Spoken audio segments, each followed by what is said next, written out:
Well, hello everyone. What? How are you all doing? Hope you're all having a lovely day. Now, today is once again the time for the Trijam. Now, what are we gonna do today? Let's see. Whoop whoop. And there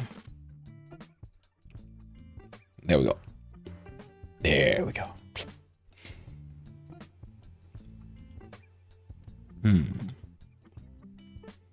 So, for today, the Trijam number 325, we'll be looking at making a game with the theme of a special box. Click the clackety on the join jam button. There we go. So, theme is a special box. We have to make a game in 3 hours. We get to design as long as we want, but I'm gonna do it all on stream, so we have limited time. A special box, and that'll be interesting. Jump on over to GIMP and we'll start designing our project. Moving forward to the pad. Yeah. Because I like working with this thing. We whop and whop. There we go.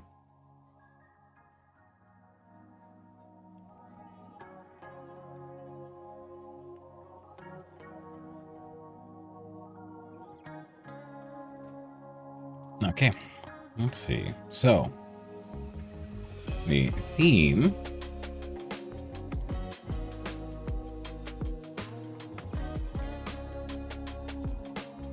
is a special box. Now, what could we come up with this? And of course, it's some kind of platformer, I guess, where you're stuck inside a box. That could work.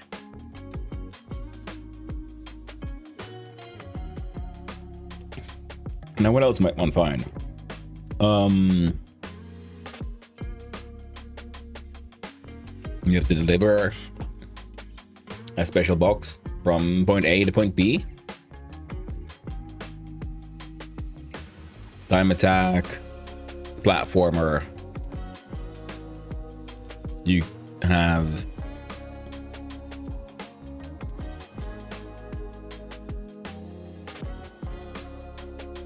some kind of game where it's like top down, there's a square in the middle, that is a special box, and inside that box you're safe, and outside the box you can get hurt. I know we can turn it into like a dodgeball kind of thing. So there's these projectiles flying across the screen. If you're inside the special box, you'll be safe. Outside, you'll have to avoid them. And then you keep on trying to run outside the special box and get points. That's one idea.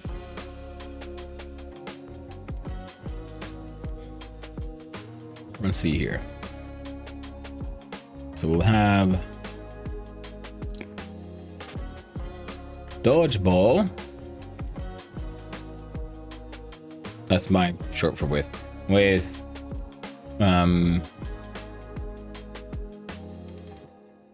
square safe zone. Now, what else could we come up with?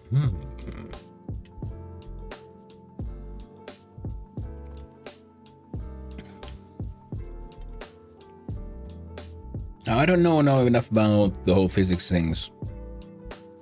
Or we should practice. So we could make, I don't know, something more like a physics puzzle. You have to get your special box from point A to point B, but you must not open the box. Pandora's box kind of game.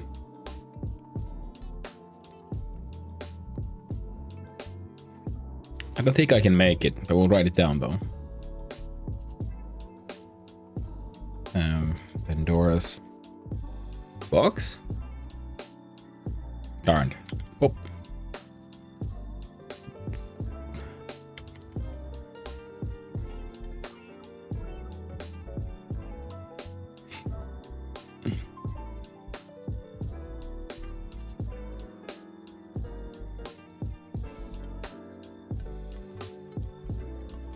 There we go. The Pandora's box, dodgeball. I don't know, more generic classic platformer could also work. What else could we come up with?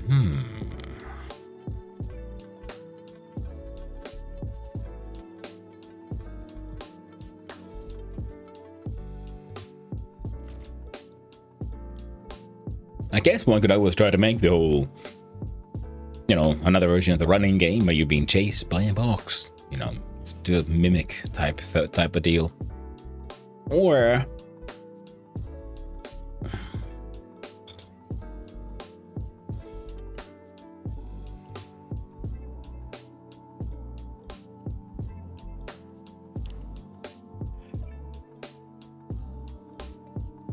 okay. This could be a little too complex, but it could be a good idea, fun idea at least. You know, a sort of stealth assassination game where you are a mimic. You are the chest trying to lure adventurers to you. So you can walk around, but if the enemy can see you, they'll attack you and you get killed. You have to wait for them to be right at you, and then you can attack them. And, you know, so you one-shot enemies, enemies one-shot you. If you cannot approach enemies because you're loud and they'll notice, you have to wait for them to go past you.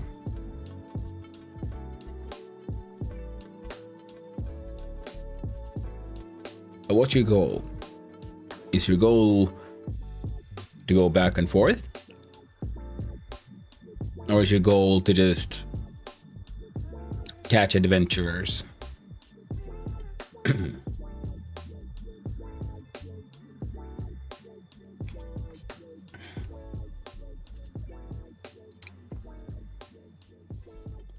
We could have it sort of reverse runner style, so you actually are a completely static box. And adventurers are going past you, and you just have to time your attack for when they're at the right spot, and then you'll eat them. That's one way. I'm sort of stuck in that idea. I guess we're making that now, because I can't get that one out of my head. And very much a special... Joji! Oh, thank you for the sub. Holy shit. Hey, how you doing? Hello there. Well, hello there, Joji. Glad to see you around. Hope you're doing well. Hope everything is going okay, and your doctor's visits were as painless and with as little pointless waiting as possible. So let's write that idea down, though. So I think this one is tickling me just right. So it'll be mimic. I don't know, mimic adventures.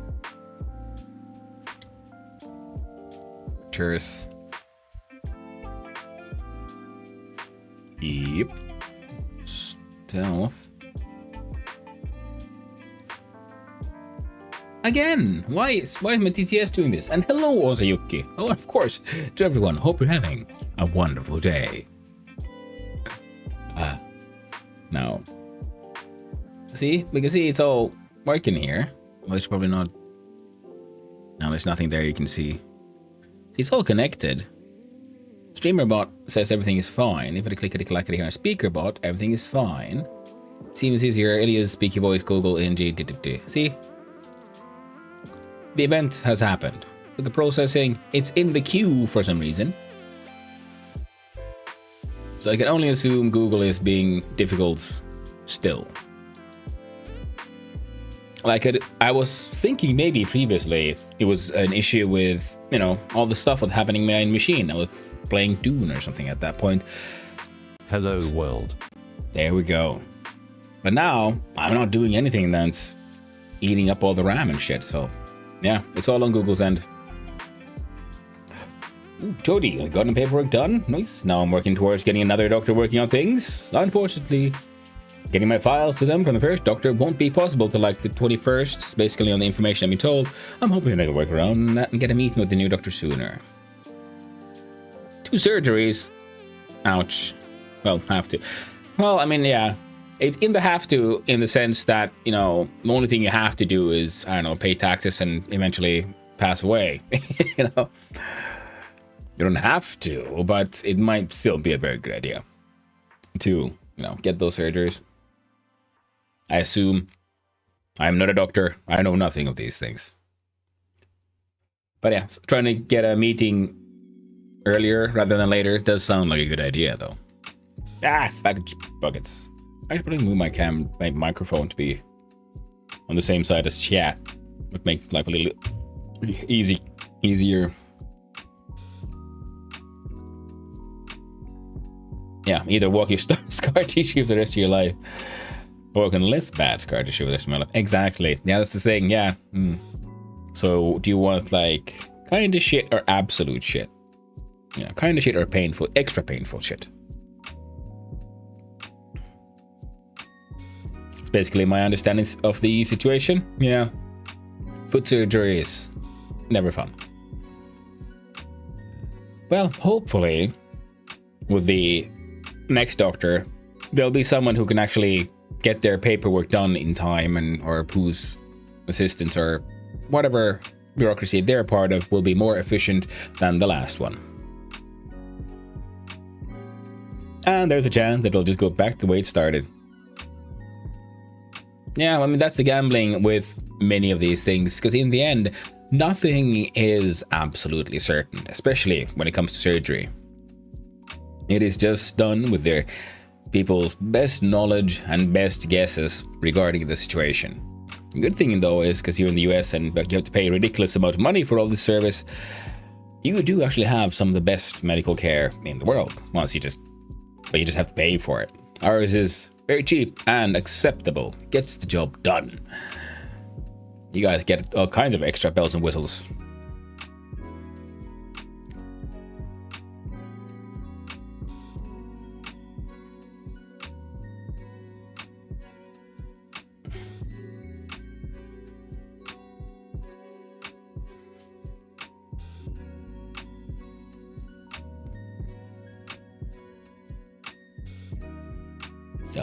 Stealth assassination as furniture? Been told it's like 20% chance for things to have not been worth it. By the doctors, that is remarkably and fantastically honest of them. Still, 80% chance. I mean, people do much larger choices in life with much worse odds. You can always ask, you know, it's one of those things where, you know, have you asked the doctors as well, like, okay, consider it was yourself or your child, would you recommend this? Like, just person to person, can I just have this, like, do you think it's worth it to try it out? You know, you might get an honest answer. And if you get an honest answer that says, you know, I probably would, then like, all right, fine. I mean, that's me though. You do you. Always you do you. Never do what I do. I'm a collection of bad examples. Do what I say, not what I do. No doctors and mixed opinions? Yeah. Ooh, sorry about that. No, we're good. Okay, we're good. I mean, I'd almost say that's good though. Because if everyone said, yeah, you totally should, it's, you know, yeah. Some say don't do it, some say do it. Oh. Yeah. It's, well, at least you're getting honest answers. That's good. And yeah, it's hard to say. There's so many things affecting the situation. So, you know, you got to do what's best for you in the end. Just a pain to be on. Yeah, that, I guess, would very much be the main, understandable main motivation. Pain is bad. No one likes pain. And some people like pain, but it's in controlled situations. Yeah. That sucks. So theme is a special box. Yeah. A spitballing idea? Yep, exactly. We are in the design phase. So for the clickety-clackety here and go pop, that one. So theme is a special box. They got here were the other ones that were voted for. Special box wins. So I'm here in just game spitballing ideas. One was like a dodgeball type of situation with like a square in the middle. You have to like go outside the square to collect points or whatever, and there's like projectiles flying around. And if you're inside your special box, the square safe zone, you can't take damage. A doors box thing, some kind of physics puzzle where you have to get the box from point A to point B without letting it open. I think there's a similar game that already exists where you have to like move an aquarium and not spill the water. So art box like organizing game? Yeah, that could work.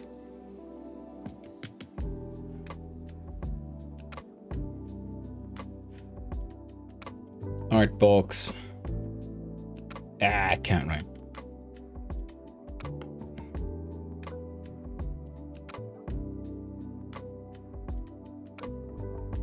I'm guessing you mean similar to backpack battles.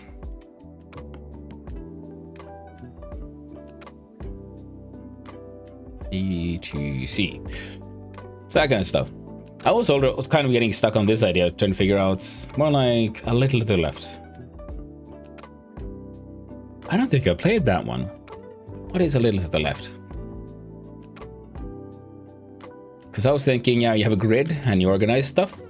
The problem with that one is there's probably a very simple way to do it, but I don't know how. The only ideas I come up with end up being, to say, technically simple, but potentially very complex to make. So I'm slightly afraid of doing that.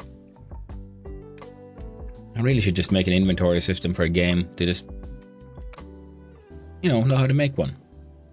A grid-based one. The annoying part for me is trying to bridge the gap between the absolutely abstract, which is, what I did when I was working in C, versus then visual for people, where it's like UI stuff. So bridging that is difficult, because I can make a grid-based system as long as it's all just math, but then you have to be able to like visualize it and control it, and that just adds a layer of complexity I haven't bridged yet. So I don't know how much of that is, how difficult.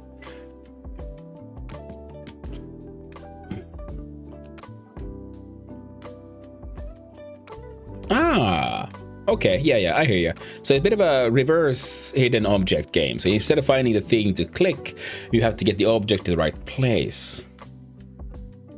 That could work, yeah. But the problem with that one is it's a very fun idea, but it requires a lot more design time than I have time for. Because I have limited time, just this self-imposed limited time until I start. Then the Trijam is try to get it done in 3 hours. Now the coding and design, the coding part I could probably make for that kind of game in 3 hours, but I need a couple of days probably to design, because I need to design out the levels first. It's one of those why I don't like trying to make a more classic like platformer type game, because I tried that once, and level design takes a lot of time. So if I do the level design at the same time as I'm creating the level, I won't be able to do that in 3 hours, just because my creative process is not very efficient. The ADHD strikes again, and I get stuck on details that are not very important.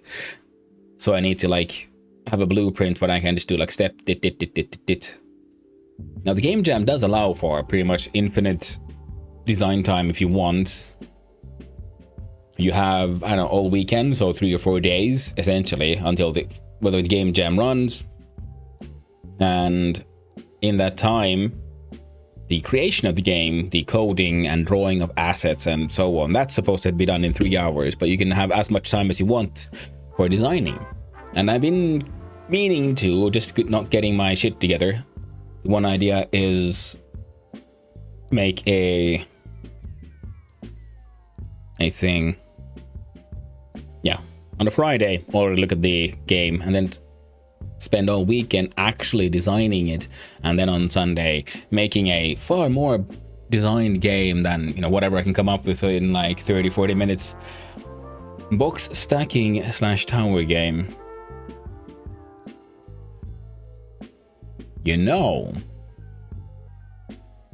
That's not a bad idea. That's something I have never done But I can see sort of in my mind's eye how that could work, and I think I should be able to pull that off in 3 hours. So that is a very good one. So box, stacking, tower, builder. I don't think that needs a subtitle. Ooh. Should capitalize the first letter though. Yep, yeah. There we go. Technically good. I don't know how you'd make a special box out of that. It doesn't have to be. It's just... It's box. It's special enough. It's special because we can stack it forever. You know? Now, what would be the theme? Should we go with, you know... moving boxes? Cardboard boxes?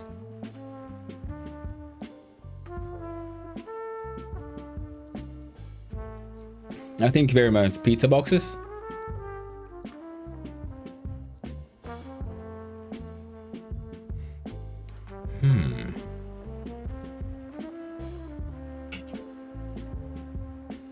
And that could kind of work. The problem is many like boxes usually like square shaped, and stacking them has its own challenge, where a pizza box from the side is a bit more like this.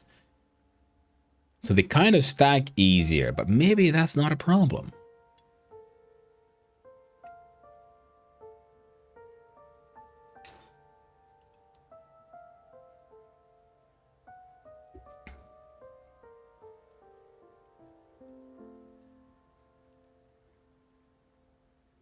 You throw it in the dumpster and the tower's getting bigger. Yeah, bigger.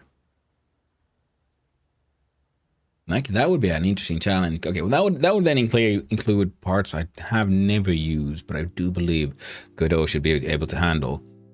So instead of having the usual, should we say, tower building mechanic where you drop a tower from above on top of an existing, shall we say, stack, we launch them and try to get them on top of the stack. So the box comes up here, flies up.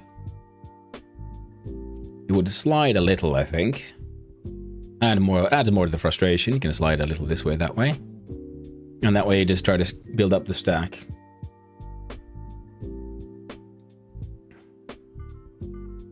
And moving the dumpster to catch them? That could also work. But then, not sort of narratively thing, then it's difficult to sort of make that infinite, because the camera will have to zoom out. Whereas in this one, your point of your throwing will always be, see, look at this. I'm gonna have to do a little. So here's your field of view. We see the game. In the beginning, we'll have the, I don't know, dumpster, and you have to, from here, throw the pizza box there. Now our point of throwing moves with the scene, so the player is never sort of punished for it. Whereas the stack keeps on growing, and then the camera starts following the stack. That's one way of doing it. Another would be that your point of throwing remains a bit further down with the trash, and that's where the throwing angle becomes more and more difficult.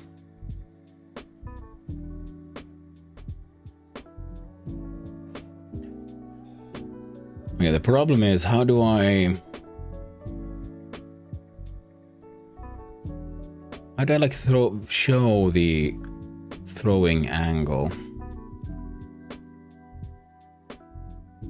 Because we can have a, you know, power bar, like throwing power, and when you hold down the button, the sort of like bar, you know, goes across it, and it goes up, and then it goes down, and it goes up again, and it's like green or like high power in the middle. So that way you want to, or like up the top, goes from green to red, you know? And depending on, and then you have to aim, you know, either, you know, and then there's an aim that follows the mouse, say. And you aim, hold down mouse, throws it. And the first one is easier because the dumpster here has walls. So as long as you just get it sort of inside, it should be fine. No, wait, no, that wouldn't work. Then we'll code in a sort of like, I don't know, dead zone here. So if a box goes inside this zone, you lose the game. Otherwise, you throw a box. When the box stops moving, you know, then you can throw your next box. Incremental upgrade games, lol. Yeah, that's how it is. Yeah, we slowly work on these ideas. I think I was sort of getting like really liking my Mimic Stealth Assassination Furniture game, but I think you win. This one's way better. We're gonna go with this one.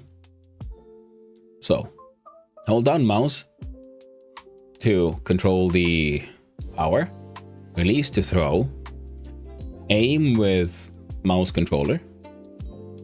Another game jam hype. Well, hello there, Thunfin. Hope you're having a wonderful day. And yes, I am in Sunday, so it is Trijam time. I gotta earn my time in Dune by doing something sensible. Hype to oh, nice. And well, it is a really good one. Throwing ideas out. That's how you find the best ones. That's what I like the idea phase. You just come up with whatever strikes your fancy. Like this Pandora's box. I know I can't do it, but I still want to write it down. So it's just there out an idea and could like inspire other things. Whereas this one, like okay, the Pandora's box, I could do it, but not in 3 hours. And this one, I think I can. This is just the perfect balance of I can sort of. I think I understand the physics of Godot enough to be able to make this game, but I know it will be a challenge because I've never done anything like this. I never used the physics in this way. So the idea is to just keep on throwing them, and then we'll measure the height somehow. I think every box that is thrown, that stops moving and does not fall down, adds 1 point to our point meter, right? It's time to do this though. Where is it now? New layer. Call it blem. Perfect. We shall color it black.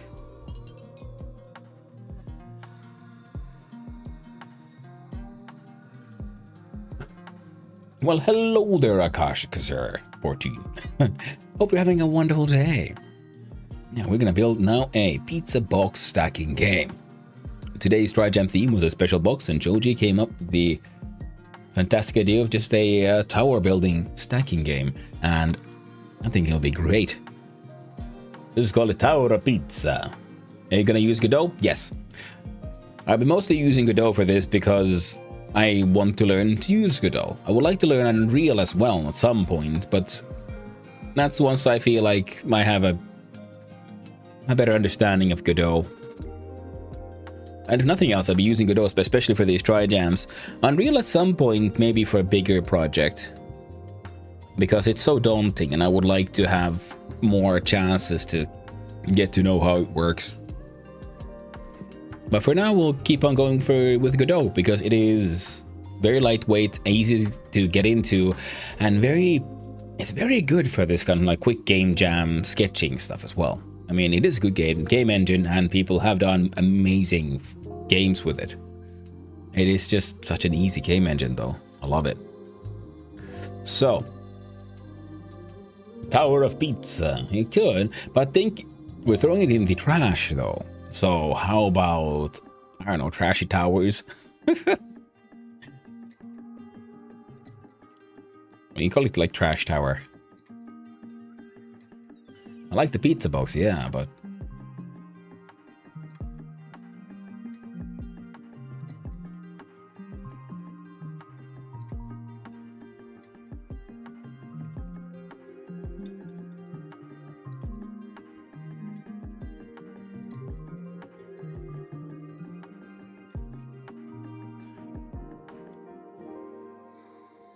no, there was that old TV show, Faulty Towers. That was a fun one.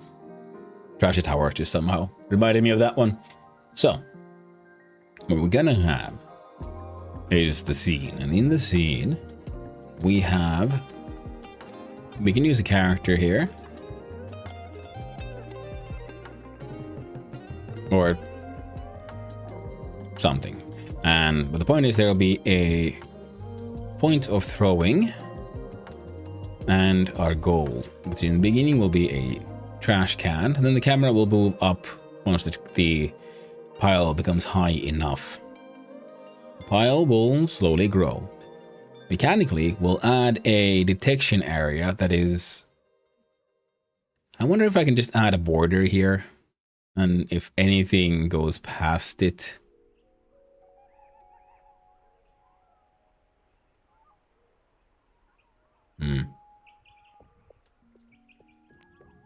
You know, while it's still mobile. Anyway, yeah, so then we'll have a power bar, which we could have... So I want them to be pretty far away from each other, so power bar could be above. Which I use to just visualize how hard are we throwing. And then some kind of aiming reticle that follows the mouse. And it will always be equidistant from the player character, so it's just, you need general mouse direction. And then we use that to throw pizza boxes onto the trash. Now, while the pizza box flies, it remains a object with physics. Once it stops, we're gonna have to change its type. Once it stops and it's done, and it's time to throw the next one, we'll have to remove the physical box we just threw and replace it with a static one. For two reasons. One, to make sure that the physics, so they get locked in. It's a put down piece. We don't want the tower itself to fall. I just want it to be harder to get a pizza box on top of there. Having the tower itself be a physical object that can fall, topple. I don't know if... No, wait, no, that could add... Damn.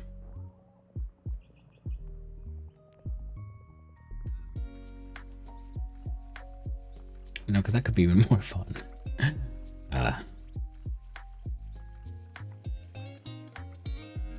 Okay, we don't actually have to worry about what is the maximum of the game. So the game might have a maximum limit of how many points you can get, but we'll just let that be. Because we have a maximum power limit, we can aim, we can throw the things, and if they remain physically maneuverable, I think that adds to the juiciness and the fun of the design. So that Spire of Rubbish worked for me.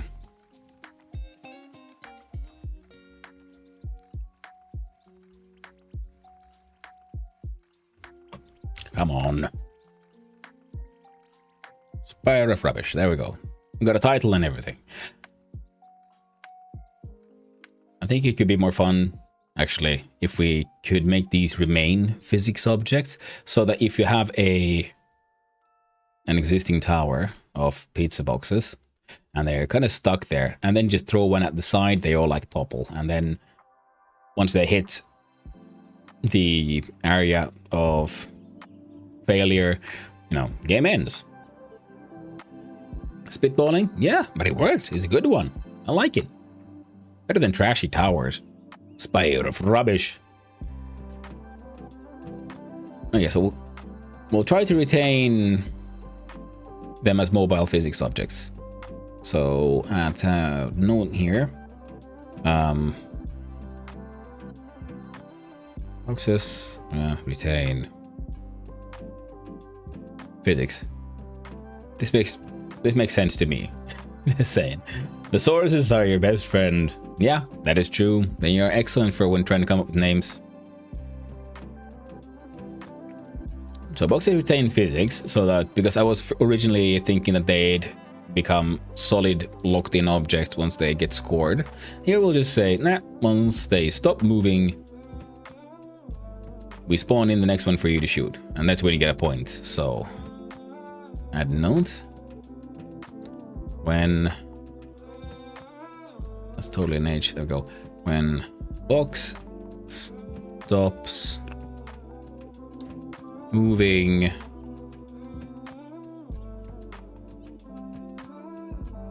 score box and spawn next one. Welcome back from the ads, everyone. So far we think, yeah, we marked here how do we score? When the box stops moving, it gets scored. Then we have some kind of giant death zone.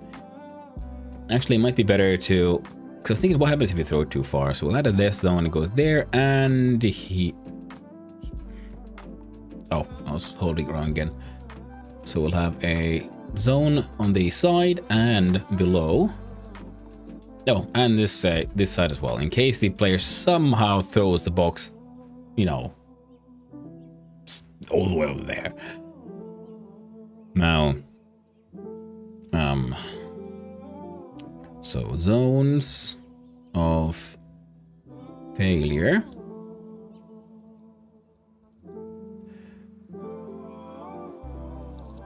If they detect a box, game ends. Okay. Yeah. We know how to score. We know how to end the game. Detail is box retain physics. We'll have hold button or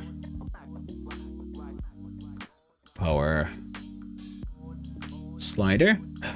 If you had more time, you could build different size boxes for harder levels. Exactly. Yeah. The thing is, it's a 3-hour. We're doing minimum viable product. That's what it is, you know, I like about these. I don't have to worry about all the things I could add. Yes, we could add power-ups. We could add multiple different kind of boxes, you know, add more Tetris things. So we have, instead of just pizza boxes, we have different different size shapes of boxes, and it's random which one you get.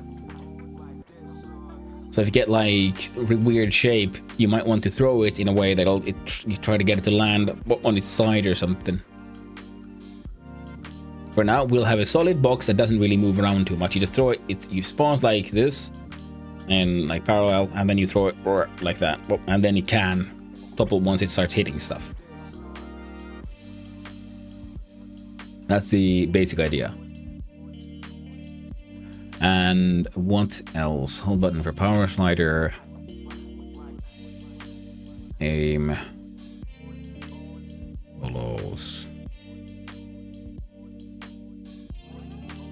Mouse. Make it so that it lands upright is worth more points. Pizza box should have text on it, yeah? I mean, we could, yeah, Panfin, but the thing is, again, minimum viable products. So we're gonna add art to this game again later. We're gonna start by just colored rectangles. Minimum viable product. And we could add a more complicated scoring system, but I have a feeling that this game will become hard enough as it is. At least for testing purposes.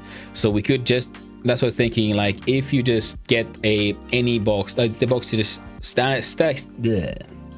if you can just get the box to stick on the pile of trash, that's good enough to get 1 point. And there's an endless amount of trash. Of course, if you want levels, then you could just have you have an X amount of trash. You know, you have 15 boxes. You have to put them on the pile of trash, and for every level, that number grows bigger. You know, so we could have that one, or like an endless mode, where just we see how high you can get. And I'm thinking for the demo here, we could try endless mode. Actually, no, the levels could be pretty good. You start with 5 boxes, can you stack them? Like, yay, nice. Next one, I don't know, 8. Then it goes 10, 12, 15, that kind of stuff. So we keep on. Now we have levels, it's always the same one. It's just how high can you stack it keeps on changing. And then, like Jody said, if you had different levels, we'd have different shapes of boxes as well. These are like good ways of adding more and more content to it. And then you can have your endless mode with where you just pile forever. You see how tall can you make it, and your boxes are randomized for a high score competing kind of thing. Holy shit. I think we came up with another game that we can actually turn into a proper one later. Nice. I really need to finish that Cell game though. Then we can turn this into an actual game. Because this is actually, it's got that tower builder meets Angry Birds kind of vibe to it. So yeah, we can turn this into an actual demo later on. You people have very good ideas. I'm trying to think, what else do I need for this right now?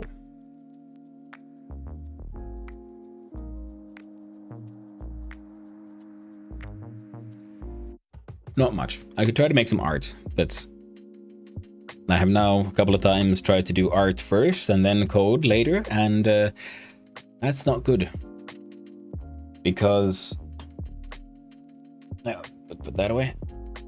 I easily lose myself in drawing, and then I waste a lot of time fixing on details on like a single piece of art that will most likely not be seen very much. Give me a sec.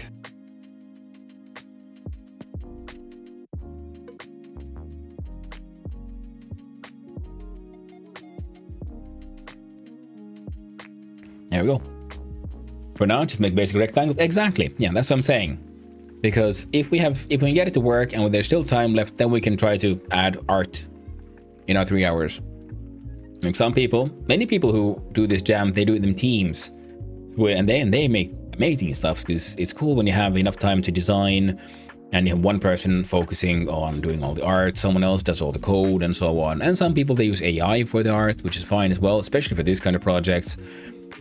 I just really need to start learning more about audio, because I have some free audio. I know where to get free audio. I just never remember when I have to actually go through them, because I have some free audio files, but the problem is there's hundreds of them, and I actually need to go through them and find like which one of them are something I could use as background music, or sound effects for this or sound effects for that, and so on.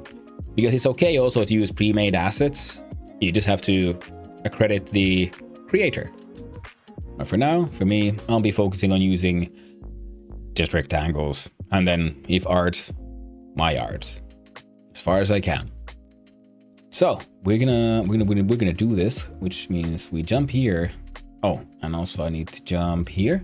We turn off our nice and basic chill hops, and we turn on the official unofficial timer. You can find on YouTube the 3-hour timer. Ooh, here we go again. So, when the music stops, pencils down, test is over, and hand in whatever you got. So let's go. I already made a Trijam 325, a project in Godot. As you can see, it contains nothing. So, we'll start by... This is my want, by creating some folder. We'll start one for the player. Wait, do we need one? There will be no player entity in this game. So we'll... What do we need? Well, we need a level. Within that level, we'll be spawning in boxes, so we'll need one for the box. Okay, I need to think. So if I react to this... Now, of course, we could like put everything inside one scene.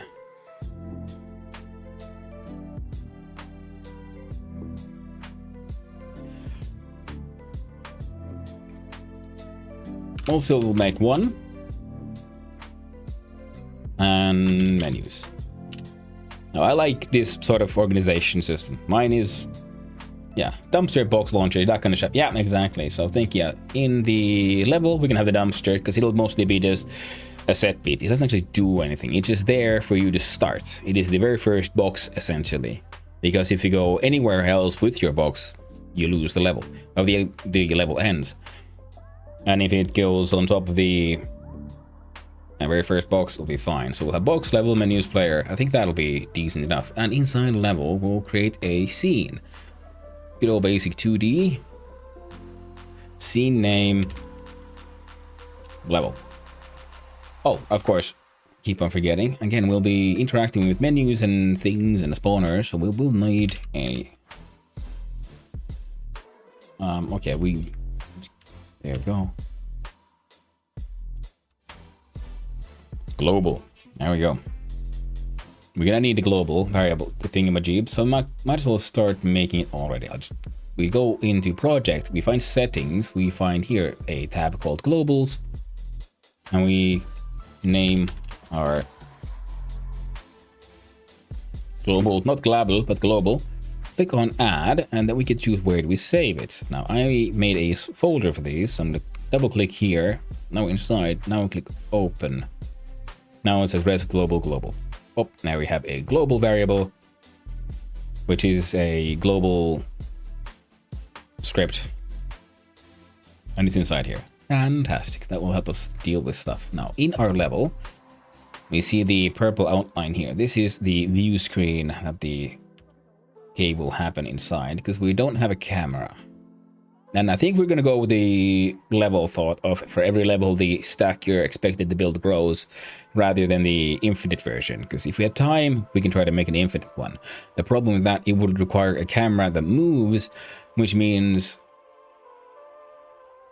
I need to come up with some way to make it move when the stack grows, which is doable. But again, can I do it all in my 3 hours? Not sure.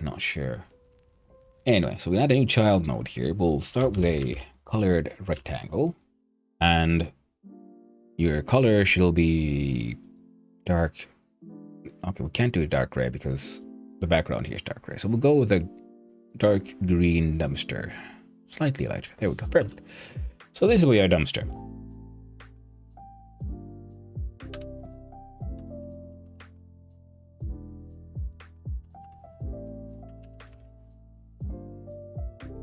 Let's go with the dumpster like that. Perfect. So we'll have that one here. Then we'll have the player throw shit from here. It goes here. There we go. We're gonna need... I think I can use an actual progress bar.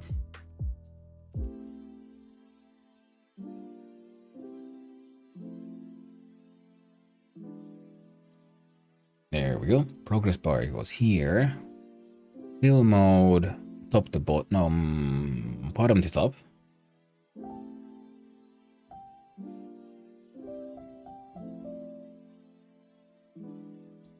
Start, there you go.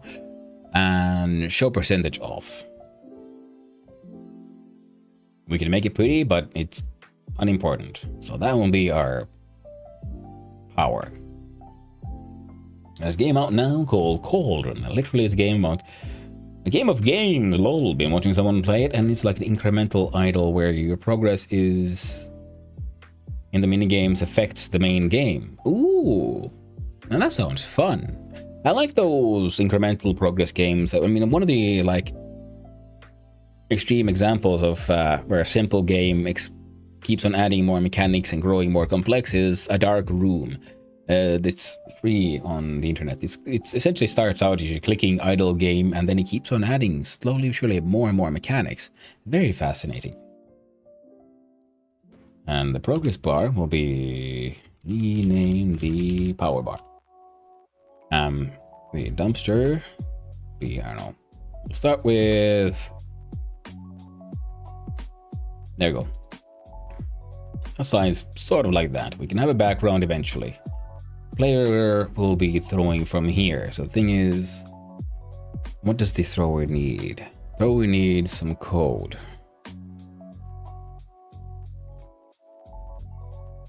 Yeah.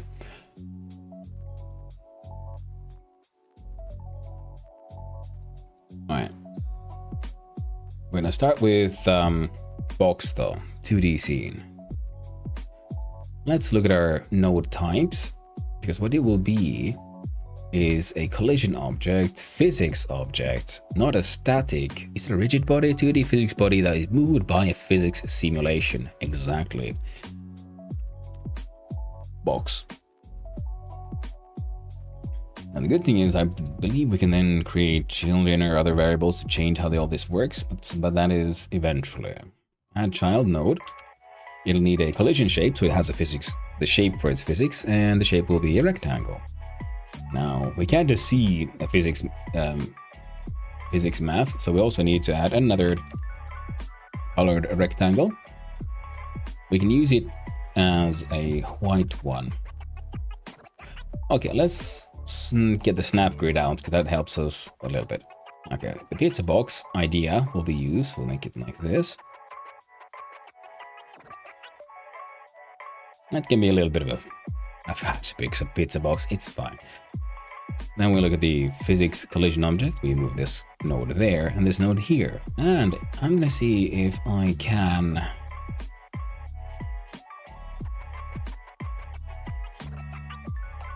do this.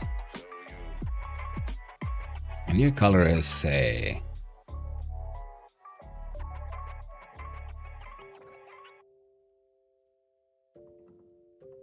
that's good. What I'm trying to do is this. And if I remove these,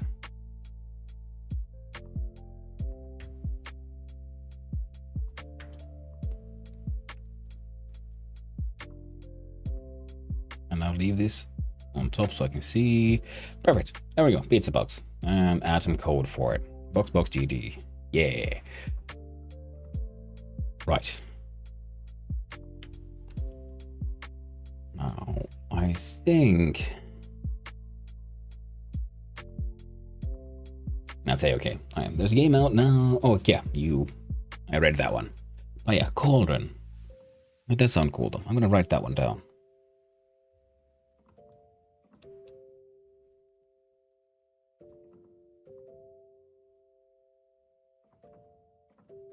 Cauldron. Booyah. Have a sip of drink.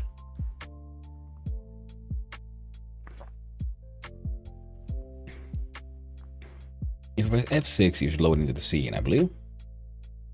And it has gravity. Perfect. I was wondering, like, do I have to add it in the code for it to recognize that gravity is a thing? And apparently it already has that, which is perfect. Physics material. These are things. Hold to physics-related properties of a surface, namely roughness and bounciness. Oh. Oh, for making trampolines and stuff. I've never done that. Never fiddled with that one, and we're not going to do it now. We're going to work with what we got.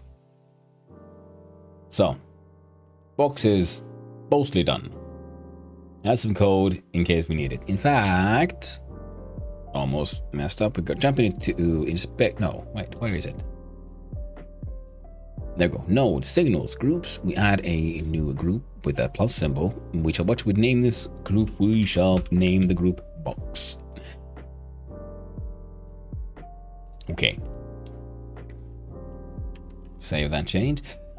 We want that so that we can detect whether or not there is a box where a box is not supposed to be. So in the level, we add a child node. We should call it. No, not call it, but it is an area 2D. Region 2D space that detects other collision objects. Add child node. Collision shape. Oop. Jump in to the inspector here. Here, click on shape and we shall choose rectangle. And there we go. We have a rectanguloid in existence. There we go. Yeah, you're good enough there. Put you like that. Here's an interesting question though. Can I add a second? I can. Makes sense, of course, but I've never done it before. So make sure that we have a, I don't know, ground is there.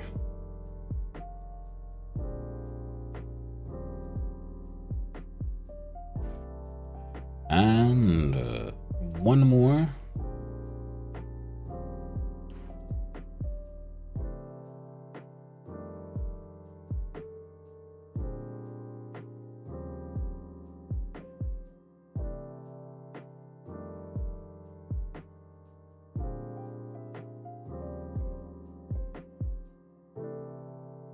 Okay, we'll make him slightly bigger just in case. shouldn't really matter. But also want to make sure the player can't like accidentally somehow throw the box, you know, over the detection area. Because that would suck if they just throw a box and it goes over this entire thing and it just falls forever and then the game doesn't spawn in the next one. So now if it goes outside the screen there, if it goes below the dumpster here, I kind of want to add, and we'll F2 this into failure zone. The failure zone. Failure zone. Much less cool than the danger zone, but equally important. And this one though wants a signal. So okay, the level does need a code system for that one, and we'll go here and if I believe it's body.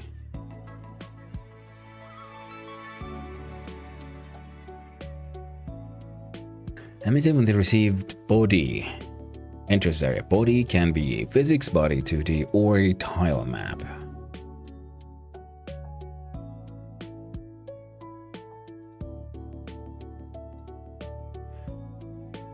Now I'm gonna double check something. So if we add a child node, let's have a look see here. We remove this text, we click it here, node 2D, it's a collision object, and then a physics body. Perfect.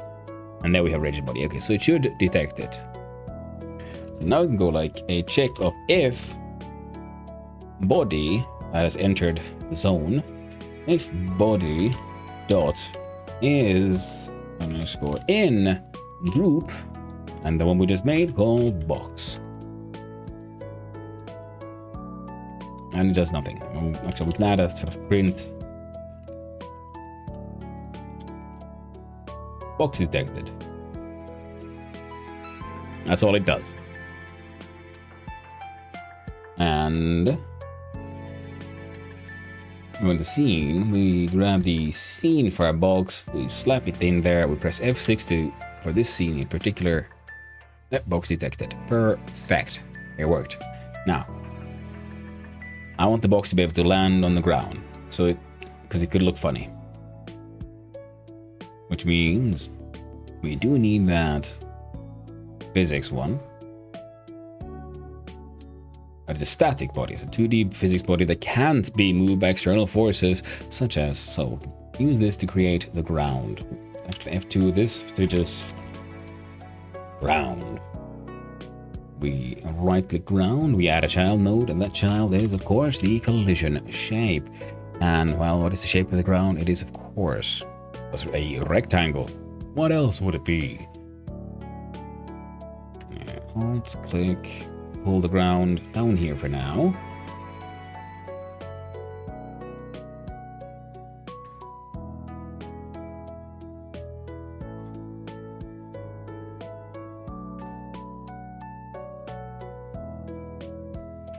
Now here, the area of detection has to be slightly above the ground, because if they're on top of each other, the falling thing won't be able to interact with the, well, problem area.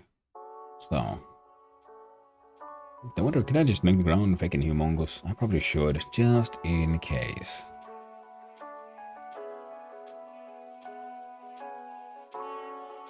Oh, right, we want the grid back. Oh, there we go. Hey, thank you.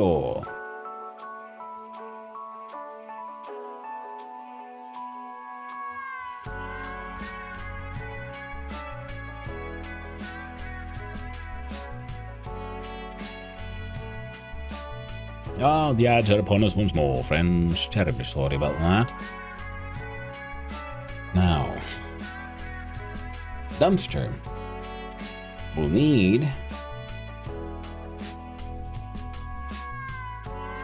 not a collision shape, but physics body static.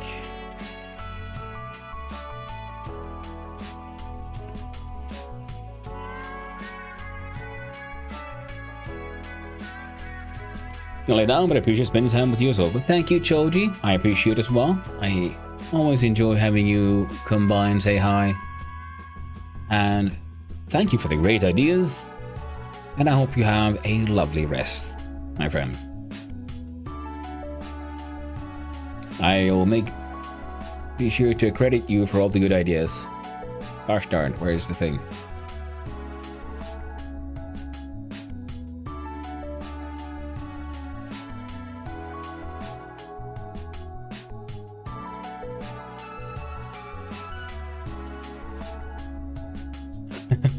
Thank you. You know, I have to. Okay, the very first box should be slightly kinder on the player, I think.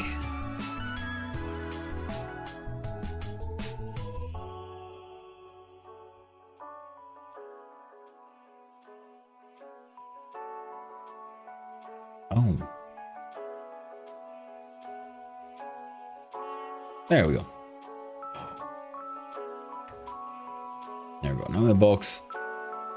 It is a dumpster. It is there on the ground. In fact, dumpster. Shall I get a child node? Of color rect.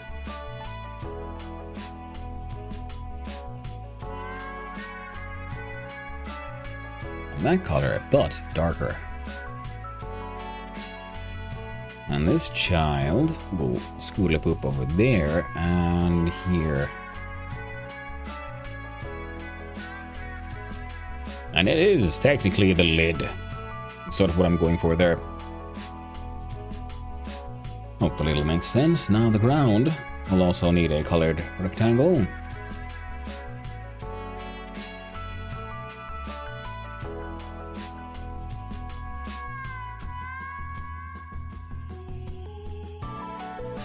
And goes outside the camera, that's fine. No, the trash can is here, which means you, my friend, need the pop. There we go. And the color would be, I don't know, concrete. Good enough for me. We're all living in a concrete hellscape. Another colored rectangle, which is white, but in fact you should be a very, very light blue.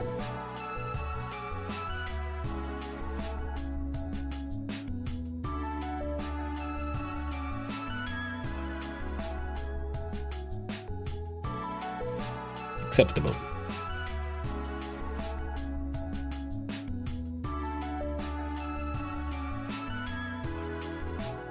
There you go, and you're back behind everything. So if we put you up here, press F6 to simulate this level, what happens?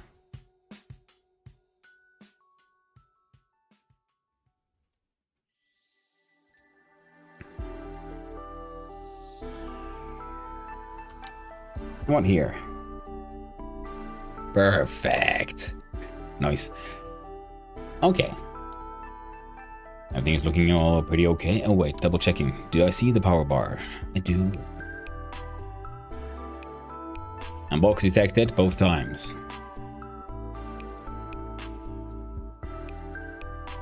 Now, no, menus comes later. Now we need a new scene for our player. Now what are you? We have a spot from which we throw. Question is, what kind of node is it?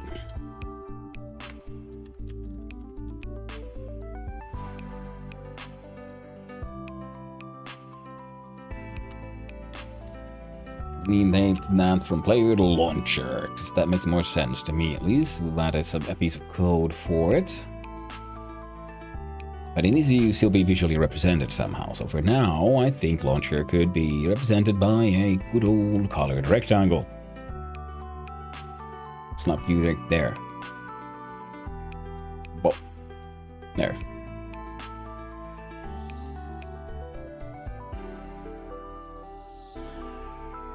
Bright yellow is good, because we got nothing else there that's bright yellow. Now,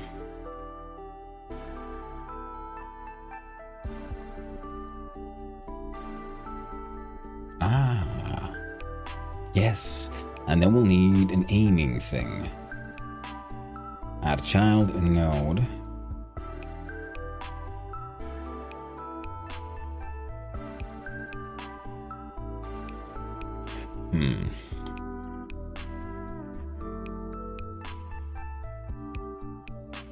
There'll be something that rotates and follows the mouse.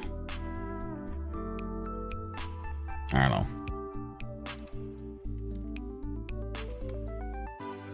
We'll just... What will it be then? We can rotate the entire launcher, I guess. But it's not really the same.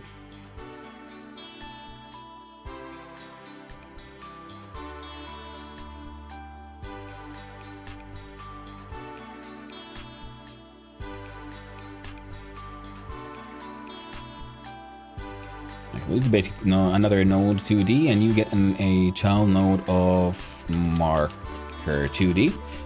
And you, my friend, shall be God, there we go. Aiming. So we have an aiming node system, because this will rotate following the location of the mouse at all times.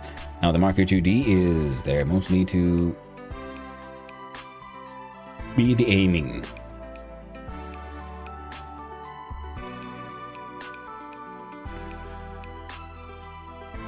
And it'll follow the mouse, but it won't go outside a certain range. We'll figure that out later. For now,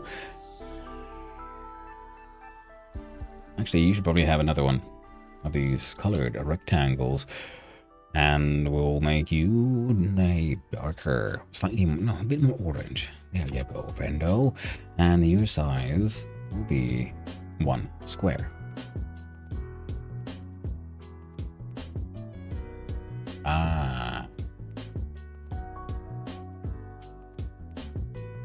So if we go here, we click the clampity and remove those. And we'll do... There's the one.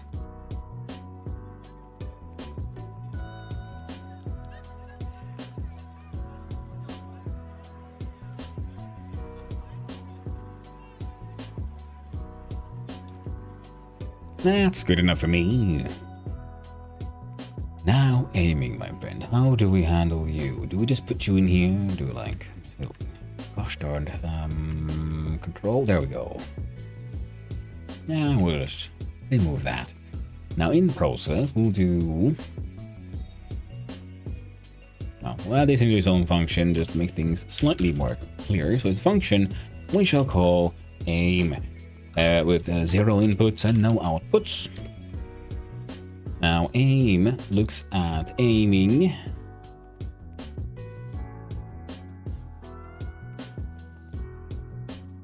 We'll try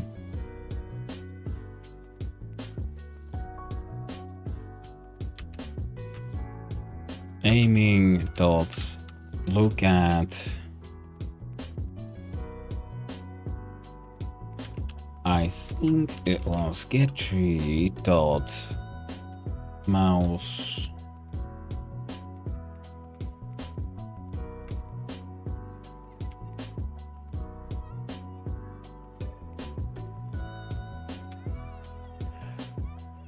let's look at search help, and we'll do it with a mouse.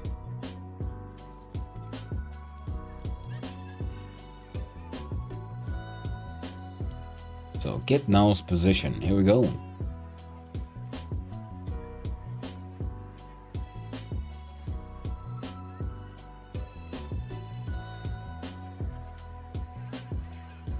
Get mouse position, and we're calling this from, what are we, the viewport.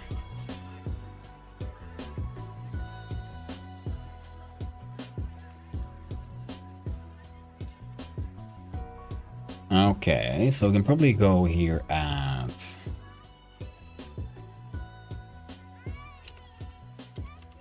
our mouse plus equals like to 2. Not equals, just is. And here we do mouse pulse equals get underscore mouse.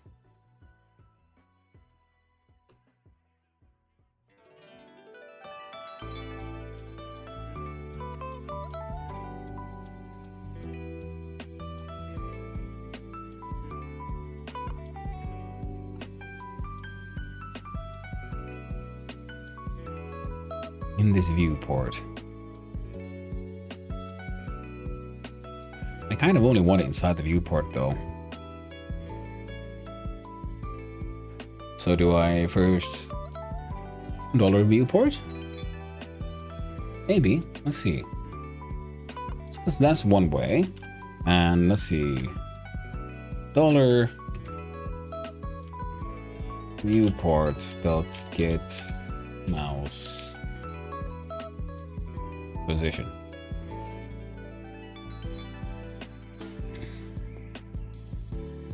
Let me do cut that one out. Control V and one more parentheses. And we'll do aim. Oh, wait.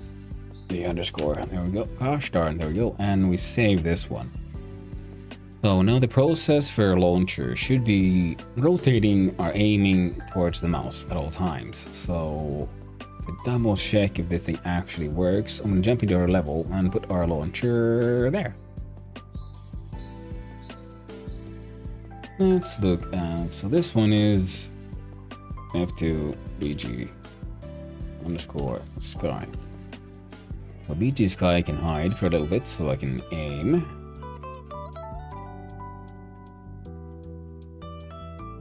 And there it is. There's the purple line, there's this one, so I don't know. There we go. Burr and effect. So F6. There we go. Get mouse pointing base, null instance, and a no instance. So that did not work. So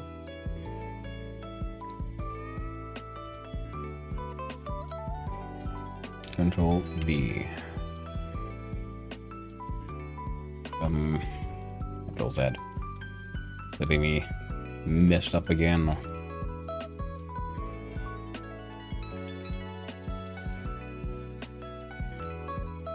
Copy, paste, F6. See, we have an aiming that follows our mouse. Fantastic. And the square sort of literally also, because it's rotating. So I'm okay with this.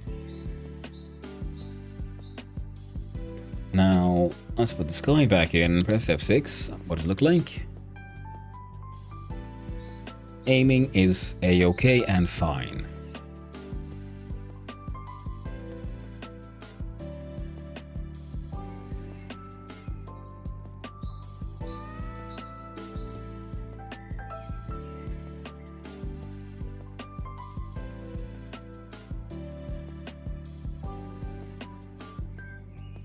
Should controls then be handled?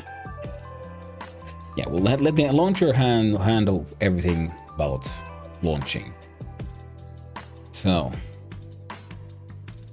this is unnecessary. This is unnecessary.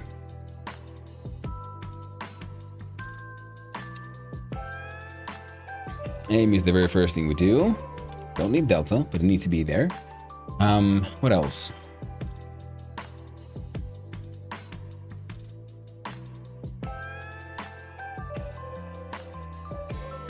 The only real controls we need is the mouse, right? So project settings, go into input map. We'll add a new action, which will be mouse underscore click. Add, press the plus sign here. Then it will try to define what it is. It says listening for input. So if I right click my mouse,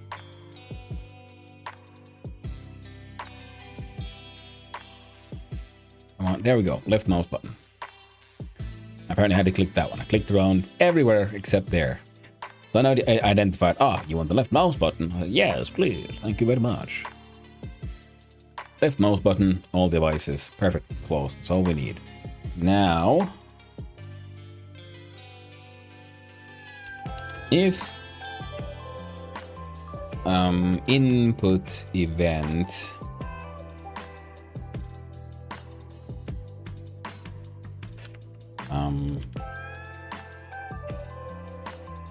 how do these work?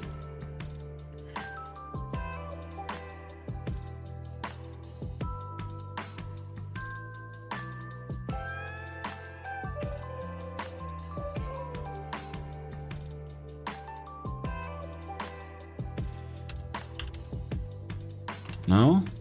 Huh. Silly me. Okay, let's roll all the way up here. Abstract the base class for all types of input. See node underscore input. I think that's one.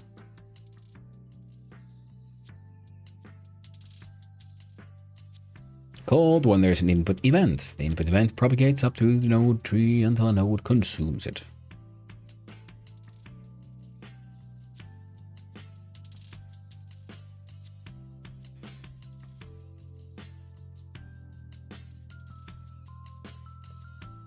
See, button. Just. Okay, it wasn't that one. Okay, we'll do just underscore action just pressed. That's what I'm looking for. Action just pressed. Input is action just pressed. And then we need is action just release. These two are the ones I need.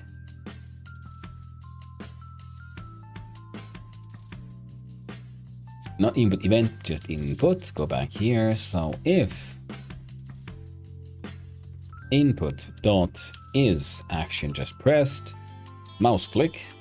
You see, it suggested mouse click because we already added to the list. So it looks at actions that have already been registered. There's some that are pre-registered as default, but as the game does, I mean, as Godot does recommend, you should always make your own, even if they already are there. Just it's good practice to make your own events and name them yourself. So the one we're using is mouse click, and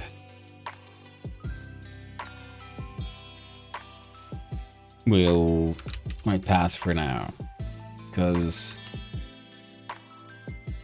we'll need power bar here as well.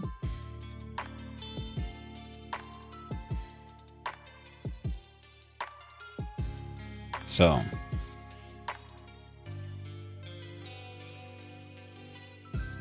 how do I get a even back and forth?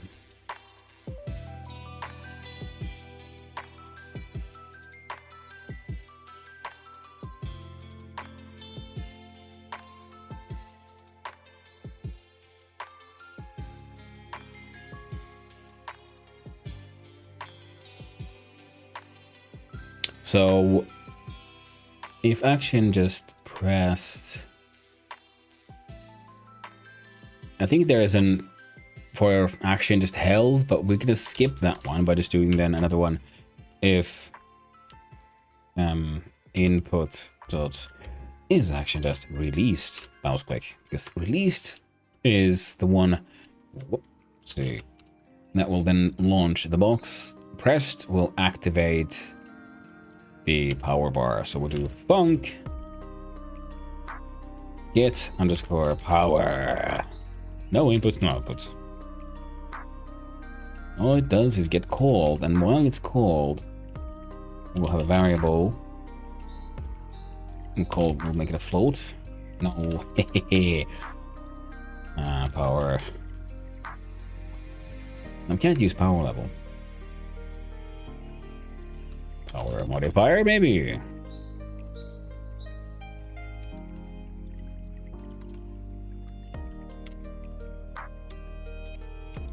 And cast it into a float, and it has it equals scroll 1.0. So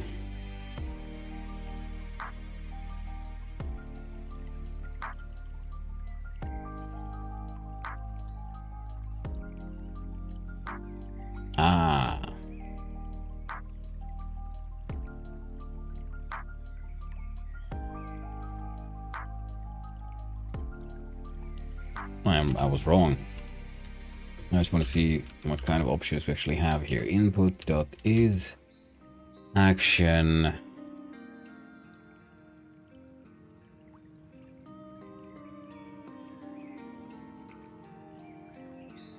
Nope. Now I know how to fix it. We'll need a good old variable, and this variable will be for power button held. It is of the type bool, and it starts out of place false. And inside process we have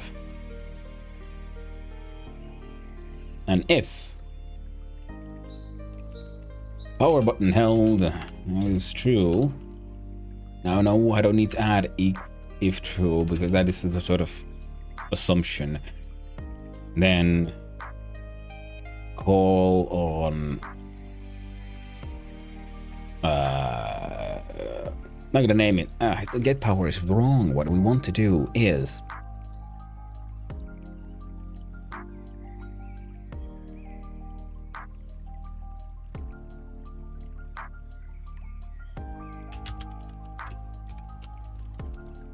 adjust power. See, that works for me.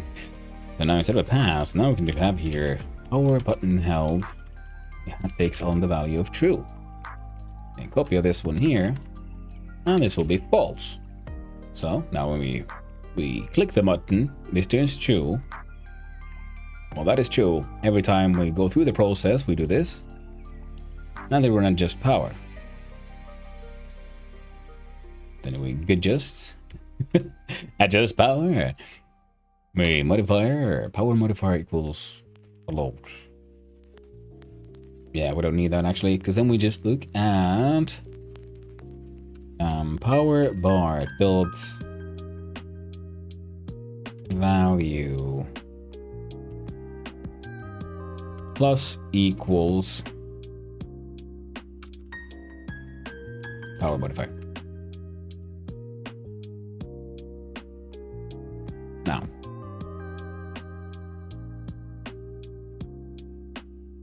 let's have a quick look see here at progress bars, because I think they might have uses.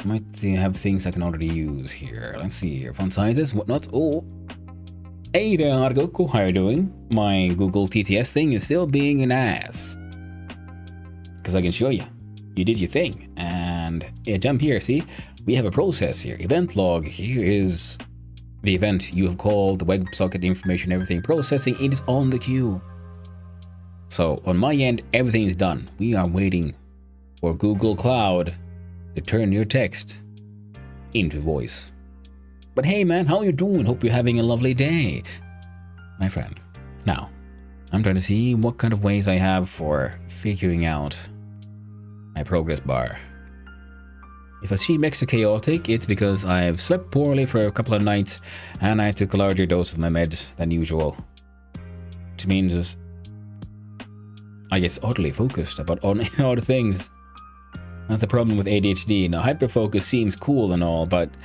Hey, there we go. Yeah, hyperfocus is nice, but we have no control of where it goes. We can aim and hope for the best. But man, the brain does what the frick it wants.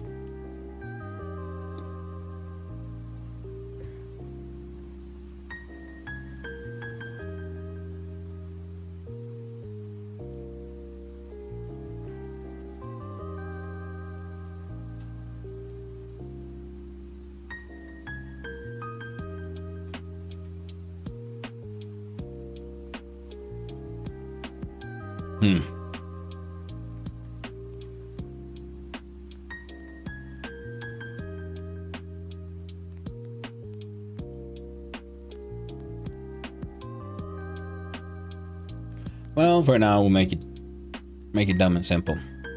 So look at the power bar here in the inspector. On the left here, where are you? There you are. Power bar inspector. What? No way, man. Blop, blop. Nope. There you go. Power bar.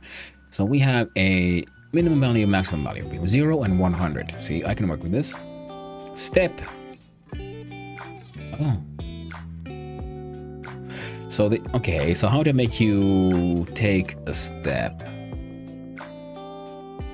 Greater than 0, value will always be rounded to a multiple of this property's value, rounded. Oh, no, that's fine, that's fine. Okay, so we don't need to worry about that one. Now, what we want to do inside adjust power is check what is our current value. So, we'll do if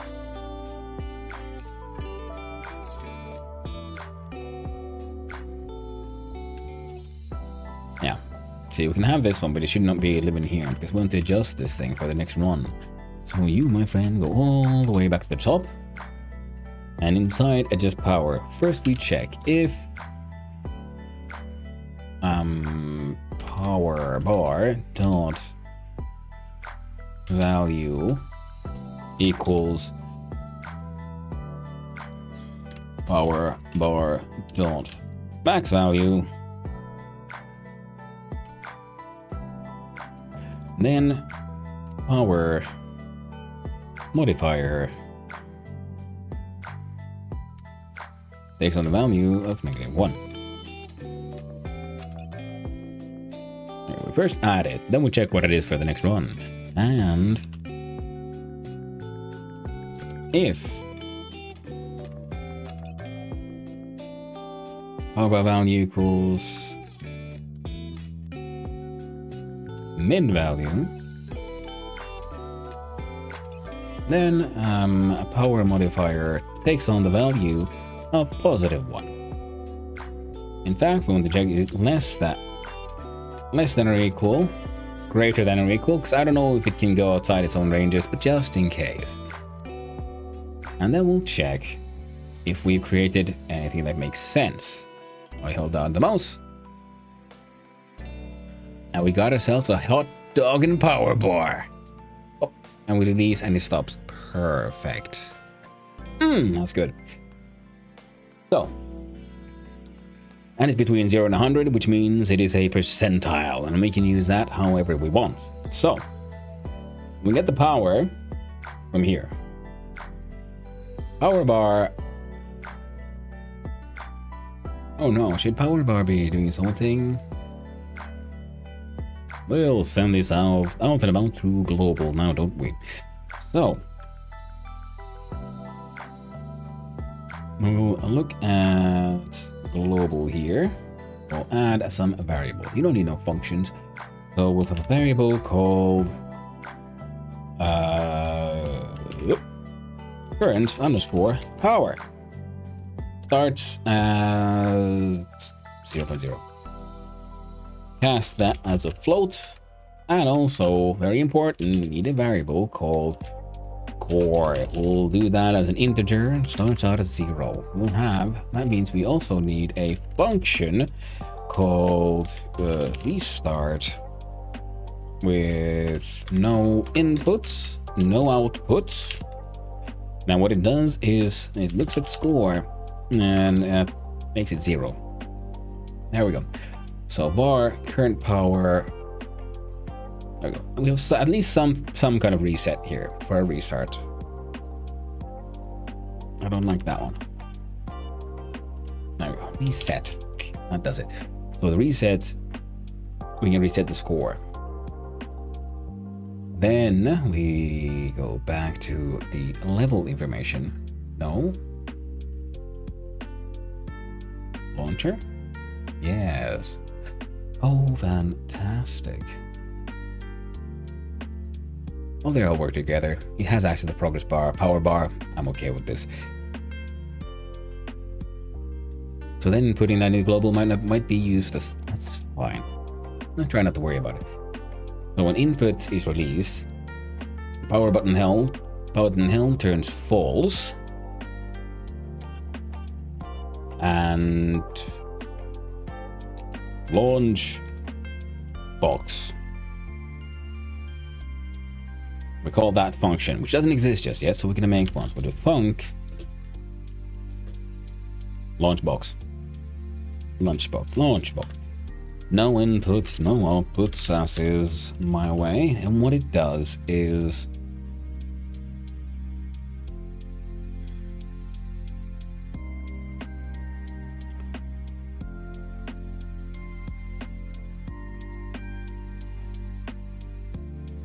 box scene. We have to add it here. So the constant box, preloading that scene, because what you need to do is variable called new underscore box. New box takes the value of box dot instantiate. So now we have a new box scene here. Now the new box. Jeebus, what did I do? We'll ignore that one. So the new box will have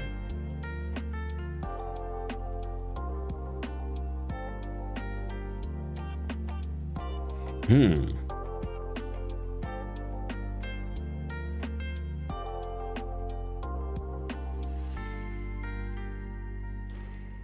do believe it's just velocity. How do I do this? How do I apply velocity to the box? Starts at a 0, then gravity grabs onto it. Yeah, but it handles with gravity on its own. So the question is, should I deal with the new box here?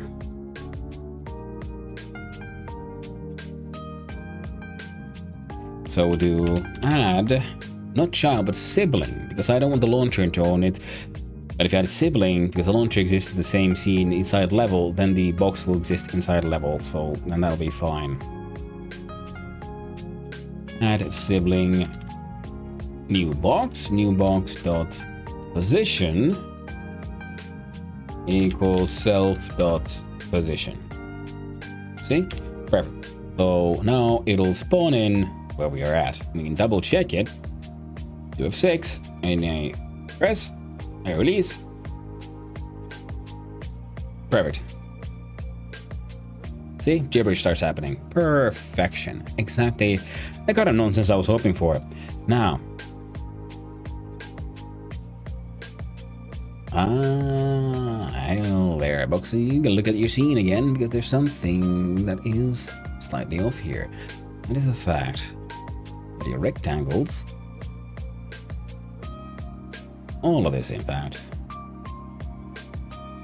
I would like it to be centered. So we save that. Back to level F6 again. Yeah, that's better. Now, you there, friendo. Where are you, Boxy? We can delete that one. We don't need it. Save this one. Now, if we give the box the funk, launch. Yeah, we're not doing anything within the process as far as I know, so we'll just do that. No inputs, no outputs. We'll make it do a pass so the error message goes away, and we will actually have an input that is direction of type vector 2. Now, how do we do this?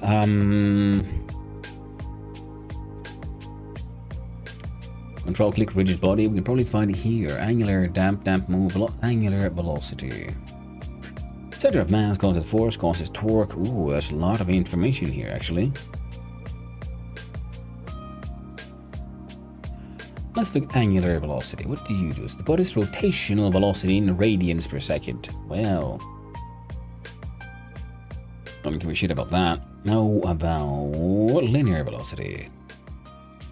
What is linear velocity in pixels per second? Can be used sporadically, but don't set this every frame, because physics may run in another thread and is constantly use integrate forces as your process loop for precise control of body state. Yeah, I don't know if I need that. I just need to know about your velocity and shit. Sleeping. What does sleeping do?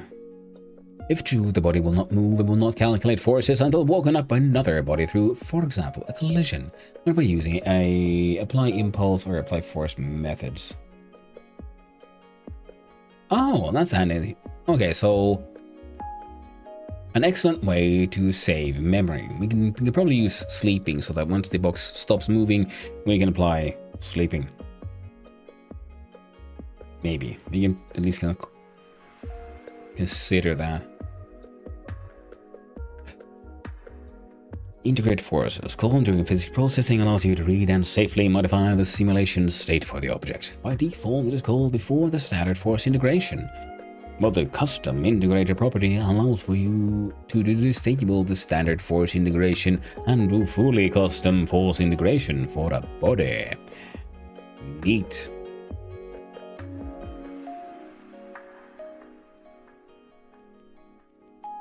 I'm having brain farts, so there's only one thing left to do now, to dump in here. Oh, we've been at it for 1 hour, that's good. So, Godot launch, I don't know, Rigid body in direction. I can almost write.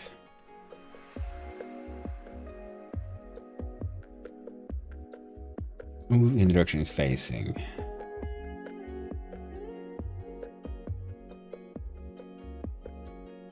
How to move it? All rigid body movement has to be inside the integrate forces method, not process phase. Okay, it has to be inside the integrate forces. Okay, that's good.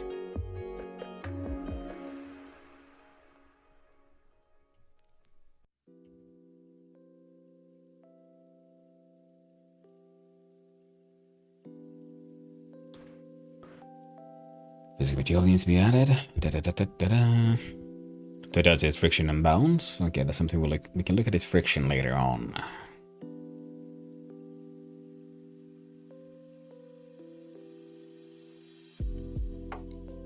Common mistake implementing this kind of behavior used. Look at every frame.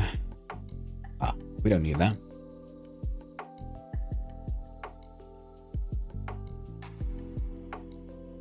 You can call it by using the integrate forces callback. In this method, you can add forces, apply impulses, or set the velocity you achieve the movement desire. Fan and fucking tastic. So integrate forces is the way to go. I was kind of thinking it would be. So let's scroll on up. Pretty sure I saw it right there. So we can jump all the way here and integrate forces. State physics direct body state to the lovely. Call during the physics process allows you to read and safely modify the simulation state for the object. By default, it's called before the standard force integration. So I call the integrated forces and I feed it a state. Physics direct body state 2D provides direct access to the physics body in physics server 2D. This object is passed by a direct state callback of rigid body 2D and is intended for changing the direct state.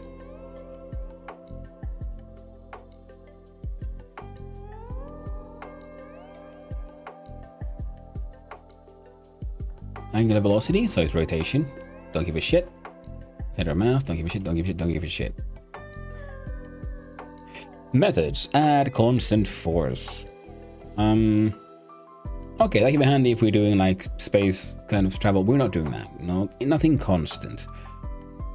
Directional force without affecting rotation. Force of time independent. I mean, applied every physics update. This is equivalent to using apply force at the body's center of mass.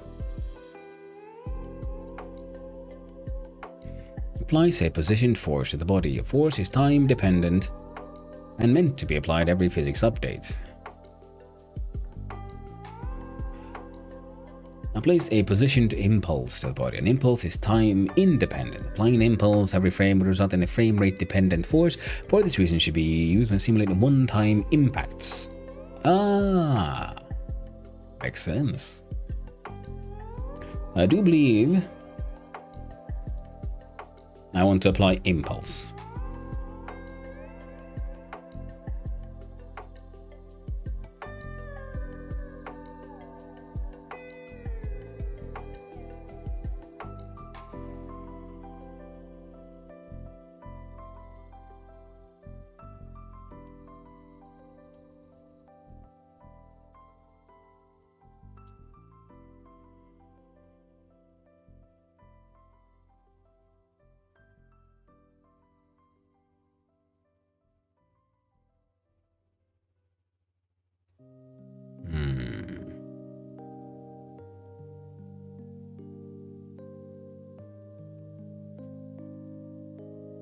So we have add constant stuff, apply impulse 1, then we have a lot of getters, integrate forces and what not.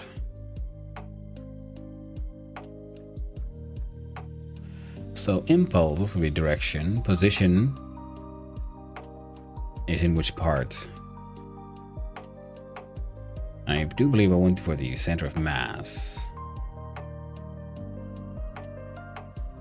Apply central, impulse.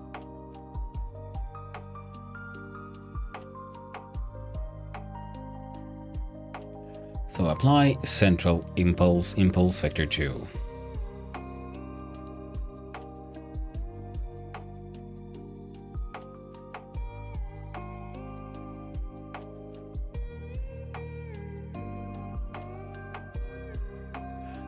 Position is the offset from body origin in global coordinates. Oh. So just to apply impulse with no position, it'll be at the center.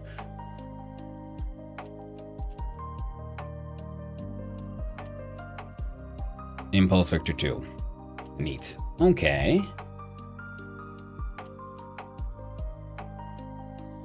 Launcher, no, box. There we go. So launch is okay. Box is that type. We'll do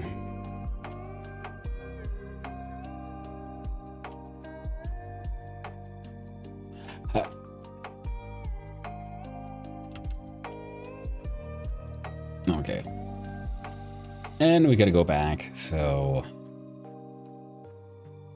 go to apply impulse to rigid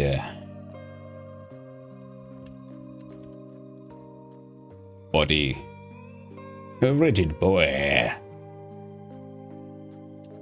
2D. 22D. An extra 20 dimensions. Easy peasy. There we go.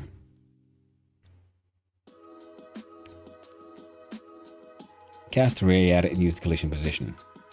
Ready game called pen fight, where you need plus impulse to rectangular for each body. Wait paper that I'm seeing is play impulse vector position function implies the impulse of the body with the position impulse outside the dimensions of the rigid body. Okay. Apply impulse vector. I'm assuming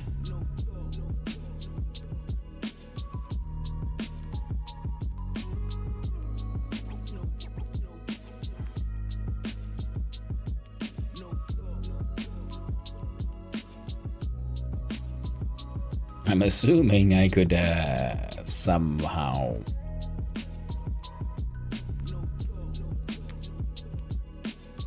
just apply impulse. Like, what does this go supposed to look like? Applying the force thrust, rotating the main thrust, get input.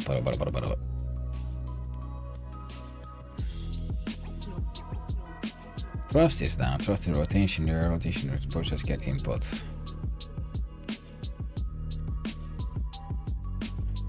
This affects rotation direction and the thrust.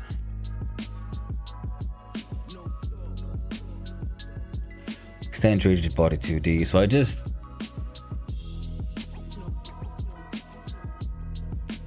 okay. So they implied. Okay, good.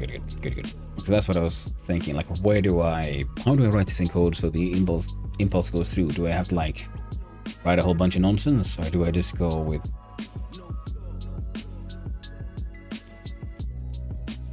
apply impulse? So apply underscore impulse direction, because we don't need to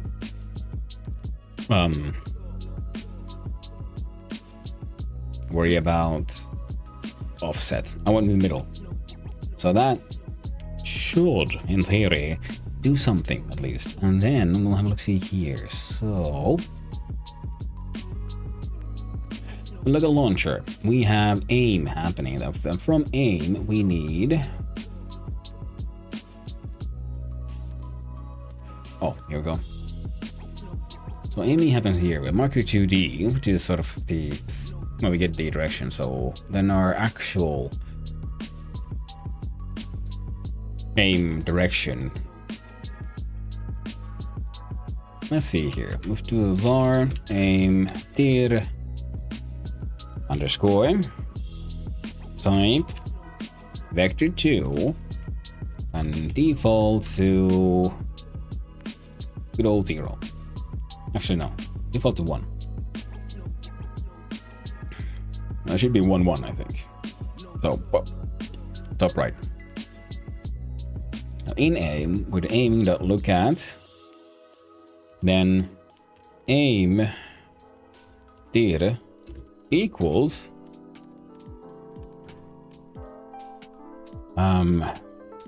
this guy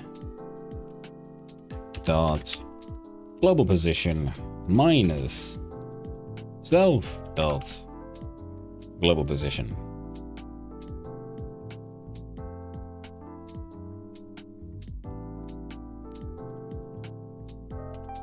We'll do a print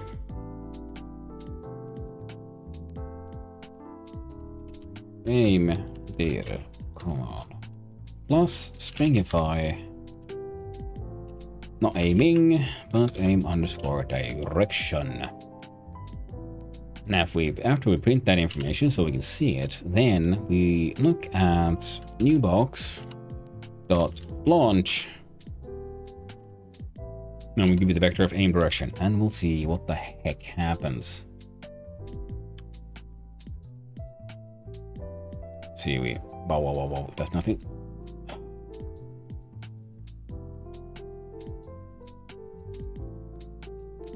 It fucking works.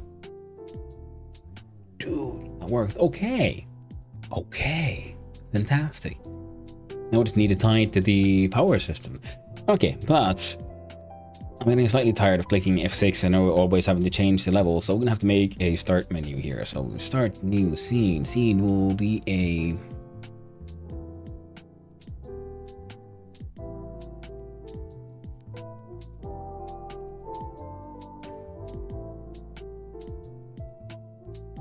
something. Might as well make it a and I kind of feel like I liked it when everything was its start menu. No menu. Oh, there we go. Start menu. Now we can have it so that when level loads in, start menu becomes visible. You can't really affect stuff. Game is paused. You know what? We'll look at that later. We'll do it like this. Good old classic start menu, add child node called the button, followed by another button, followed by, you guessed it, a label. Fantastic. We'll name this one start button. We shall name this one the quit button. And the label here shall be called title. Now we're going to jump into the scene itself. So start menu has the text start upon it. Text behavior centered. Yes, perfect. Quit button has quit. We'll do drag these things down here, and title has spires of garbage, I believe was the working title. Bad rubbish.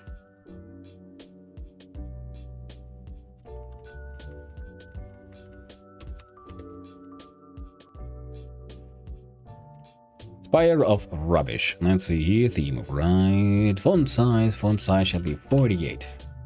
Why 48? Because why not? Centralize the text, add this into a vague. There we go. Slightly easier to center that. So one more. Oh, there we go. In the middle we go. Start goes right there, and quit goes beneath it.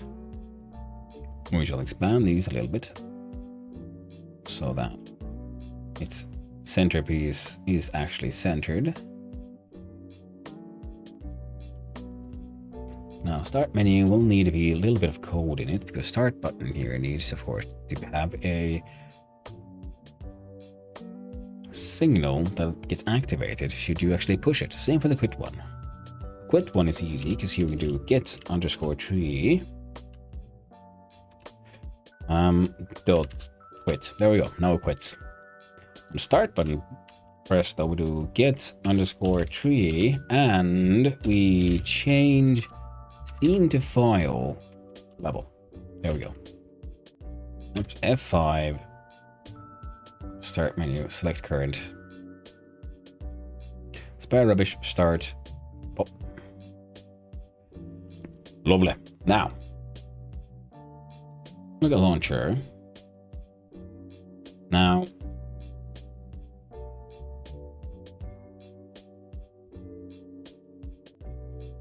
aim data times power bar dot value. See how this works out.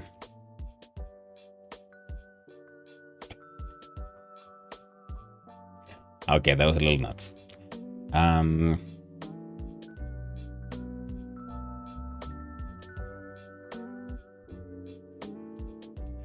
Okay.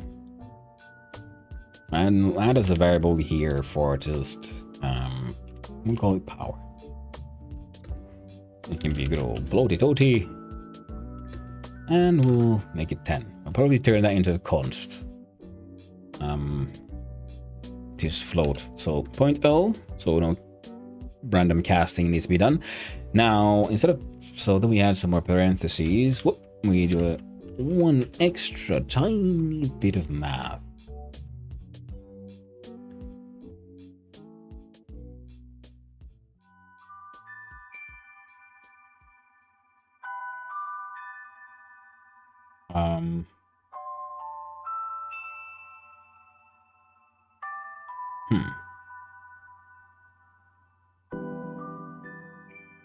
Here we go. There we go.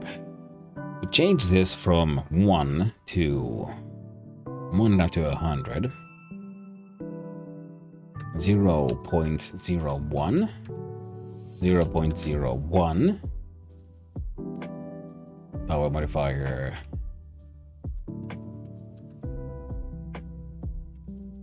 0.00. No, 001. Spend too much. And we look at the level power bar. Actually, let's do it in code just so it's easier, so I don't have to like jump around like that. I'm gonna do ready power bar dot max value equals 1. I save, press F6, and we'll see what happens. Okay, bar moves still as it did. So now it goes between 0 and 1. So now it works the way I want it to. Power bar dot value times power. Now by adjusting power, we'll be adjusting what is the sort of value going. Now it's a percentage system.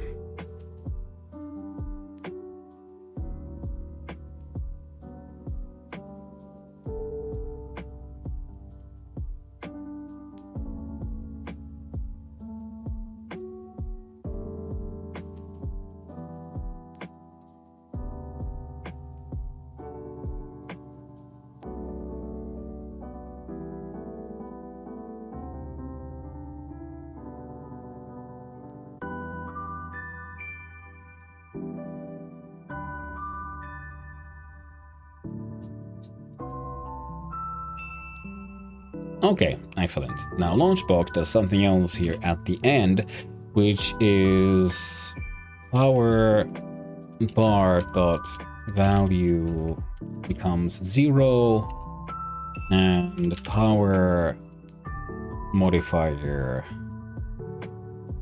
equals 0.01. And we F5. We enter the game, we click start, and we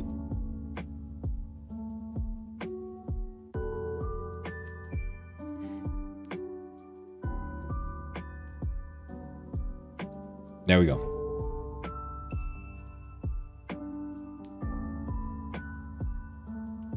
actually...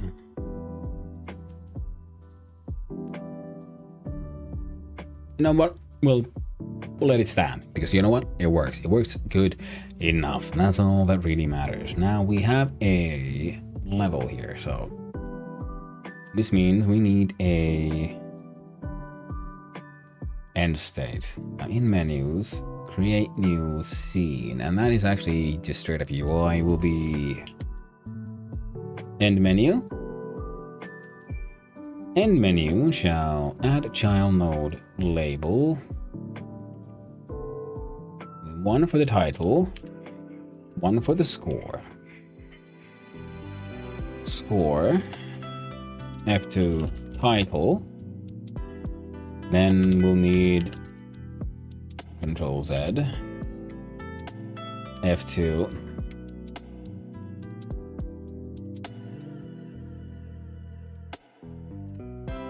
Here we go. Quit button. Wow. This music is traumatizing. Traumatizing nonsense, yeah. Yeah, this is the very last song on the track when it's time to be finished. And I doubt I've been zoning out so hard. Well, it wouldn't be impossibly surprised. No, we're only 1 hour in. We got a couple of more hours. We are A-okay. We still got it. We still got this. Whoop, there we go. So, let's look at end menu. End menu will, of course, then need some kind of code to control it. Now, end menu's restart button should be renamed to the restart button. There we go. Restart button. What does that do? Well, it does not do that. When pressed, does something.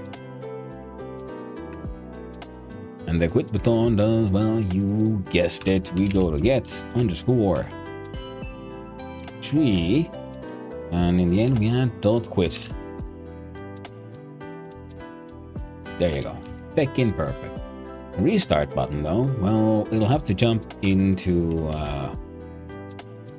global dot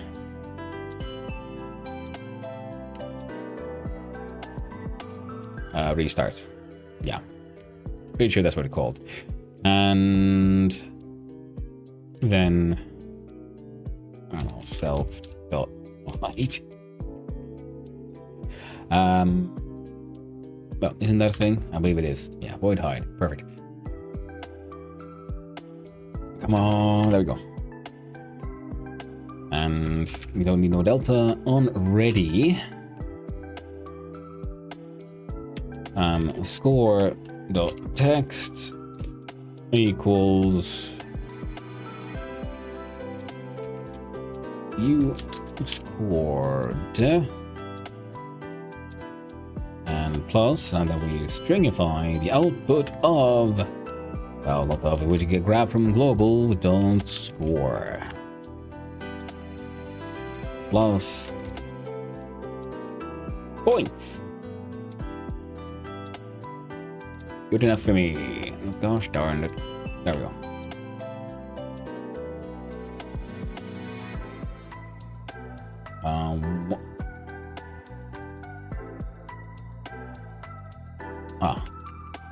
We do that. Jump in the middle there and add a dollar.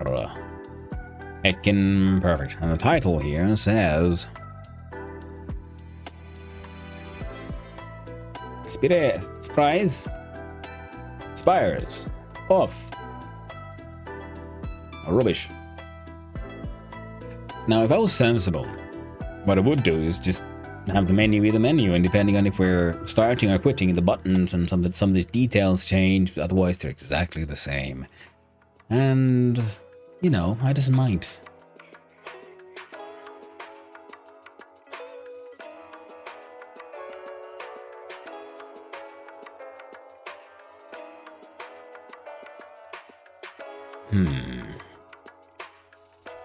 But yeah, no process will be called for this one.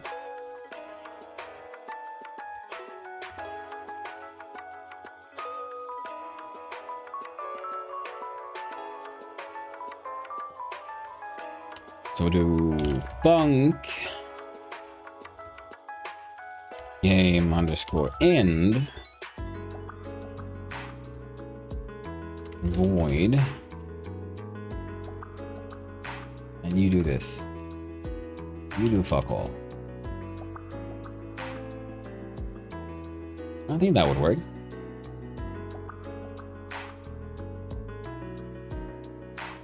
So we change that one. I don't know. Should it be hidden otherwise, or you just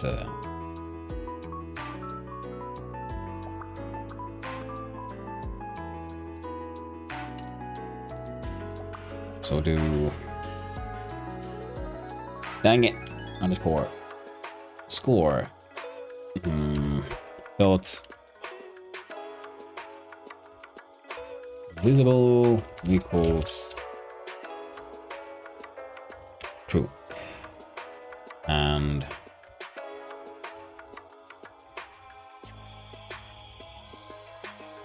otherwise it's false. Save that one. Look at the good old 2D here.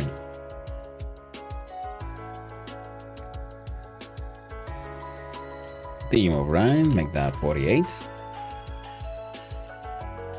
Don't move the entire thing, friendo. Now restart button, title. See, we're not centered, so that's why we want to add a little bit. Centered enough. So 1, 2. What do we got? 1, 2, 3, 4, 5. Means at least there. We got 1, 2, 3, 4, 5, 6. 1, 2, 3, 4, 5, 6. That's good enough for me. And by extension, it'll have to be good enough for you. Then yeah. Score is relative.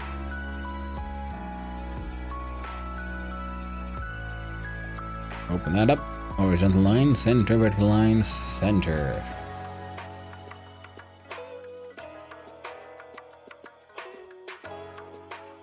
We restart the button to start game. Now quit the button, we'll simply say quit. Maybe we capitalize it though.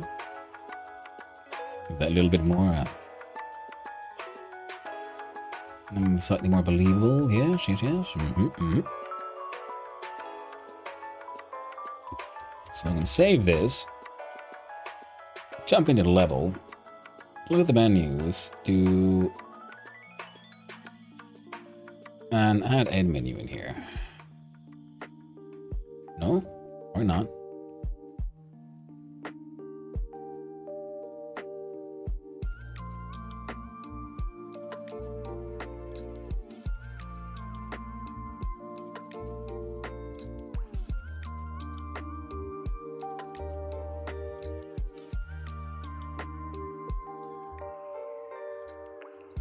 Okay.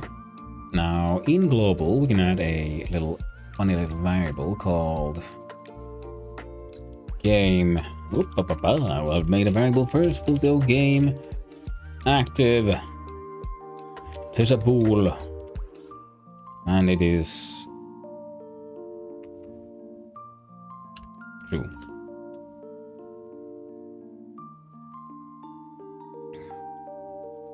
No, actually, it's probably false, isn't it? It's false is the basic assumption here, and when you reset, score becomes 0 and game active becomes true. And if we look at launcher,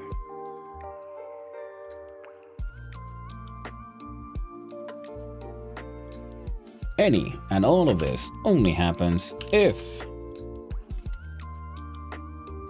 global game underscore active is true.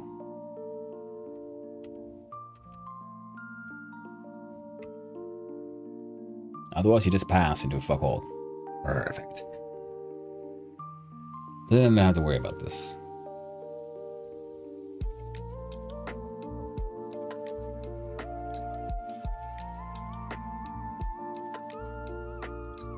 There we go.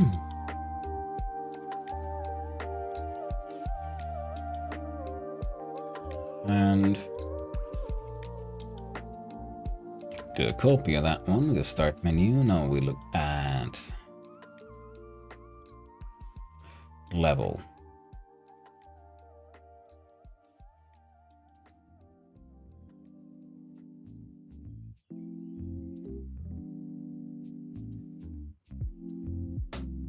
I don't want level to do much, so we'll do global dot game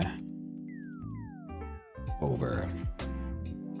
Like jump into global here, make a new function, and you guessed it, we're gonna call that one game over. Yeah, that's what's happening. So it has no input. Oh, what do you know? There you go. No inputs, no outputs. And what it does, it says game active equals false.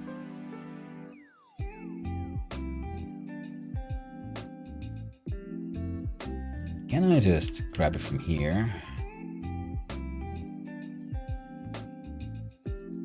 I don't know. Do end menu equals no. Visible equals true.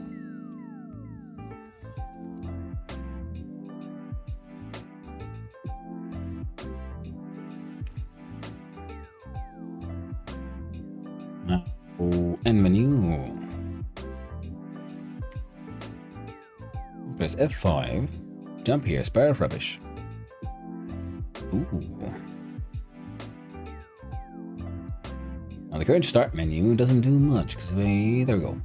So we'll just change scene to file, and before we do that, we check out our global and game active. It's not truer, but it's true in general, which is truer than false.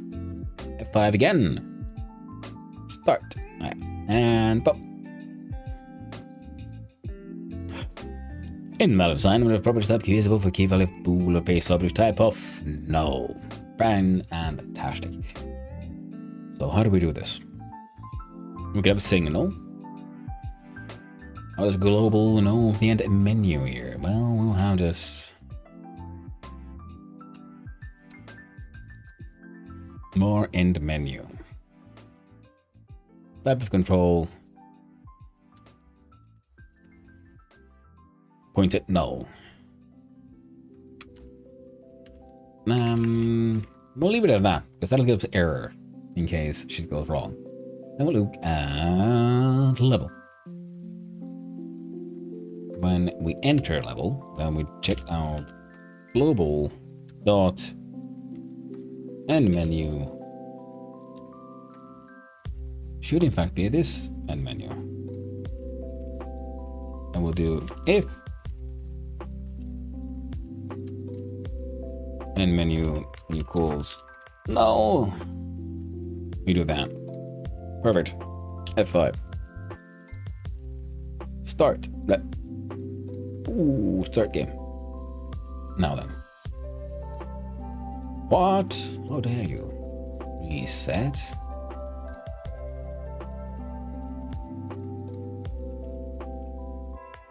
Let's try again. Pop. Start game.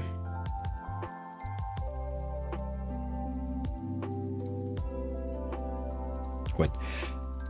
Right. So reset should also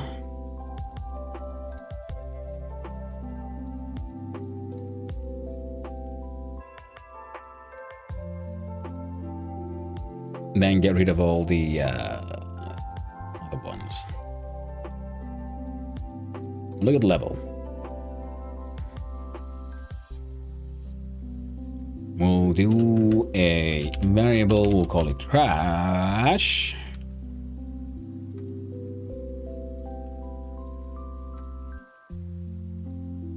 And it can apparently contain whatever. We're gonna just let this happen in an ugly fashion, because why not? Okay, we don't need box detected anymore. We can shave that one. Get in here, we'll just get a good old game and over. Now,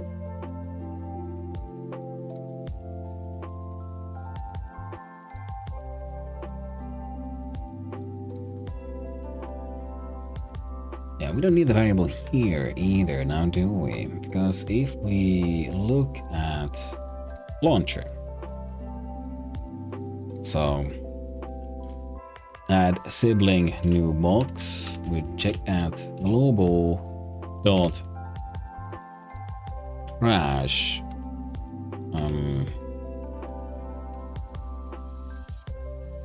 dot append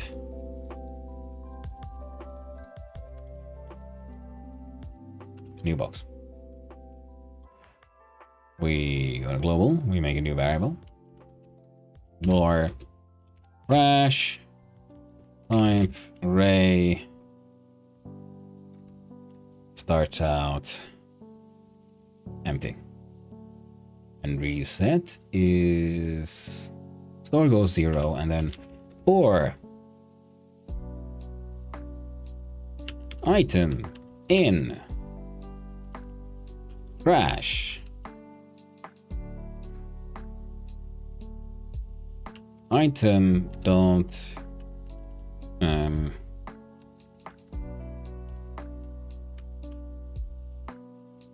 q underscore 3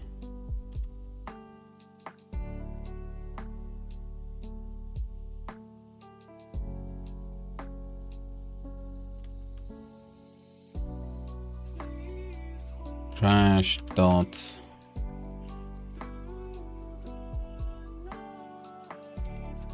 how would I like delete this current item from the array? Let's have a look see here.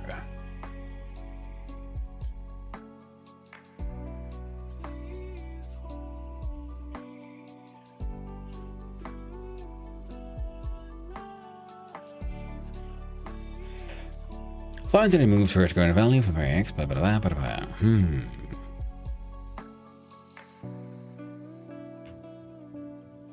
Now if I look at clear, that also empties an array, I believe.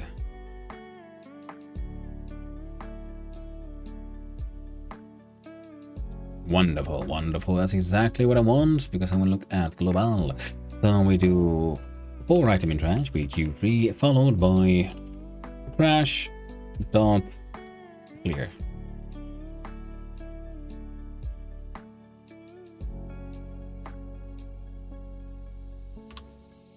And we'll see if this messes up the world. She might.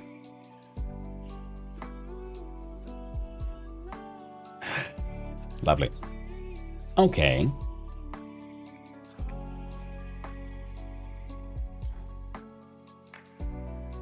So, we need a little timer.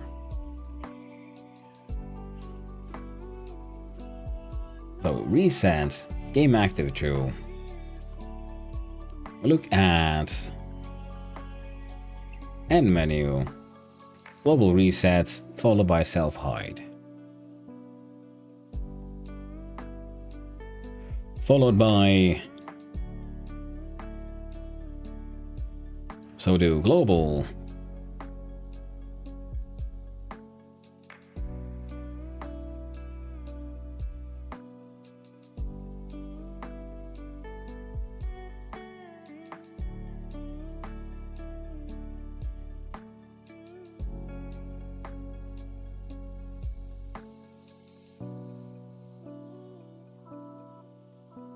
so that, wait. The problem is that the human hand is much slower than the computer.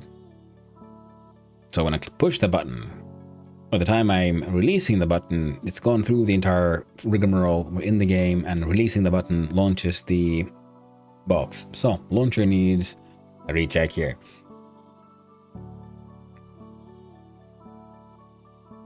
So if game active is true, we do these. If action releases mouse click, power help button falls, and launch box.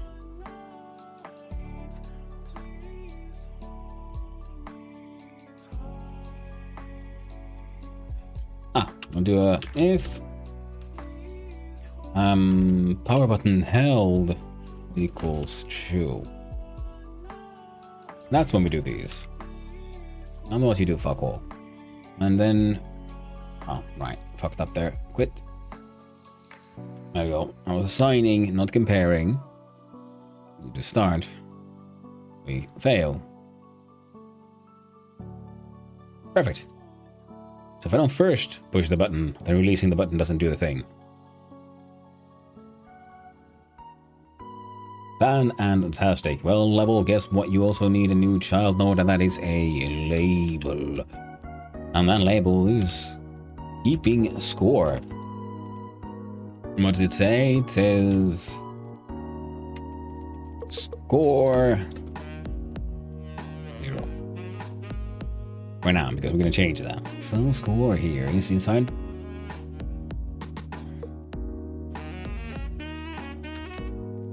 And put you here. What, launcher? No. You are happening inside level, my friend. That's a pen again. Oh, diggity dog. So, score is, we go process, we clickety clackety over here. And score dot text equals current score plus stringify via global dot score. That's good enough. Hope. Now, let's look at the level, and the score itself should go, I don't know,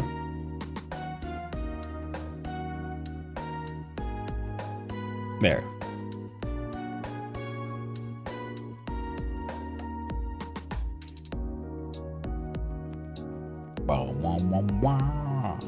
Wait, no.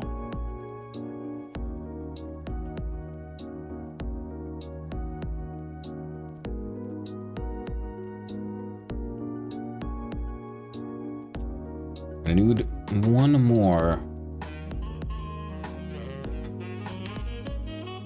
You'll get your own labels, and we should simply say it. Power.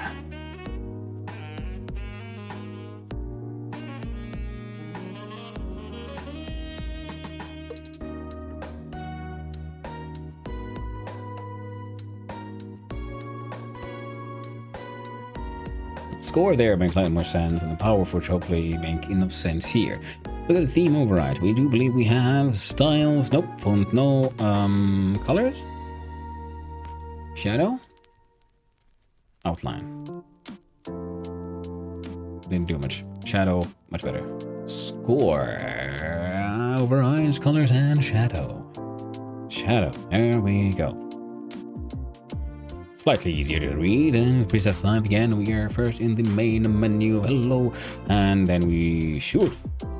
And we get Fahol.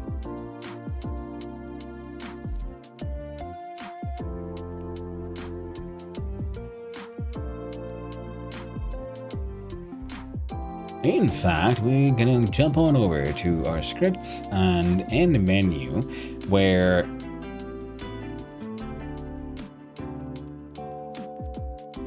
score visible. True isn't really working out, it would seem. Ah, yes it is, but it's cool because yeah, we're not calling this thing. My bad. Okay. So, if global the score is 0,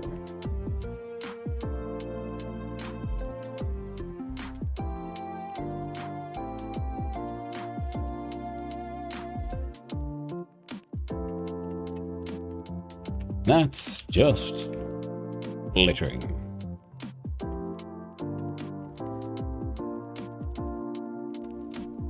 Zero point. Now we do else. That one. Shave. Good to go. Game end. I'll go launching the game end via a thing. Level. Game over. Global. Game over.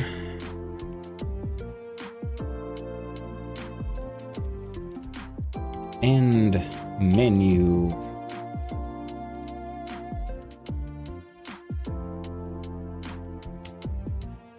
Didn't I call it game end? What did I call it? Yeah, game end. Copy. Paste. There you go.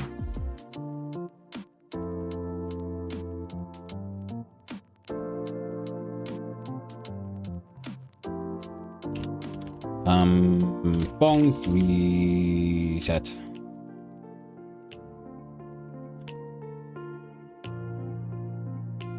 Oh wait, that should be fine actually. So, let's try it again. Press F5, we're in the general menu, and then... Boop. It's showing 0 points.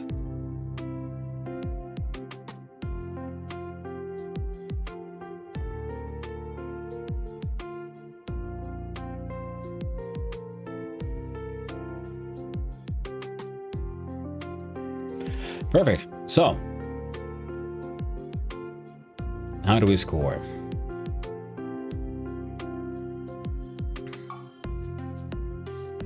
Well, look at box.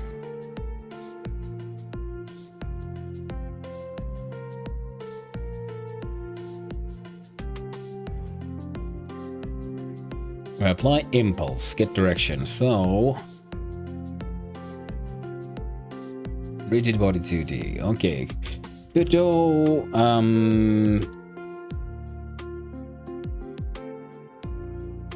Detect rigid body stops moving.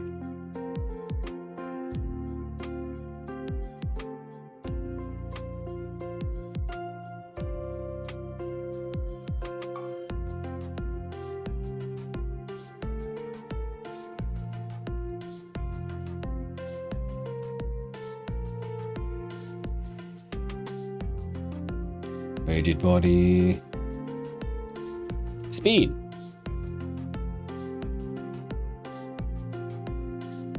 Rigid body has linear velocity property which means speed, velocity, and rigid body, but blah blah blah. Linear velocity, you say. So you're saying process. If linear velocity equals magnitude 2.0 pass for now, and global dot game activity is true,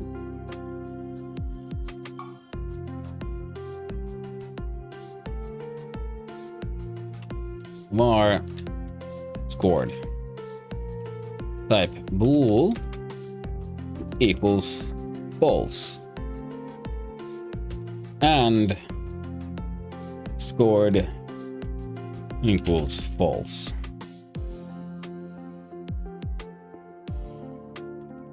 Global dot score plus equals 1. Scored becomes true. So that way, if something moves it, it won't be scored again. That's the plan here, at least. Also, print score for now. And let's click over the end menu and score.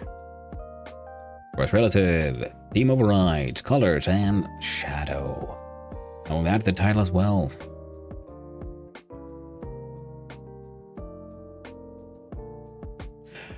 Shadow. Oh, I did add it to the score, right? Yeah. F5.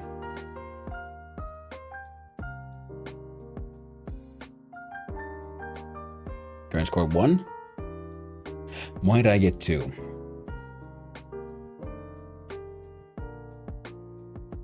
I got 1 after you're launching it.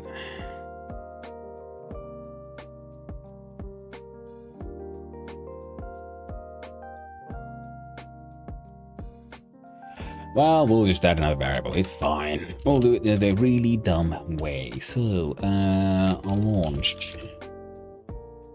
Also a bool, and it starts out as false. And launched is true. and scored is false. Launch applies the impulse, but not only that, it also turns launched into true.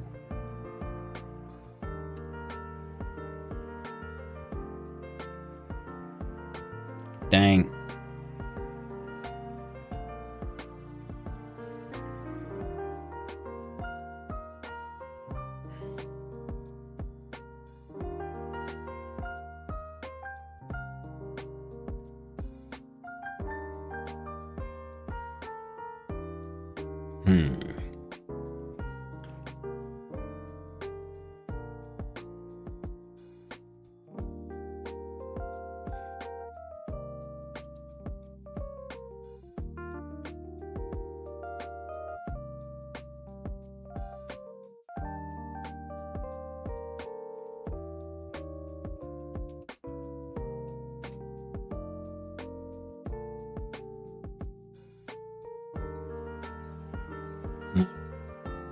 If linear velocity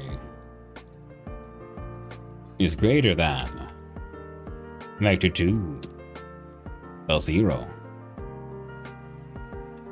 launched becomes true.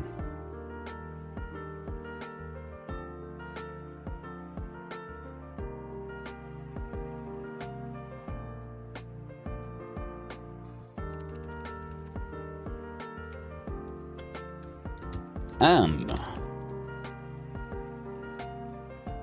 launched is false. Actually, this is probably easier if we do it this way. Pop and pop, pop, pop, pop, pop, pop. That is a Boolean comparison. We do this one, and also do not change it, but check it. So now, good old simply dumb shit. Okay, so no, that's not scoring. Good. And can I score a point? Ooh, no.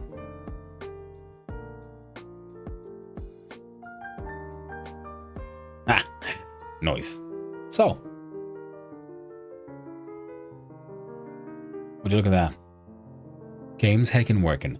But the thing is, the power bar isn't really everything I would want it to be. So if we scoop it here, over to here, and have a look at our power bar, we look, show percentage. Because I want it to be more intuitive. Now, if we see a number,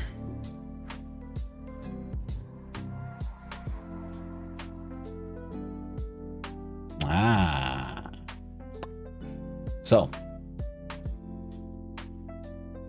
I do believe we do it via launcher here, right? Would we click the button? There we go, fantastic. Now,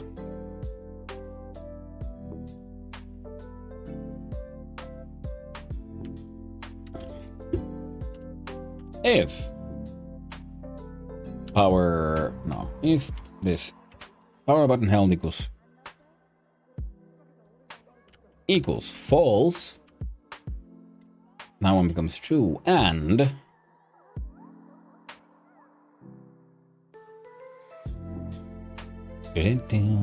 where from launch box, this one.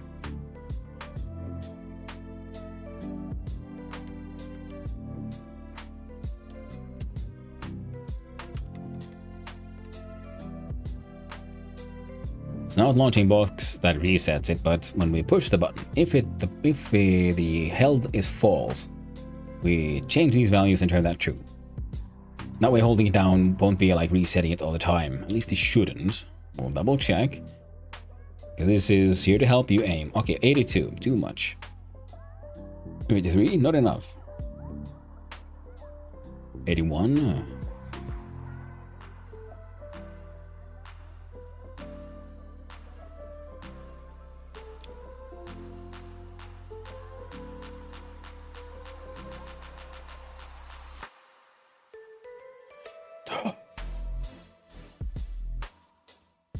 We still got the point there. I'm okay with this. I'm okay with that kind of development.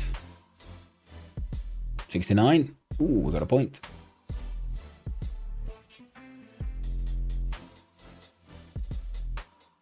Ah, I'm okay with this. I'm very okay with this. The only issue I can see is... Okay, I'm gonna set our launcher dude slightly further down. And... I'm going to...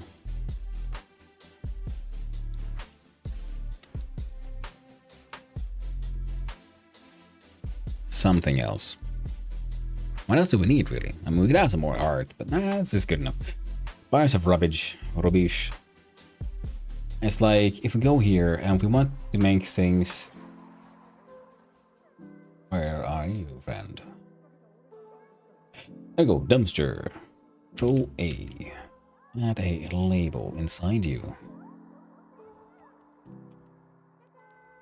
Do trash.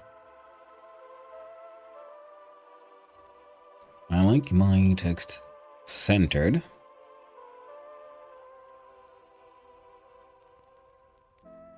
Font colors, font size. Find one where you turn sharp.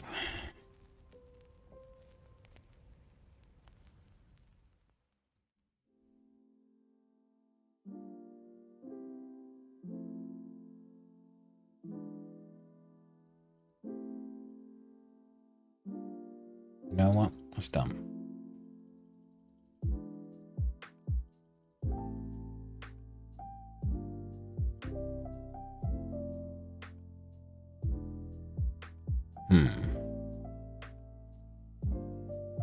Styles.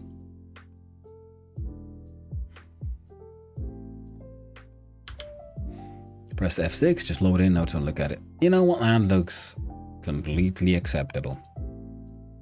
What we're gonna do is hide that, hide that, hide that, hide that. Now, launcher here. You're gonna travel down a little bit. I think around here. And then... Actually, I can probably do it here. See, this could be funny. So what I'm gonna do is see about making really stupid attempts at art. See, can this be done this way? Because I think it should, come on now, function.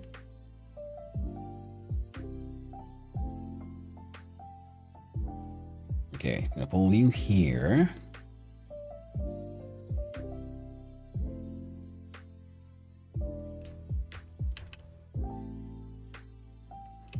Add another color rect. It'll be there.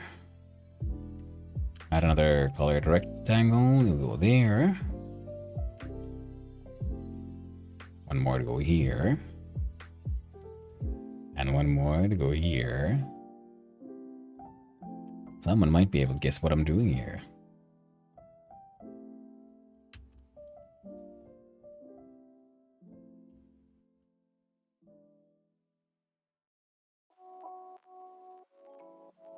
Doing here is a silly stick figure.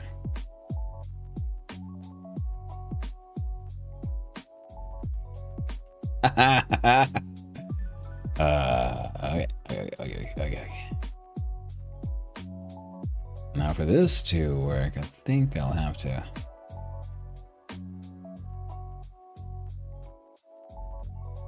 Ultimately acceptable. Ultimately quite acceptable. Now, let's find shoulders. This one has to go all the way up.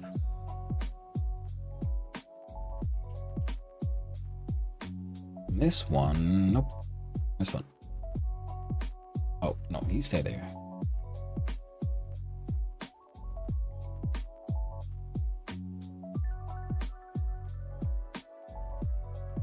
Can I just... Close enough apparently, and that's okay. Now here, good old blue jeans to rescue. I'm okay with this.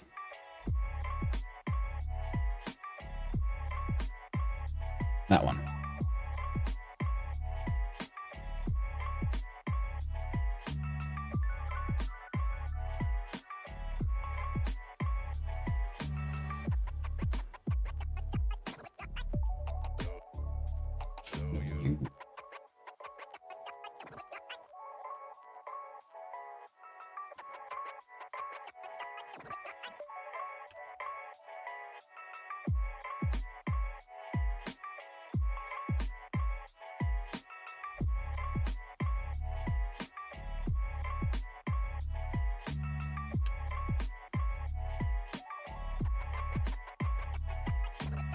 these should all be beneath that one.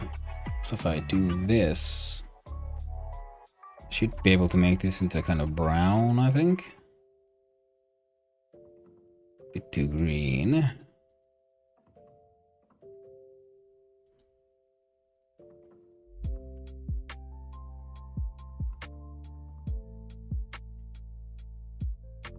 Go back into level.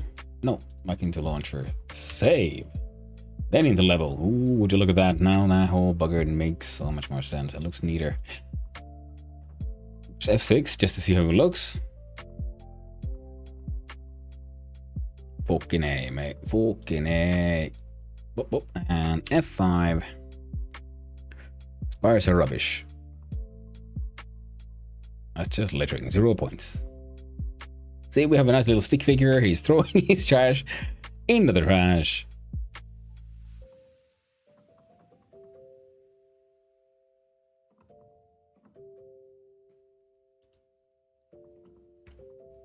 And I think art-wise we're doing heckin' amazing, aren't we? Now, end menu here.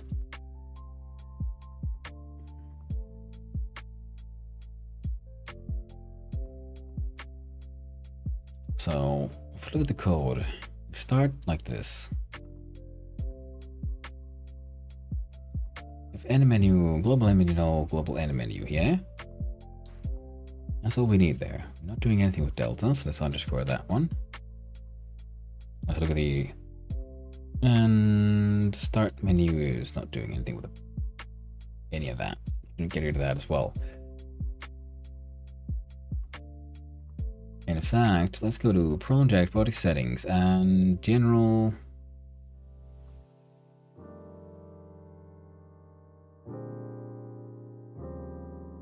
Gosh darn, where was the starting scene? How do we choose that one?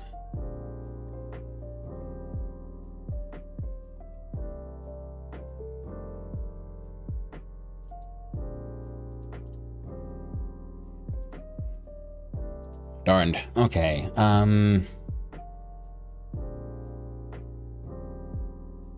Good old Google, help me out here. We'll do a good do and change start being C.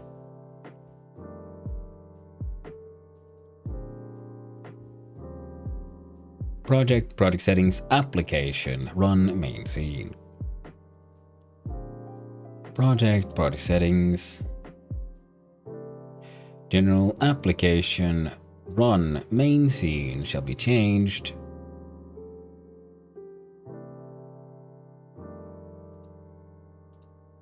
up 1 levels, level T seed. There we go.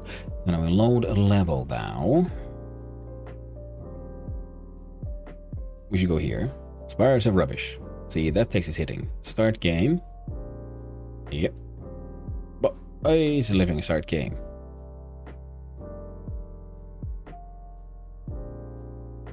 Start game. Why is my current score 1?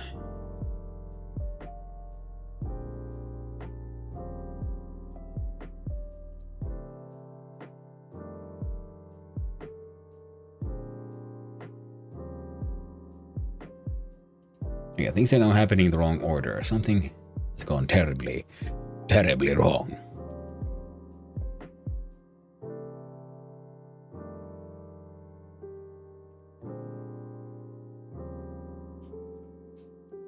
And because of that, we're gonna go back to project settings and change the main scene back to what it was because that one worked. Menus. Start menu, close.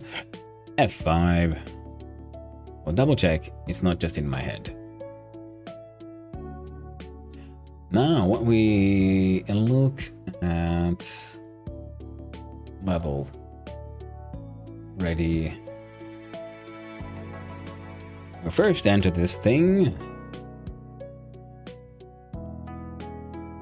We could just go from here, can't we? Level menu just starts out hidden, right? Start. Why do I get a score? I'm not to get a score for that, my friend. So let's see.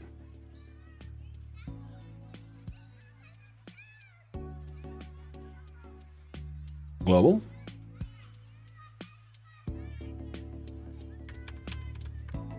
Change the order or reset.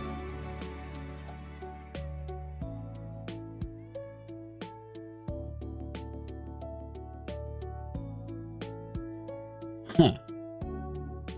Why do I keep getting a score there?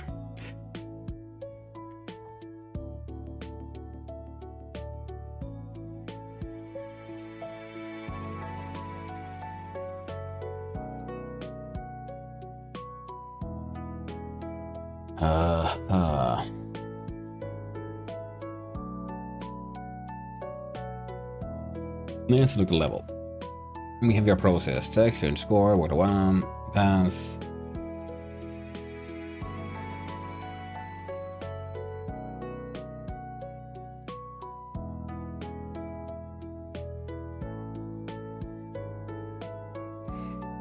So now we have the body async root box, right? And then we check the global game over.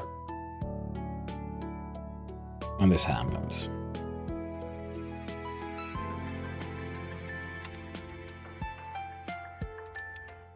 Then we look at global, where for item in trash, item queue free, trash clear, start. How is that possible?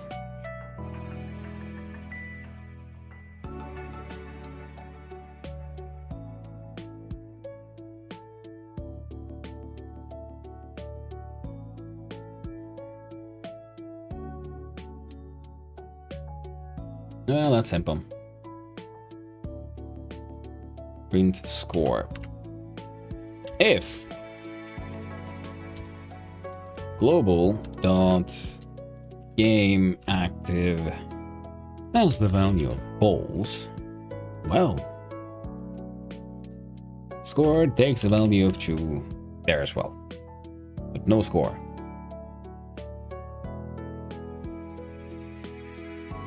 And this is else if. So check these.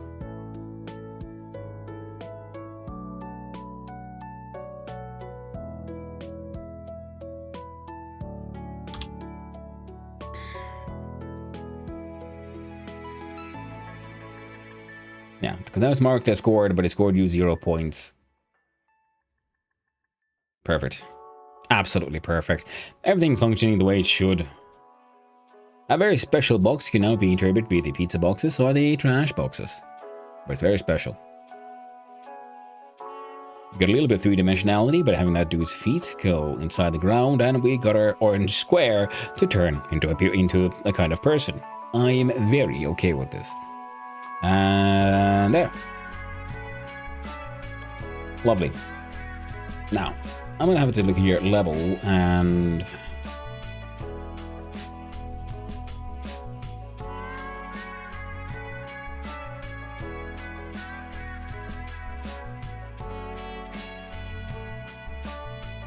I'll copy all of this as is and jump into start menu and I paste them in. You'll be behind this shit. We look at our beautiful title and we add a shadow. There we go. Elm. F5 spider rubbish.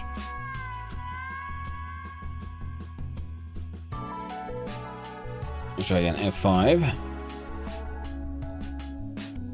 Yeah, I do it as power bar appears and nothing else changes. There we go, except of course the title is wrong. We are missing an S. The Spires of Rubbish. And of course we'll have to add another label. Control A. It is not a more color rect any for more, my friend, but a label. And he'll be instruction.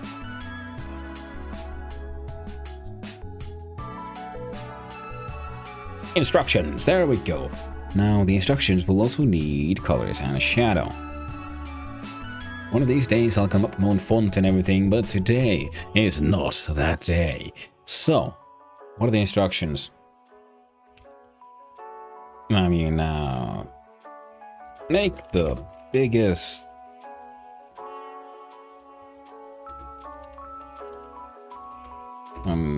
spire of trash that you can.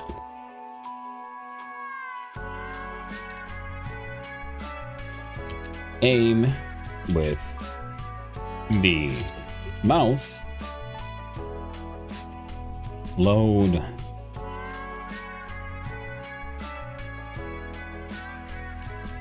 Charge the power of your by holding down the left mouse button.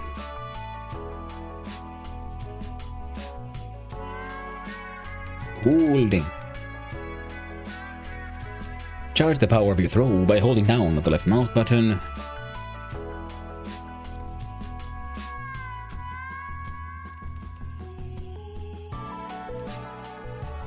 Throw that pizza box by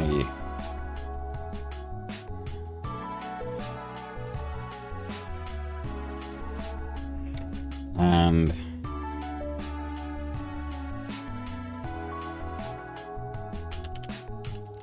throw the trash by releasing it.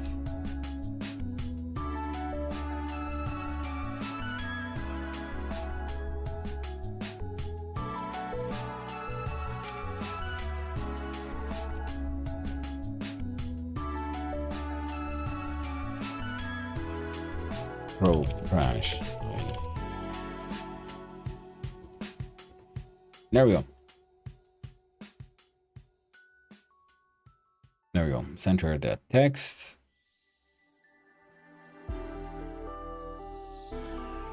And the spare trash they can, and with the mouse.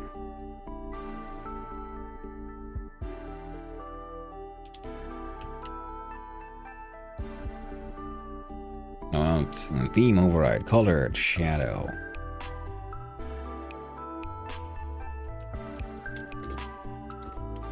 Huge party to stack up those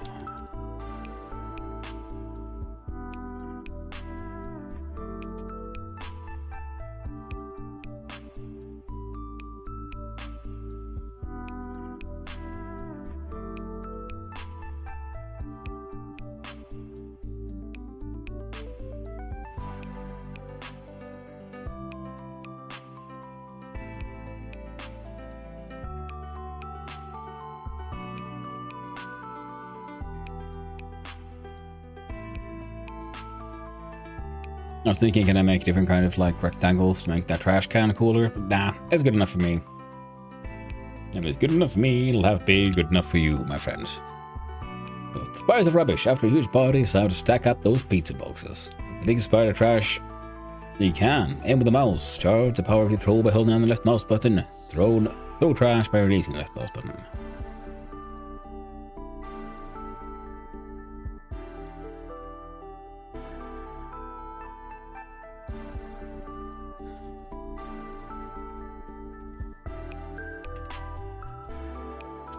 There you go. Now,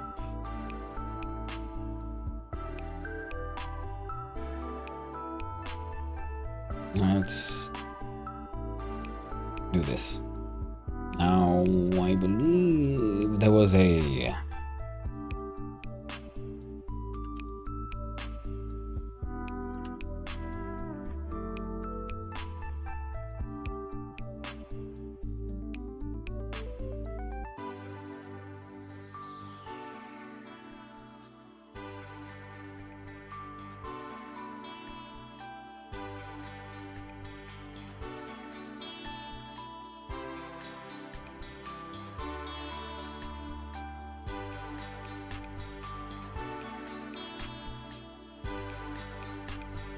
let's just try this one out. So good.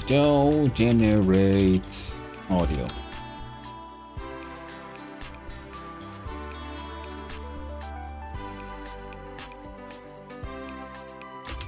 I know from math.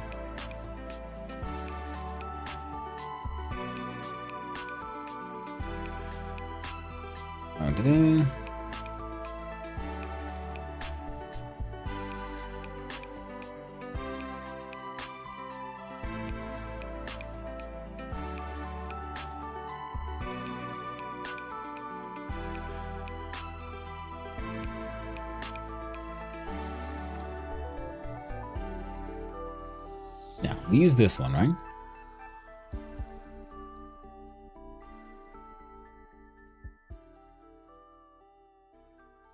Method description is stream playing, Beat, playing stream, audio stream, offset, volume, flow, pitch, scale, flow, playback type, and stuff. Play an audio stream and a given offset, volume, pitch, scale, playback type, and bus. Now you start immediately. The turn value is a unique integer ID.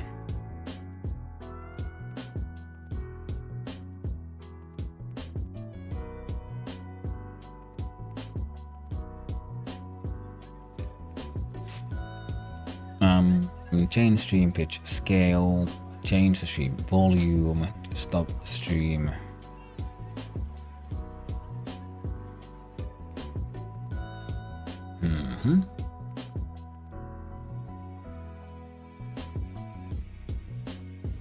On tutorials, suggested usage if it tracks the variable doesn't single for it. If I can access some, let me know how it works. Features again.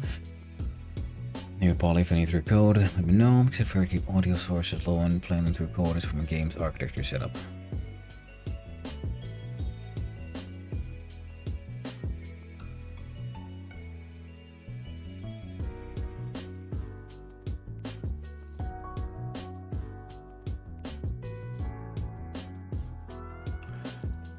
Right.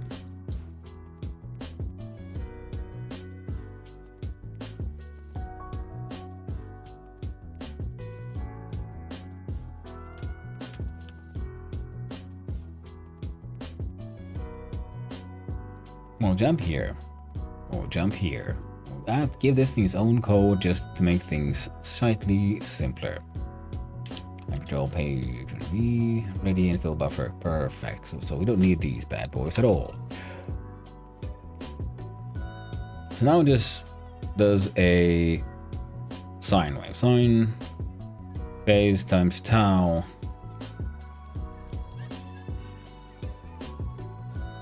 And look at launcher.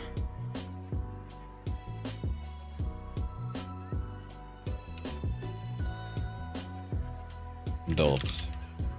Play. Alright, I'm assuming this might hurt the ears. We'll find soon. Oh.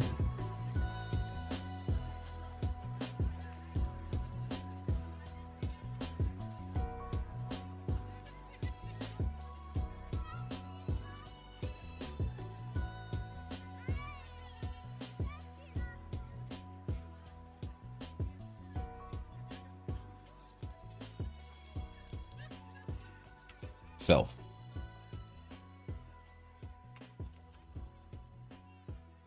I will try it again.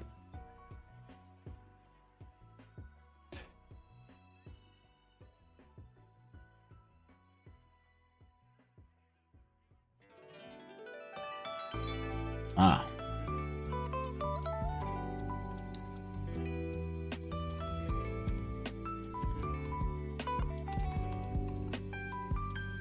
Will that work, friend?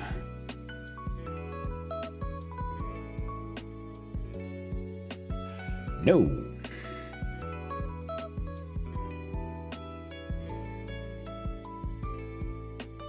Well, we'll do jump by here, control V here, and as we go, so.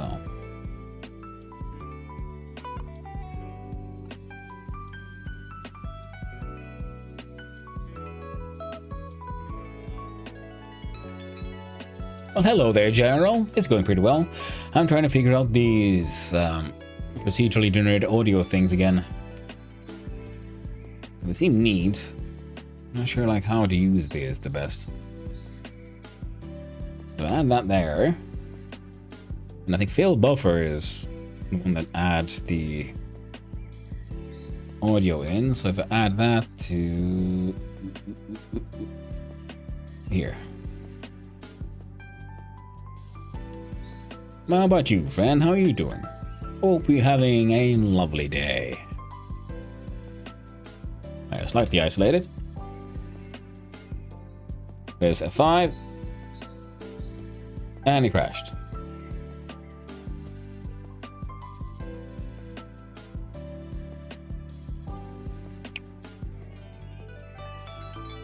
Why is there another instance?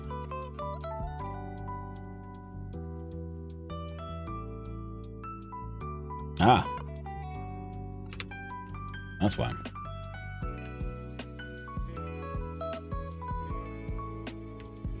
See. See. And we try again.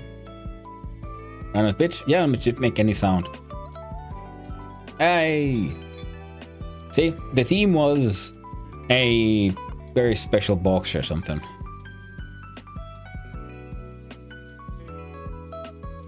A special box. Came up with different ideas. One is now to just build a tower builder using pizza boxes.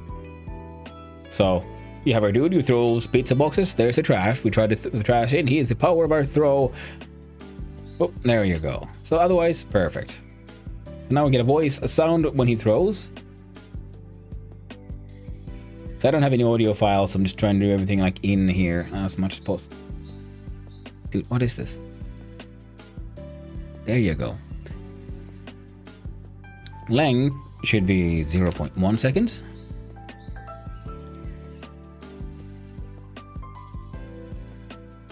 I'm finally gonna do a stream for Trijam today too, to participate finally, have an idea. Mystery box, ooh.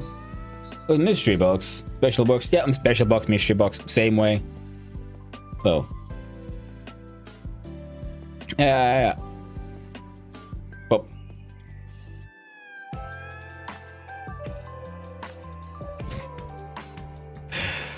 Yeah, you can sort of spam it, which is an issue. Should probably try to fix that.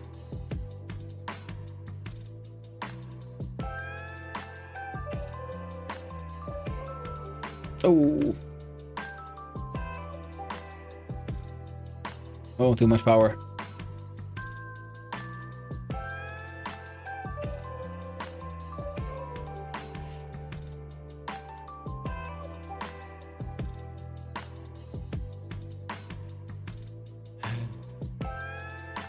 I swear I did get a couple of points at this earlier. Yay, we got a point. Okay, and we fail, and then, yeah, Spice Up, you scored 1 point. It's actually a very hard game. So I guess that's a success. And it keeps going. But you also taking part in the Trijam? Super cool, dude. Super glad to hear that. Because it's fun. It's good like palette cleanser, especially if you're working on big projects, because it's just one fast, do whatever you want. And like I said, because you can still design all weekend, and then you have to try to, as quickly as possible, may turn that into a functional demo. Minimum viable product.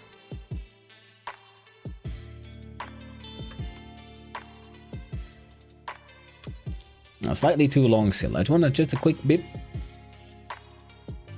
Alright. Oh, right, that doesn't save it. There we go. Let's try again.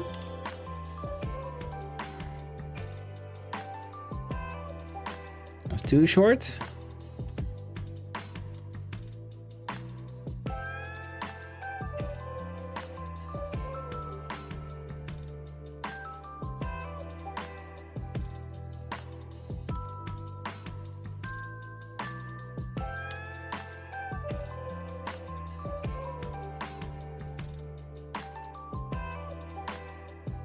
Yeah, works for me. Perfect. That's a nice little bit sound effect when he throws the thing. I have no idea how to make music happen, and I can't be bothered to find music. We're doing good time here. What does that timer say, actually? There we go. We got like an hour left. I could add more art, but I'm actually pretty happy with what I got. I could music super easily, actually. Yeah, but I just don't have any. I mean, I have some free files and stuff I downloaded, but they're just, I would need to go through them. I could add like some random, but I need something I have the right to use so I can add and credit them properly.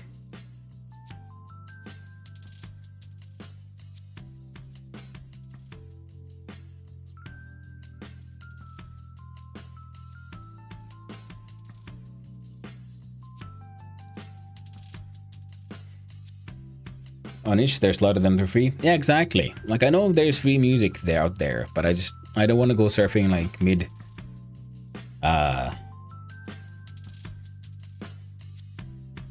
Or you know what? We got time. Let's see if we can do it. Actually, let's see if we can do it. So we go browse. We're on the itch. We search for free music.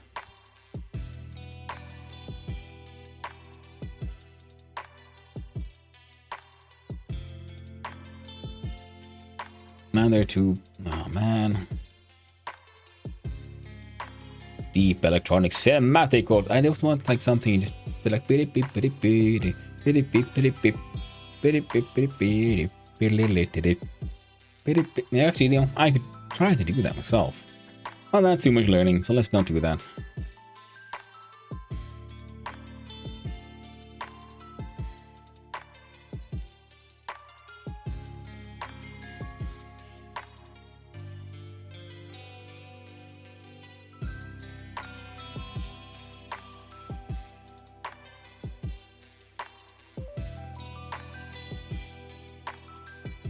Alright, we can mute it so it keeps going.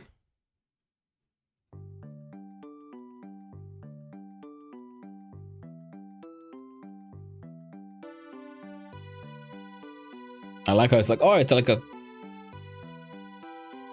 I'm trying to be retro super music, but it's already way too complex for what a Super Nintendo could do.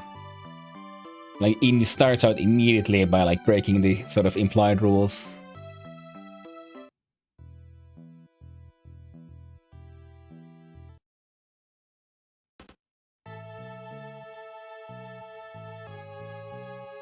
Yeah, thank you, but no. Because otherwise, I think the game is pretty much almost done. I mean, there is, yes, a lot to improve, but it works. We got a little bip sound where it throws it. Let's check out this one.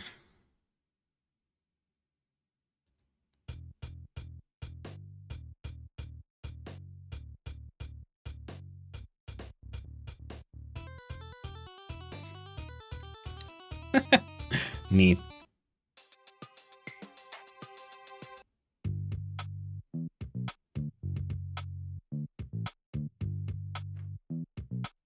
I wonder how this goes.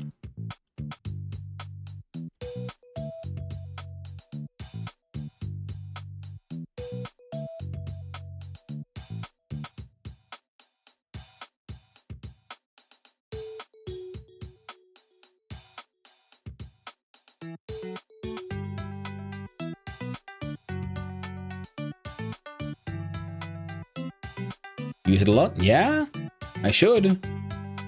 I've just been lazy. Yeah, I'm just thinking like, that sounds like nice. Using the audio stream player node. Yeah, that's what I'm, not the 2D one for music. Select imported music file, then when node tree is this import button, change import, shift import forward. Won't loop. Yeah. Hey Matt, no, thank you, Jaro. That helped me a lot already. I just want to, okay, let's see, it's almost done. How does this one loop?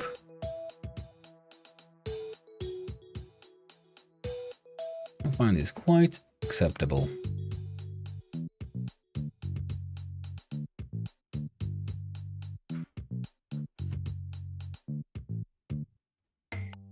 Copy. Now,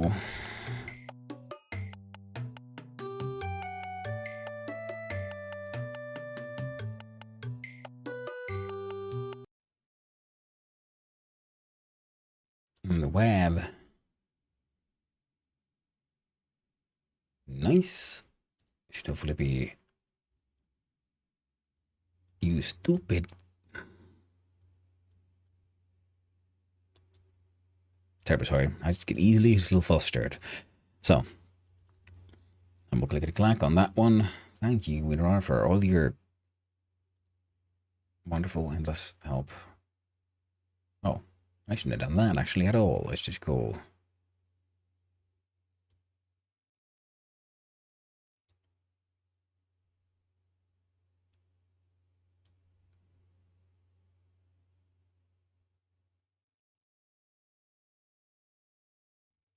Oh.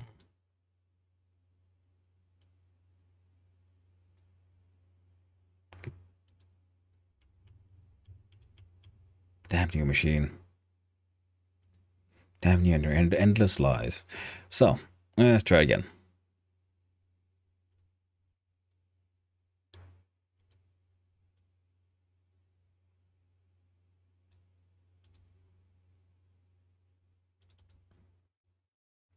In the city. Copy that one. Got a documents. Trijam 325. Right click.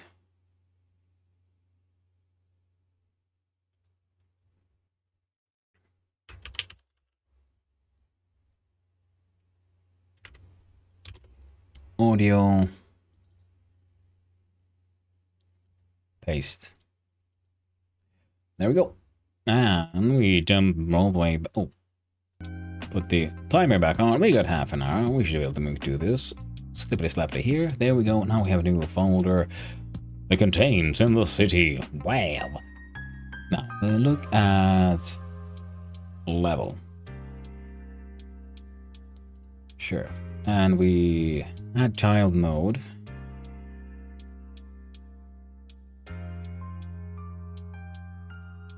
Oh, yeah. Stream player, generic. Yeah, because I think the 2D, 3D, because they want directional stuff. We don't care about that. We only want this one. Stream.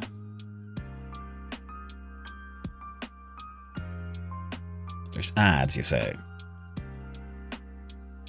Okay, we'll wait for the ads to be over before I do this in case someone is watching this and wants to see me, either succeed or fail. Now, audio stream player. Audio stream player node, put off on 2D, select import a music file.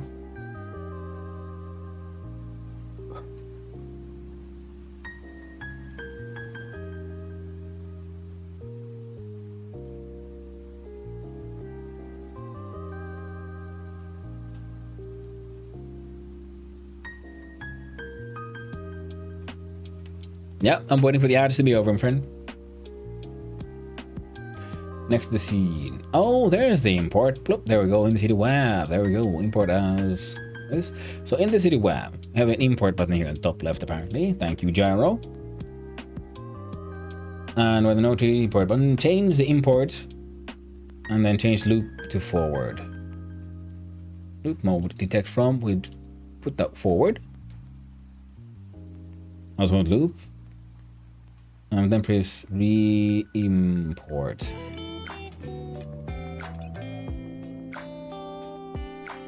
Okay. But it says in the city web up here.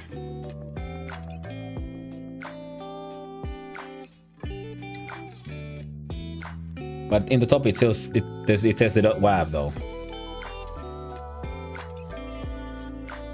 Oh, awesome. And then they press re-import on the word, sounds so complex. Alright, nice. And do I just click it there? In the city web. And then we say playing autoplay on. So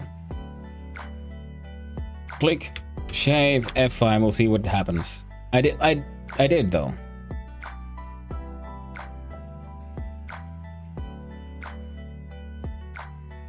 We'll double check by going back here, muting this one so the timer keeps going. I'm stupid. Yeah, no man, no, because the re-import stayed there, but it had a star next to it, and I clicked it and the star went away, and it happened in like a fraction of a second. But we'll double check though, did it actually function by seeing this loop.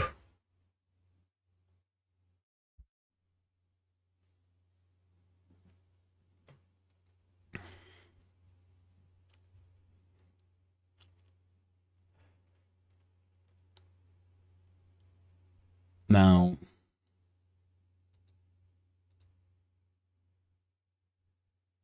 one thing I will need to do is add a label. F2. Credits. Oh man, I thought I copy pasted it. My bad. Let's go back to here to. There we go. Copy.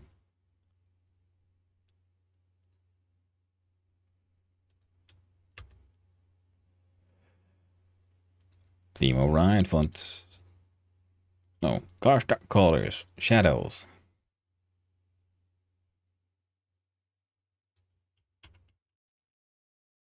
Horizontal to center.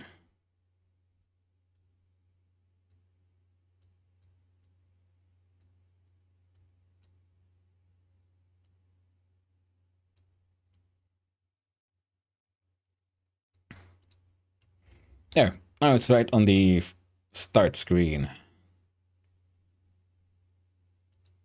And I'll copy it actually.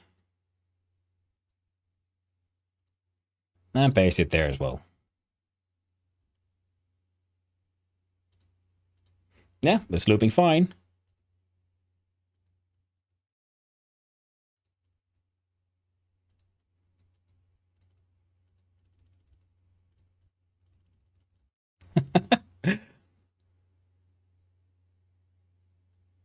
Quit button also works. Fantastic. And debugger is not complaining about anything just yet. So good.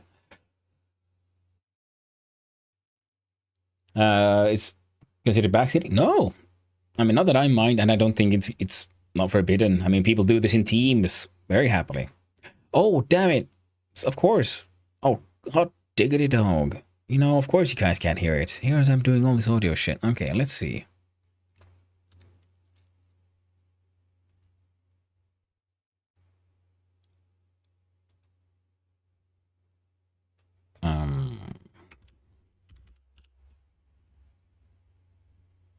Create new. Okay. And then we'll see.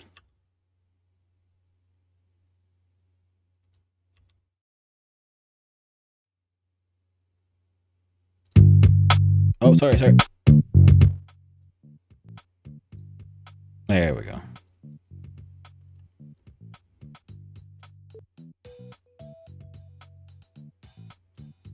And then once you start, we just keep on having music. Yeah, I use the application capture to grab it specifically from Godot. So I'm trying to like grab everything from the specific sources I get them.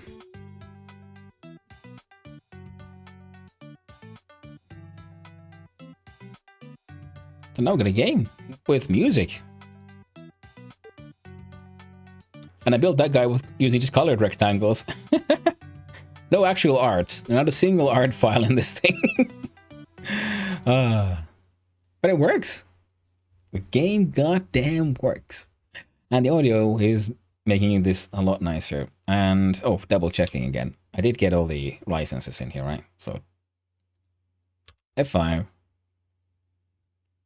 UC contains music by that one. We start. Oh, and WC as well. Perfect. Games from Yeti series? Nice. I'm pretty happy for this, considering I got it done in so goddamn fast. Usually I am like so last minute on these things. I still got like half an hour left, kinda. Then again, usually also they end up drawing art and that takes its own time, animation, all that shit. Here, everything is just color rectangles. When I bunk penguins with the bat for them to fly as far as possible. Nice. Name for that kind of stuff, because it is just fun making all these funny little silly games. Oh, spars of rubbish. Yeah. That works just fine. Now there was something I was considering here, and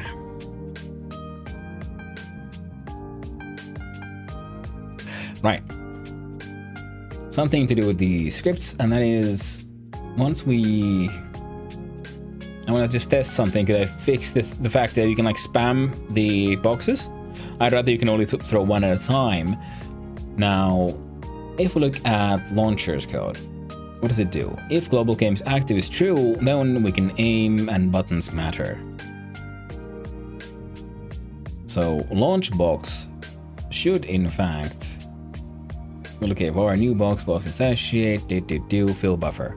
Also, global dot game active becomes false. Then we look at box where if linear velocity equals 0,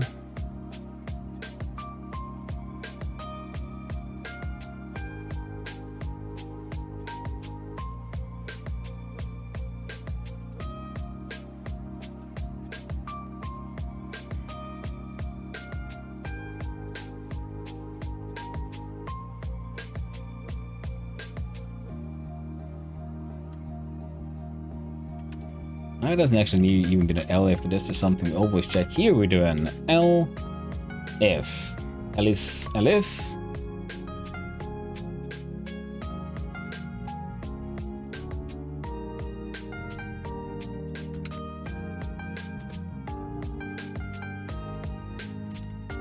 Global dot game active becomes true.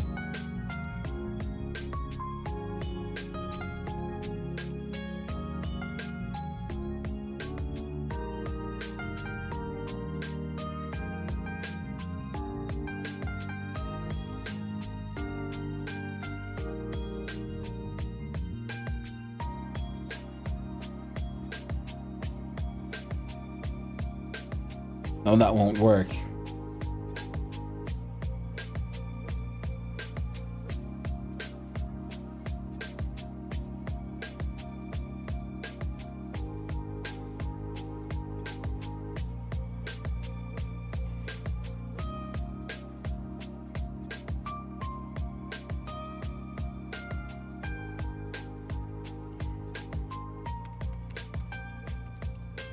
I don't know.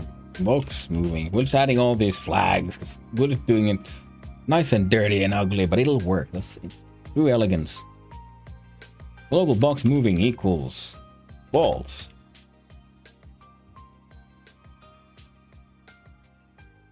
No, but that won't work either because no, we don't. It'll work.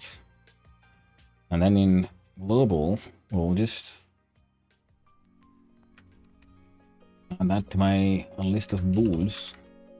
Bar box moving another bool shall equal false. And our launcher here does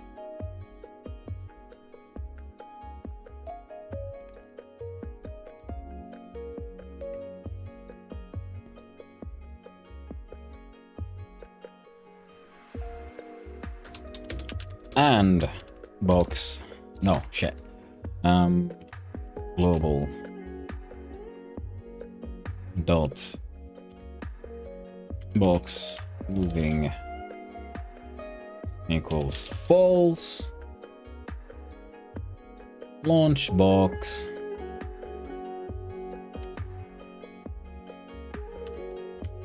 box moving equals true because we just launched the box. And then the box has been launched. Linear velocity 0 and global game active is true and launch is true and score false and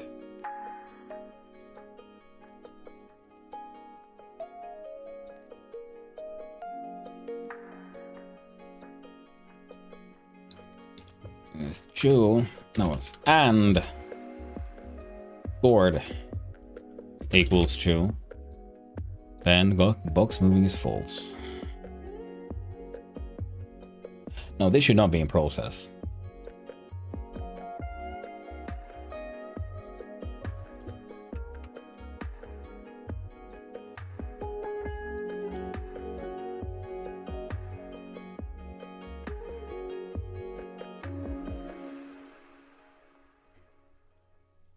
If launch equals false, and linear velocity equals 0, launch equals true.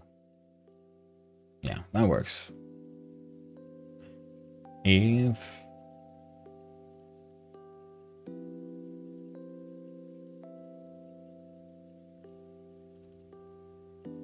And the only place where we change it. So that's fine.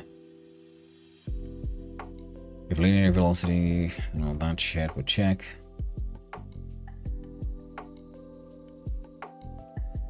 The squad becomes true. Squad becomes true.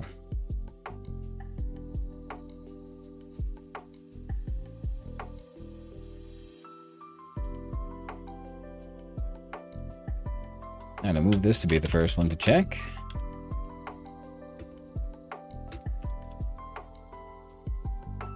But that'll be the first to fail once everything has reached that state. Global game active equals false. Score becomes true.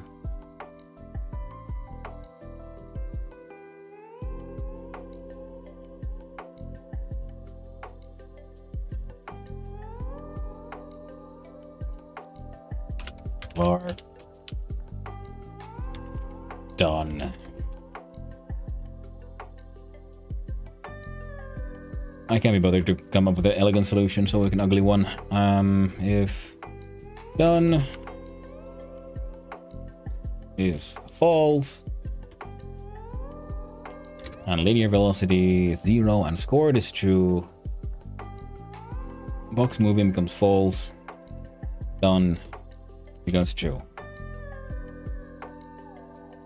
So we don't want to give a shit anymore.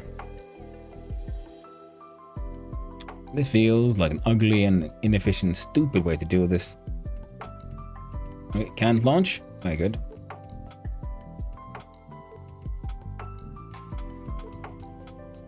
Here's a tricky one though.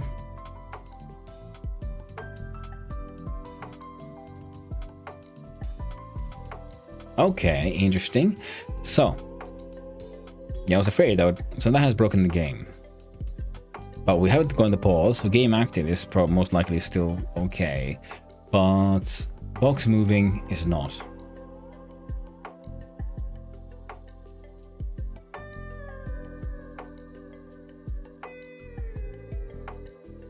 So done, linear velocity, scored true.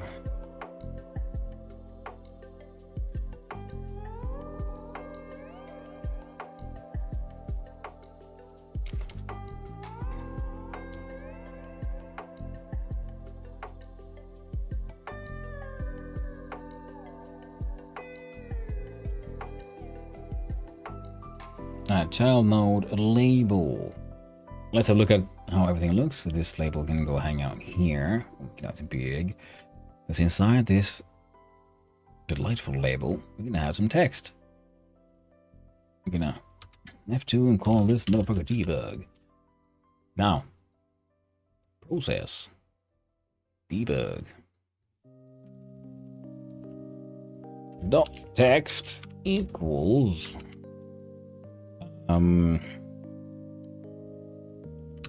box moving stringify global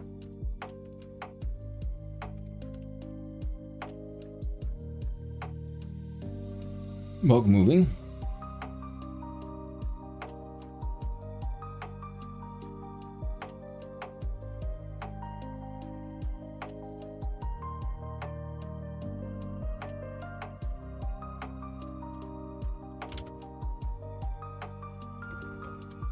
plus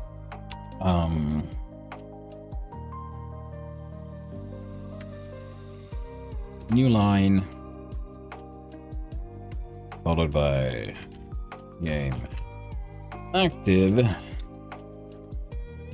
plus stringify global dot game active. Goodbye. There we go. Game active, and box movement should be capitalized because I prefer it that way.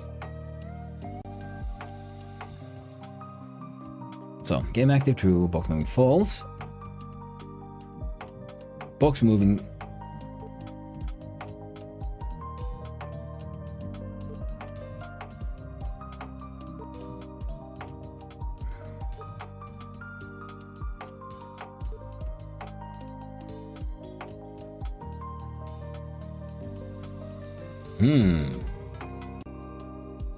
Then we look at the global. I'm gonna reset.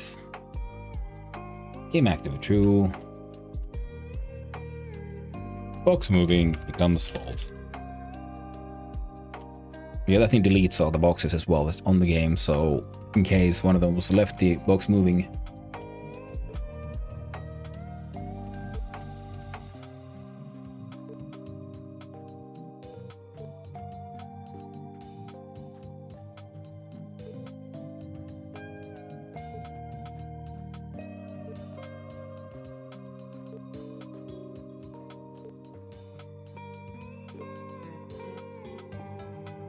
Okay, box moving true.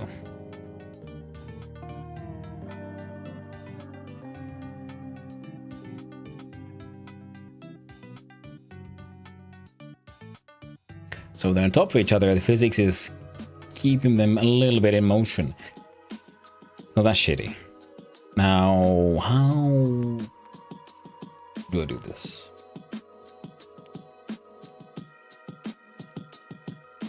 So done equals false. Linear activity is vector 0 and scored equals true.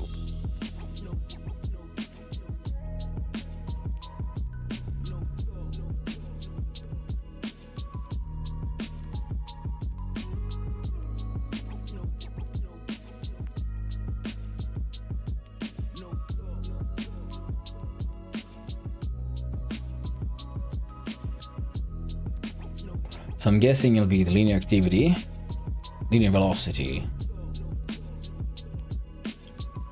That is not quite high enough. Now,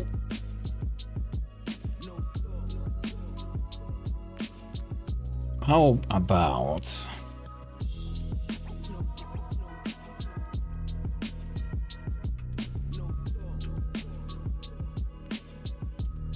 we do that one to 1.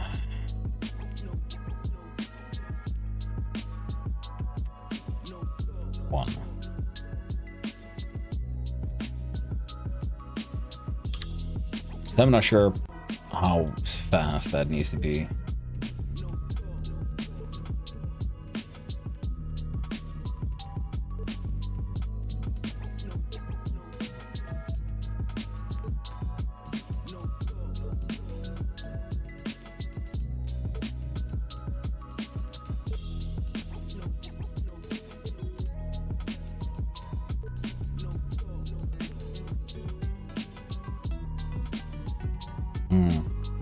Equal to silly me.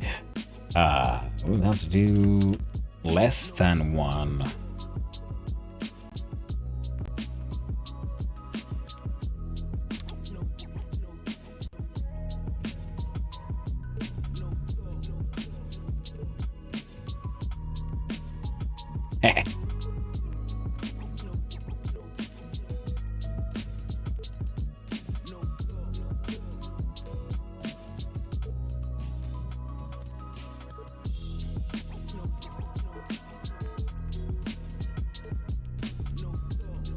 Currently, the hardest part of this game is the testing because I need to get 2 of these on top of each other. It's hard to get the past like 2 points, and it works. We got a score of 3. They were technically there for a little bit. That's good enough for me. Fuck yeah, debug. Guess what? We're out. Delete that motherfucker. I think we're done. I think we're actually done.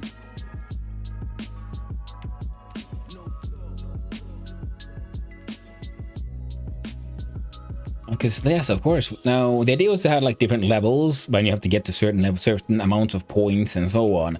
But considering the current difficulty, I'll just, you know, if someone can come up with a way to have more stuff happening, just better. And Thalamic Bridge, thank you very much for the follow. I appreciate it, and I hope you're having a most wonderful day, my friend. Yeah, I guess. Yeah, pretty much. Wow, this is all just working out way better than expected.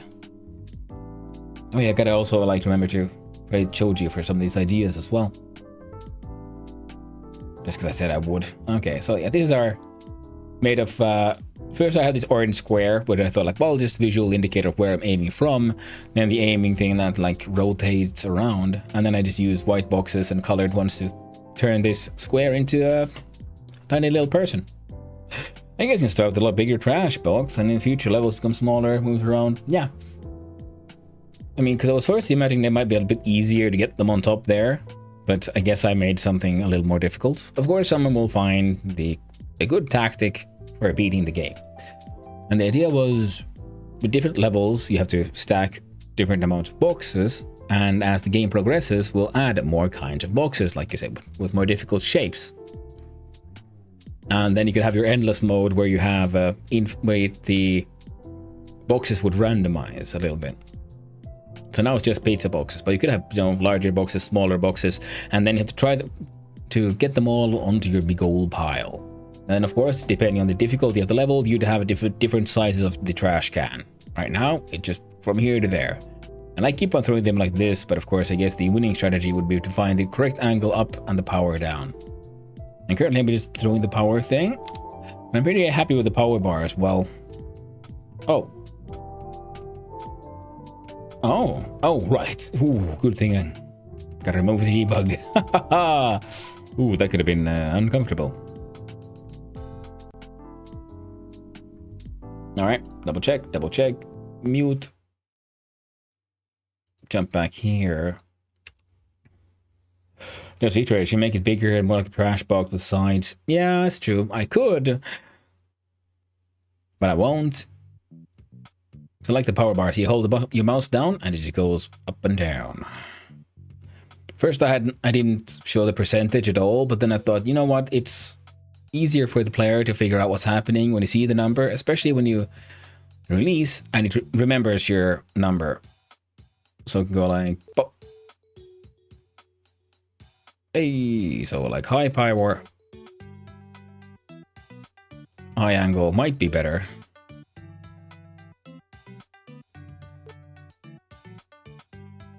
Keyword might. I even have a different, like, see, you scored 1 point, but if you just get nothing, that's just littering, 0 points. You didn't even get anything in the trash.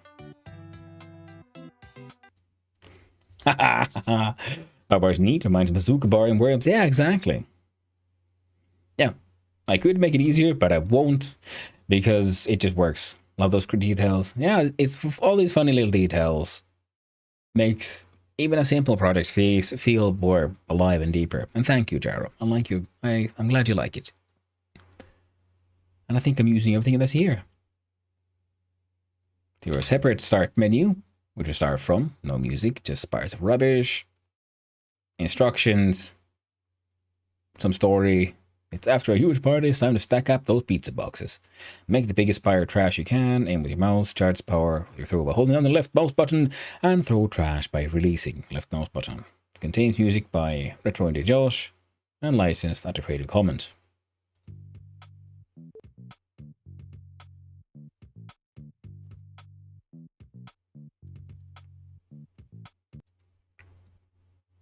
So,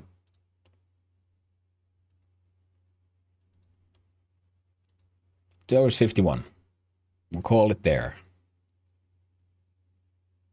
And I'll scooter boop over to this one, put on the chill hop tunes. That'll keep us going. And jump over here. Oh, wait, not yet. First, we gotta go here. Go to Project, Export. Up here, we click on Add, Web. Export path. Not necessarily necessary, but I like doing it this way. Add a new folder for it. I like calling that one just Web. Now, and for the itch.io, it has to be index.html. They won't save that as a sort of pattern per se. So when we click on Export Project, it still asks us what should we call it.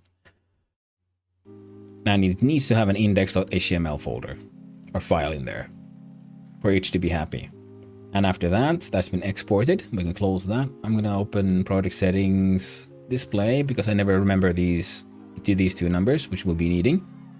And then I scooter poop over to the, no, not you, Brave, you stupid goober. I hate you. Go away. Cancel. No one likes you, Brave. Go away.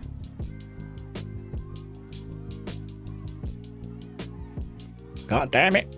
Okay.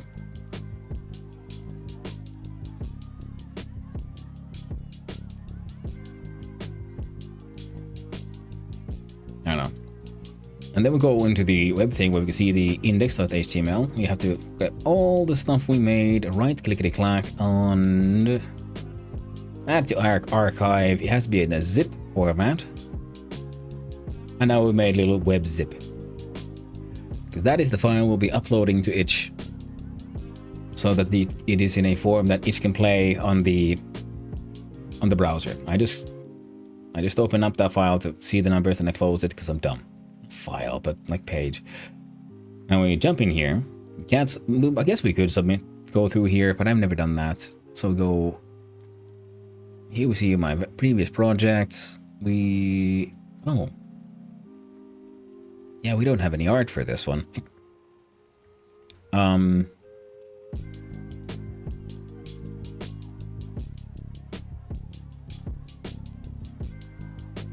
Damn. Ah. Wait, no. Wrong kind of trash. Oh shit.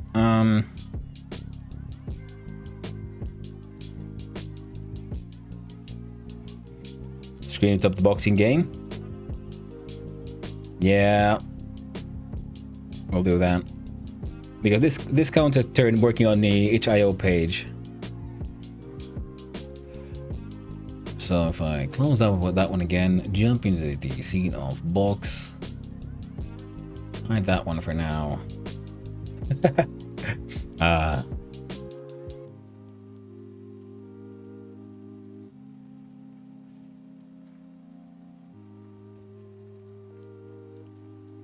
You know what?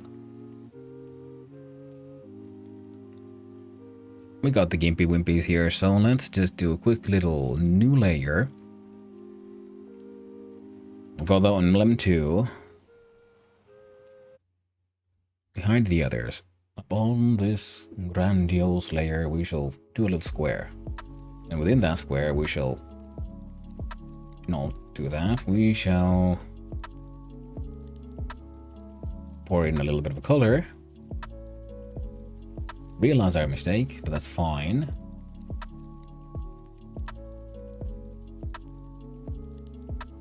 Guess we can do this. Lemon 23, sure. Because if we look at our select and grow, I'm gonna grow it by 5 pixels. Look at this color. I believe it was some kind of reddish, orangish, slightly orange, more red. Use the bucket, throw it in there.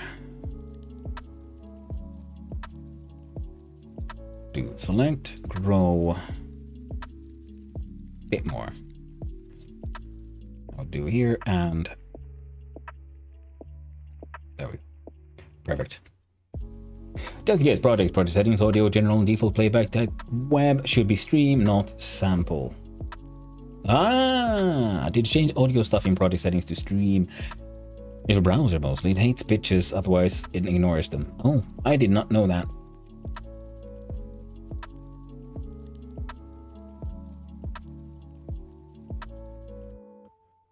So let's do that one quick. So you say project settings, audio. I only got buses.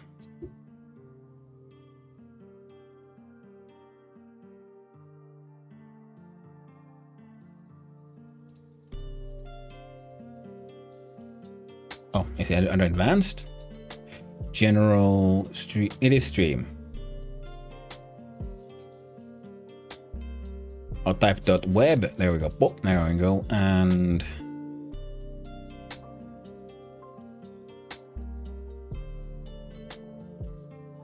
there we go.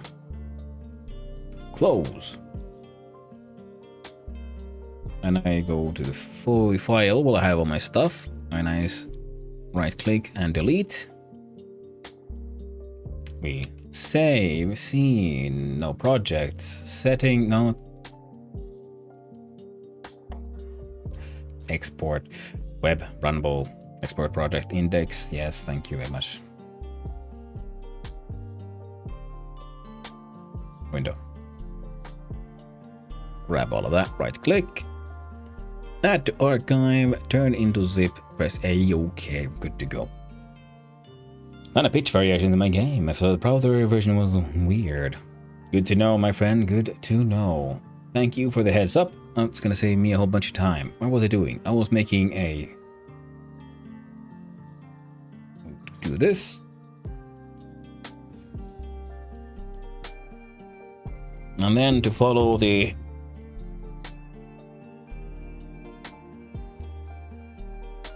way I've been doing things. Oh, this one might want to be bigger.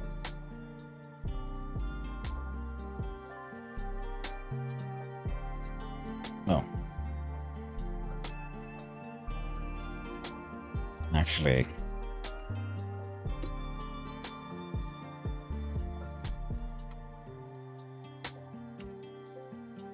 there we go.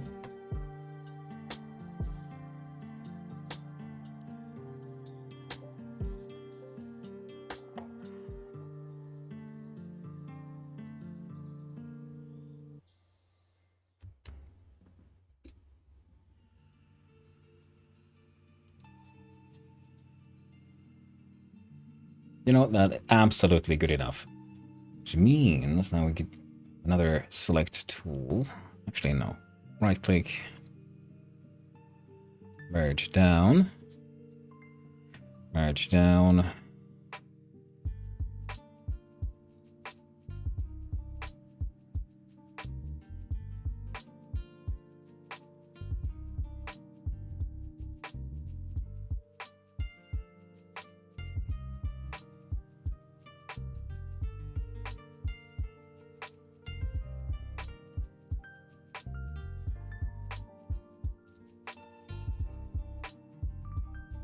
Not good enough. Because then we do image, no layer. Crop to selection. Export as PNG. Trijam 3, 2, 5.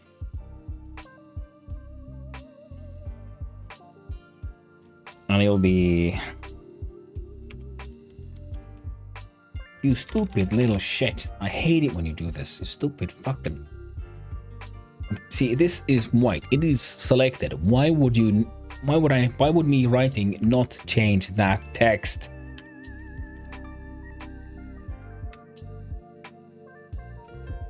Very annoying. Like, I don't even know that there was a search function. I don't know how I haven't seen no button for it. But when I write, instead of the highlighted text being written over, no, it's suddenly like, oh, you're trying to search for shit. I'm like, no, I'm trying to name the file I'm saving here. Yeah, crap. Anyway, here we go. So, Shun of Shanu. Okay, let's see here. Now we do a upload new project. Title... Spires of Rubbish. Cover image from not 324, not 325. Open the pizza box. So it's a game you can play. Downloadable? No. It's an HTML.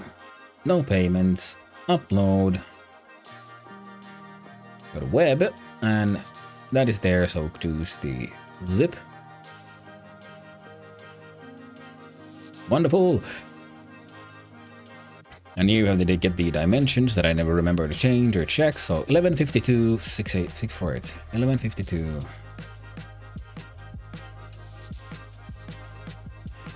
1152.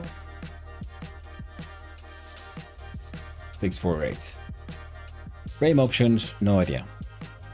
Here we go. What did I call it here? Inside start menu, we have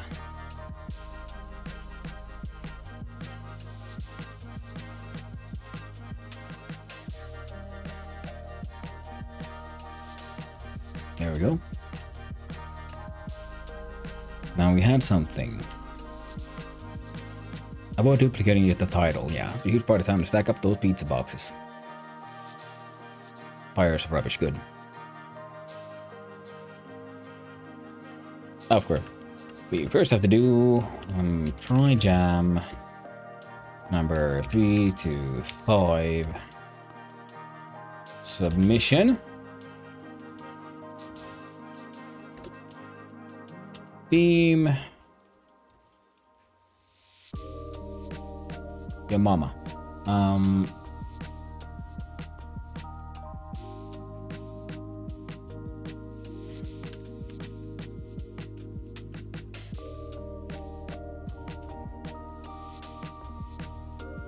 A special box. Okay. Let's not do that then.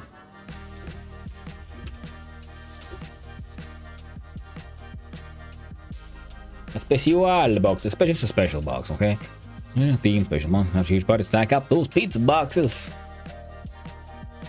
And what?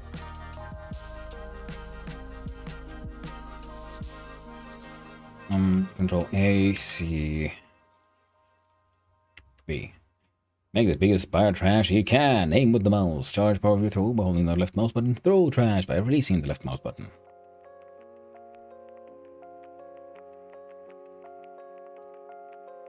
Okay, jump back to the previous one. I do believe we had this one.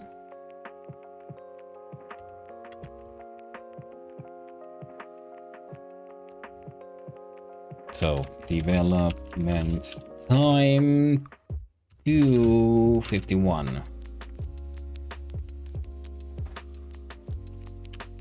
Age 51. Min? Yeah. Alright, let's round that up. Let's be honest, 52.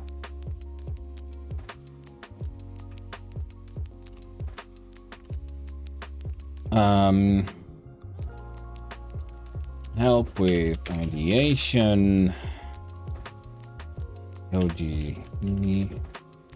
at which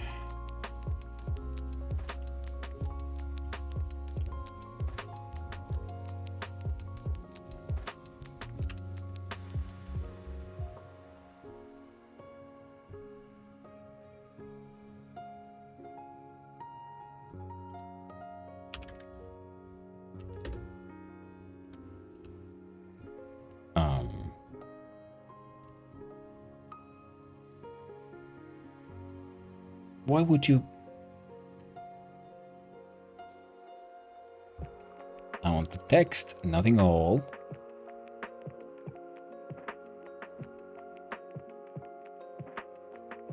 You did it again.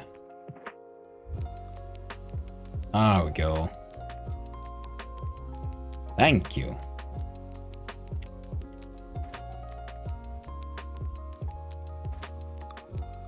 I didn't want the formatting.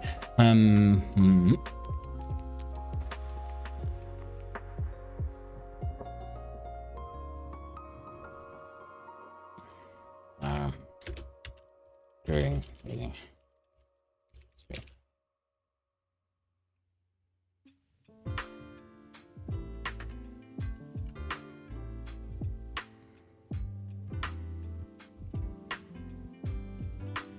Genre, no genre tags.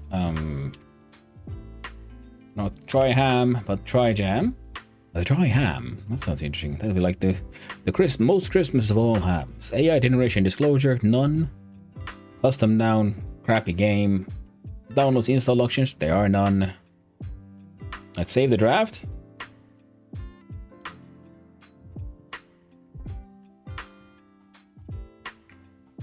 Embed.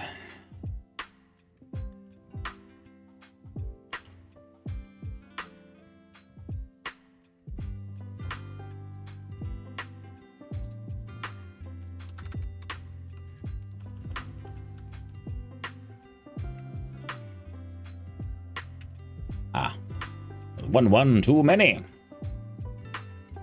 How about now? Wonderful. So let us pause our chili hop tunes one more time and see, will it run?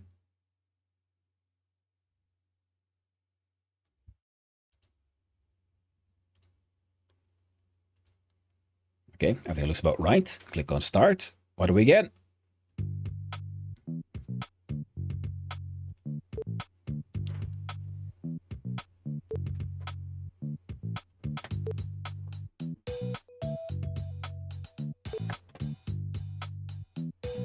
Oh, fuck yes. It's such a stupid game.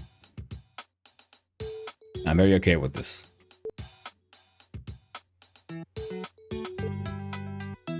And also, I did consider someone like, what if I just throw it this way? Well, instant fail. Ah, that's just littering. So yeah, the failure zones are the both sides and below. Not above though, because I was thinking you might want to like, just throw it outside the screen for a little bit. In case you somehow make it a little tall. But if not, So I'd say it works. Everything's a-okay. We can click here on the draft. No, wrong button though. We'll click here in public. So now it's probably out there. Oh, for everyone, they can check it out. Oh, hot ticket it up. Whoop, there we go.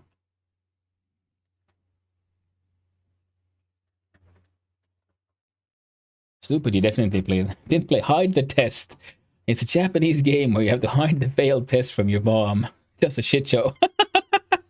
Yeah, I mean, okay, fine. It's not that stupid per se. It's just, I don't know, it feels fun. It's simple.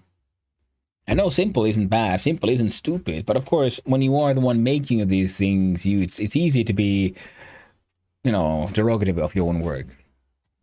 And so you end up doing that, at least I do. But in the end, I had fun. I learned more, which is very much what I like about these projects, because I always end up doing something I've never tried or done before. And I haven't used the rigid body as much in these games earlier. So it's very cool to notice how much of the physics is dealt for me. And the physics materials are also objects and things that exist in the game. I also, actually, can I just, yeah, I should probably add Godot as a tag, to be honest. Save. New page. Double checking the explanation submission, theme, a special box.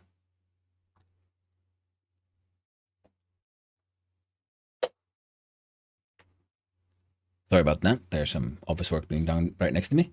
And let's see, edit theme. Banner. I can't use that one.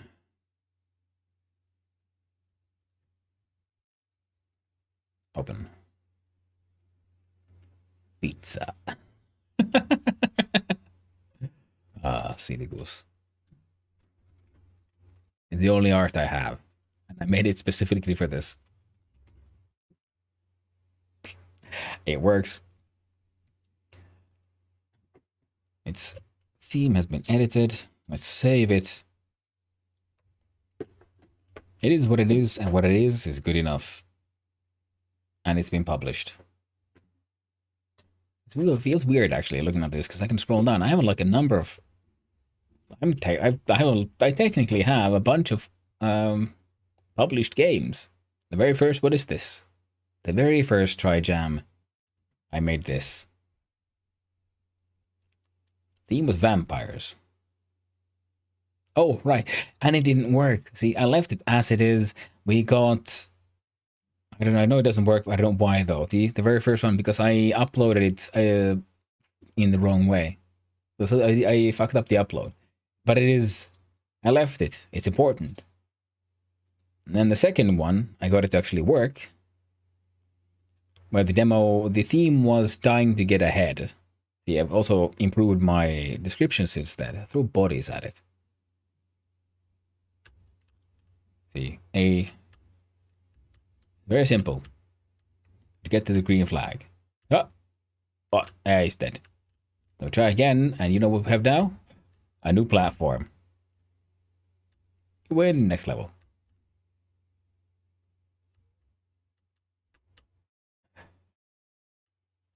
So I'd say I've come I'm less afraid. So I've definitely gotten further and further from there.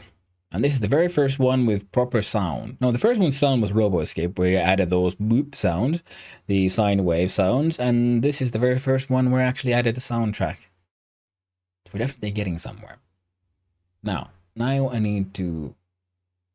Hey, hold on, Mac. Go back to the Trijam page. Reload. Submit your project. Not catch the train. But spires of rubbish. 2 hours and 51 2 minutes.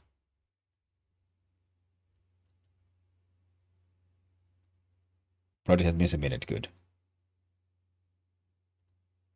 There it is. Spires of rubbish. Then there's Lucky Box Tap. There's so many other cool projects that people are working on.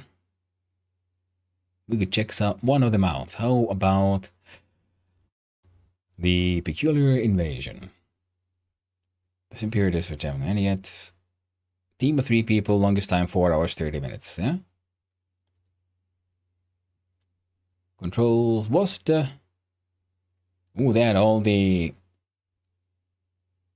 controller support. Press down when not moving to move camera down. You can figure out the other things by yourself. Have fun. Spoilers. Shift G circle B to warp. Okay.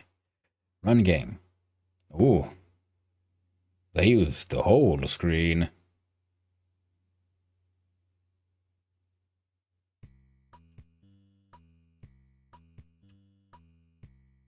Nice.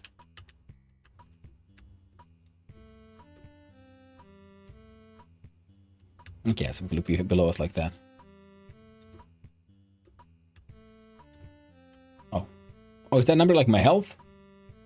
Apparently.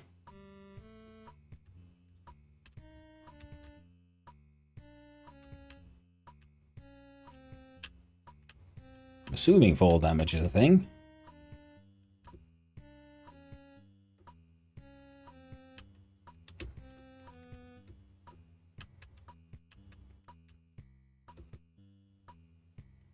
You fought an alien body part. 4 left. So you take that body part to the block thing. And you get something. And the bird is laying eggs at you.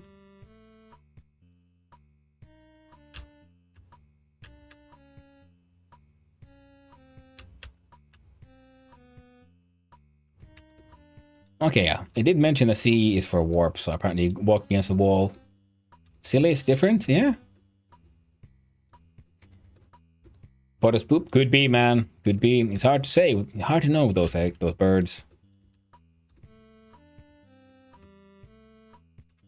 Dang it.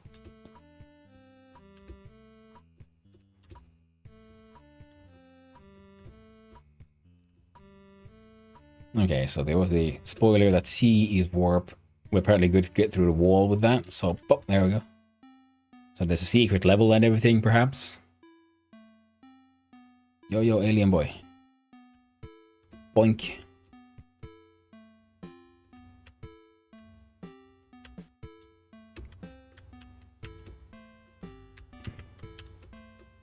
Can't get there.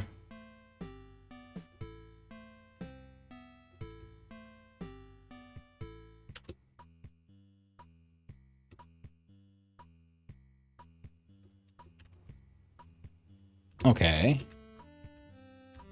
Dang it. Ah, fuck. There we go. Whoop, whoop, hey, whoop, whoop. There we go.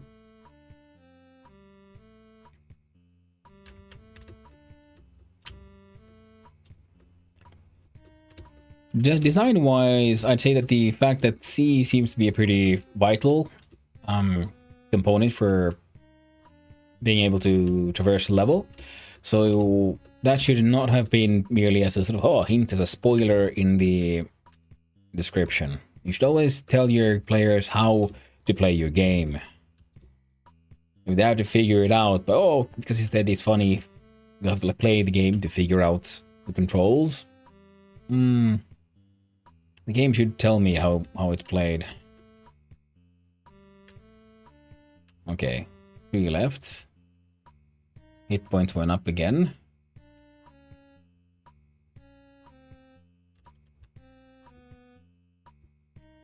Right, I'm at the beginning now. That's neat.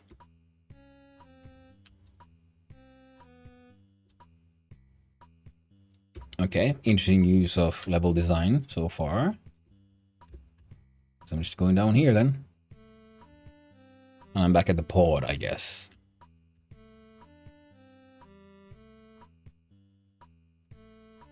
But it's changed. You can now jump twice in a row. Yeah, the first time it was probably told me how to do the warp. I got double jump. But the text sort of appeared and disappeared super fast. So there should have been a pause moment where like I have to like click, you know, yes, or like somehow acknowledge the fact that I've read that I've gotten a new skill. Because if the text appears and it might somehow like disappear within like, you know, a fraction of a second. Because like I was just holding down the walk button. So I probably went into the area that triggered the text and then left it very quickly as well. So like design wise, or the first warp after 20 seconds, yeah. I think the first warp was unlocked when I got the first like alien body part. Well, thank you for the follows, y'all. I hope you're having a wonderful day.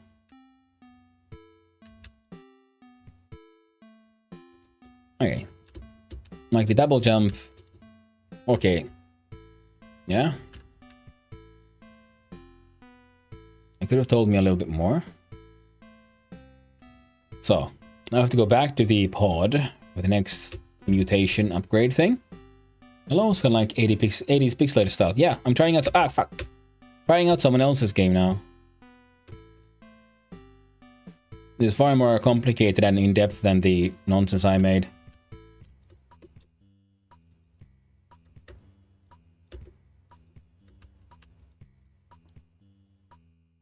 But it's funny enough. I like the different... you know, they succeeded already in having different kinds of music for different areas. And in the end, I mean, this game already has a lot of complexity and interesting style, considering the fact that it was still made in 3 hours or 4 hours. Your body has changed. You can now throw fireballs. How? You could have told me how to do it. Like jumping twice in a row, it's sort of self-explanatory. It probably said that I could warp, and didn't necessarily explain how to do it, but it just says you can throw fireballs, and now I just have to press random buttons, I guess. Oh, there you go. Press X to throw. Okay. You see, that's a little detail that yet. That's not clever or fun or interesting gameplay, where you have to like just smash buttons and hope something happens. No, that comes more from like when the player try to figure out different ways of combining powers. Or something like that. Having them just not telling them how to activate a power that you need to progress in the game. That's just mildly annoying at best. It's obviously made in a team at least 3 people. Yeah. And a lot of people are good with making tutorials. Yeah. And like, I think I see what they were going for. They were going for a sort of like exploratory gameplay where you play the game and then you discover the new elements, and that's fine. But the way they went about it by hiding information, crucial information from the player, not the best way to go about it. It'd be more like you said, like, oh, you can now like press X to throw a fireball, and then if we had, say, I don't know, some sort of a gust of wind or some other ability, like a double jump, and then if you double jump and threw a fireball at the same time, then you do like a, I don't know, a rocket jump or a double fire explosion. That kind of stuff is when you hide deeper mechanics in simpler mechanics. That's like exploratory gameplay. When it's just like you tell them, you can throw a fireball. I'm like, neat, how? Like, figure it out. I'm like, but is there like a move set I have to do? Because I could have easily spent time like saying, do I have to do like a Tekken moveset, like left, right, up, down, A, B? Before I'd ever think of like pressing X for any reason. At least they put the buttons in the description, but it's silly. It's weird for them to put it under spoilers, you know?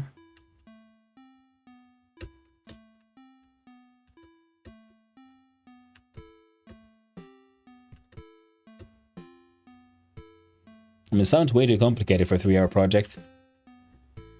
I mean, I don't know. Depends, really. The thing is, you still have as much time as you want to do the design work. It's just coding and doing art and so on that has to be done in 3 hours. Like I also start by spitballing and designing the project. One left.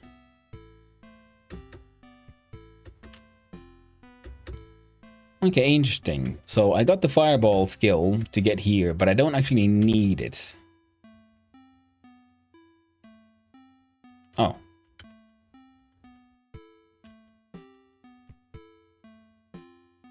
Because I could have just... Oh. I think maybe they didn't consider that. The way I solved that issue.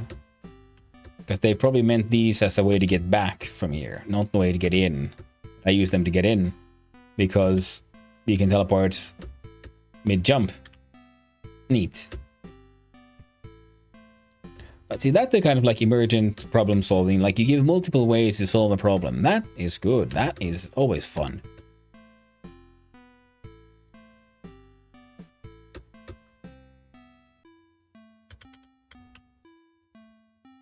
Also, they could have added maybe a sound effect for the fireball or the jump or something. Because they did make music for this.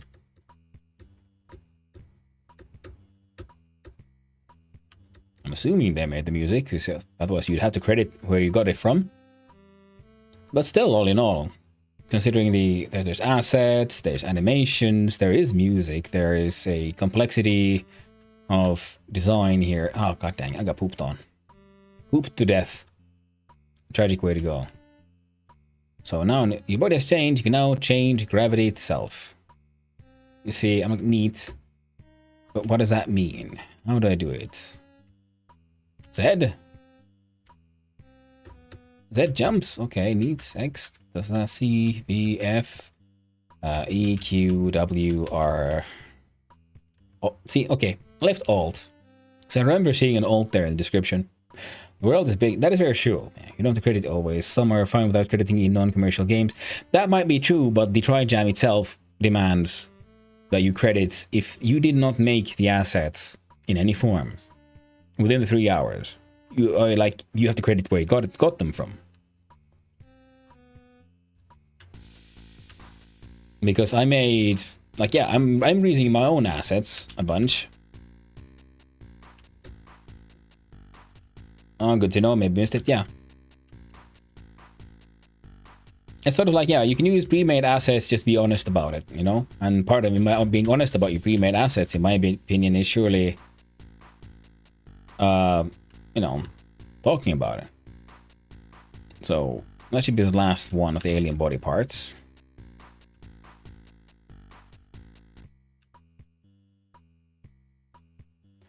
Level is huge. Look, the one person was working solely in this level the whole time. Yeah, could be.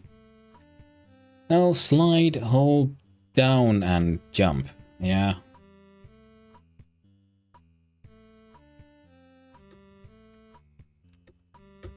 Okay, slide doesn't work when you're upside down. Yeah.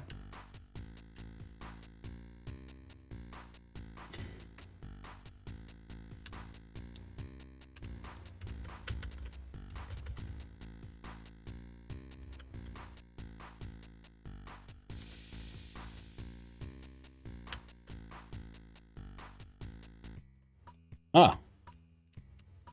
I see. Yeah, that resets you.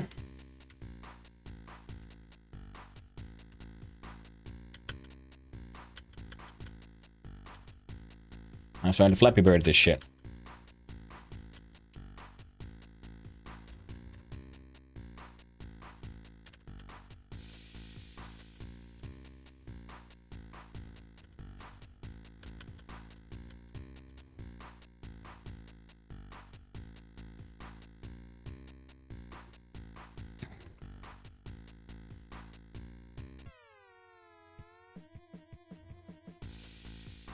Okay, so that's the boss fight.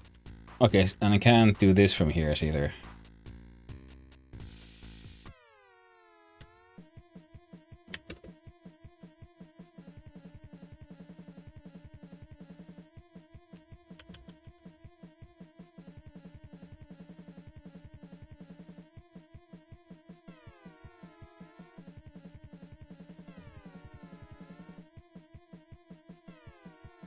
Ah, fucking poop down there.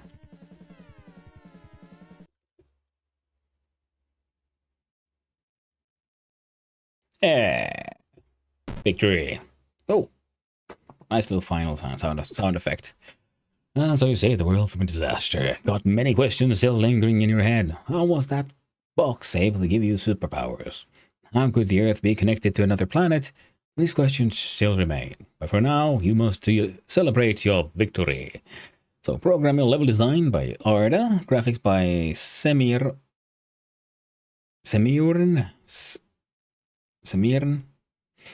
music by Fake Crusader.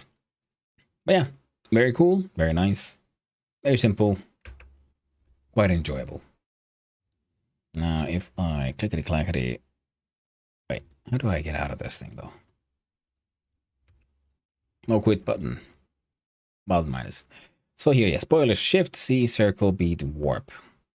So the very first one. Okay, then I had to just kind of guess. Otherwise, not bad. Very good project for the amount of time they had. And for those who maybe came in late, yeah, this is the nonsense I made was good old rubbish. Spires of rubbish. Frontier. See, the music is free assets. Got it from somewhere else. See, whoop, I got my credited here. Oof. My art, all this, I made during the stream, and sometimes I often end up recycling my own art from previous projects. The thing is, yeah, you just can't make art in advance for projects and claim that it was still done within 3 hours. You can use pre-made assets, but then if you get them from an outside source, you should just credit where you got them from, because in the end, the challenge is to make it in 3 hours. And if you just grab a bunch of assets, even if the creator doesn't require it to be credited, you can easily make it look like you got a massive amount of work done in a very short amount of time, which would then warp the appearance of the game, now wouldn't it? But I need to have a tiny little toilet break, actually. So I'm gonna start Steam here in the background, see if there's new updates, because it's time to return to the deserts of Arrakis soon.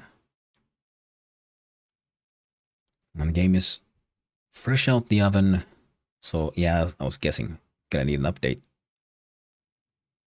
There's like at least one update per day right now, but that is to be expected in a brand new game, especially an MMO one.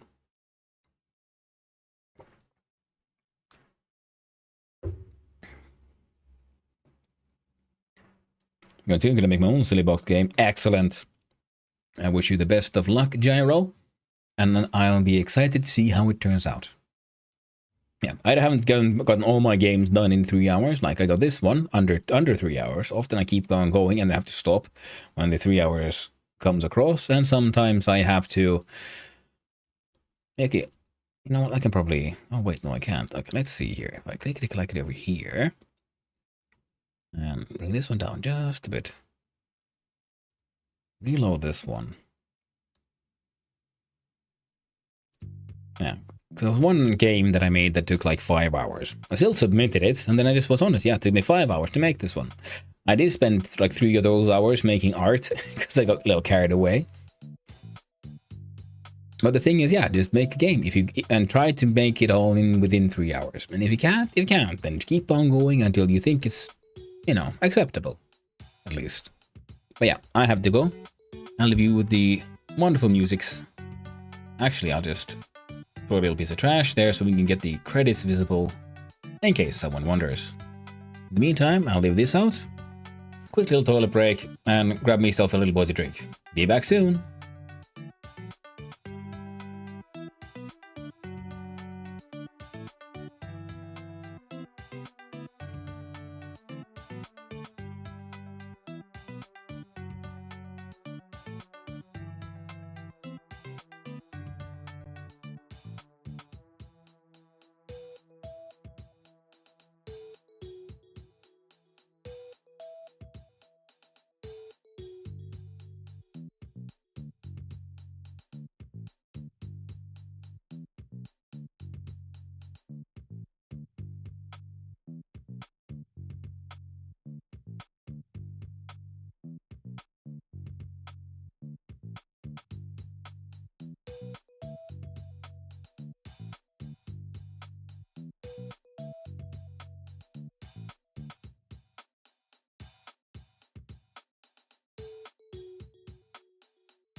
And hello everyone, I returned.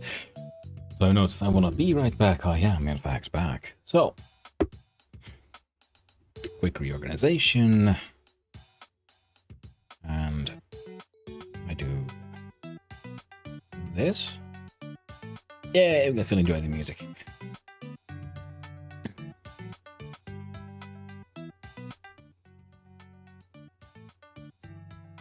Actually, maybe that's enough.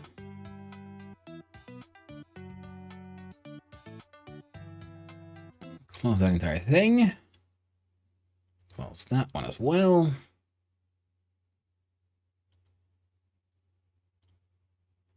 Discard those changes. Okay, click clock in here. Yeah. And not to, oh, then, well, that's actually.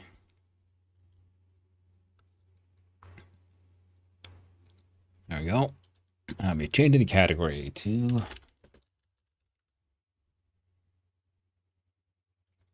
Dune Awakening.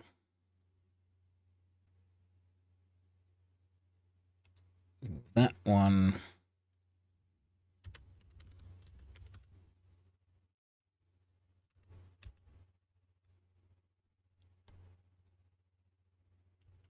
Change that to that one.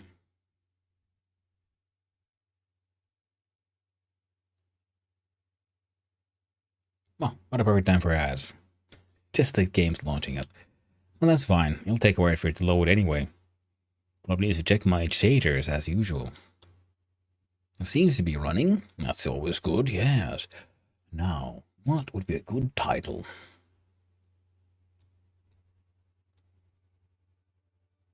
Hey Reaper, how you doing? Hope you're doing well, my friend. Glad to see ya. Just finished my Trijam. Made a game about Bughead. They do have fantastic timing sometimes. Don't worry, my friend, I'll see you soon. There's only 50 more seconds. The shaders will be, well, they'll be compiled by them. That's fine.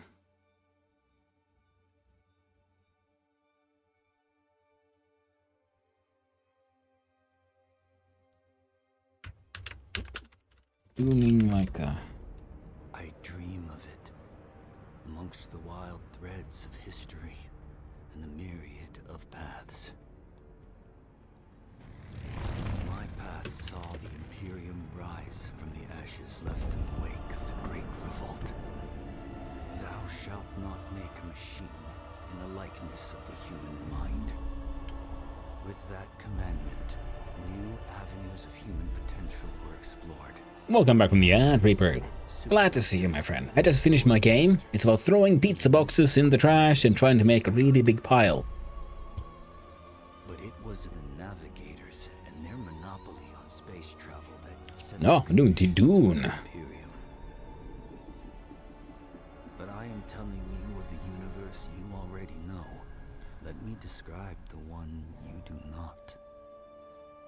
In this other universe, my mother, Lady Jessica, consort to Duke Leto Atreides, gave birth to a daughter, a girl they named Aristei.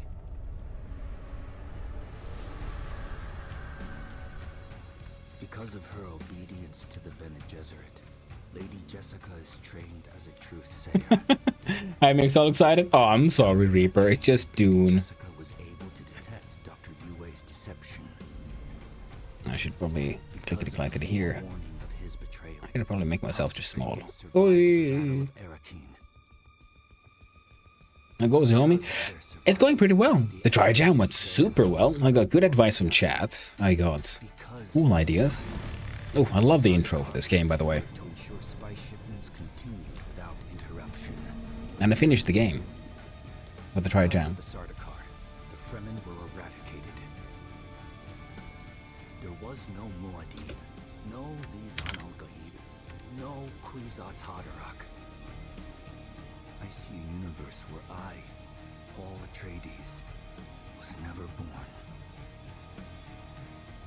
All my visions lead to horror, except this one. Come on, Twitch. This one leads to you.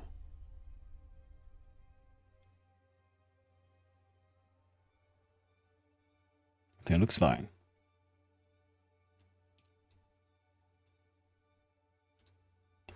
There we go. Good, good. Waking up. Nice. Yeah.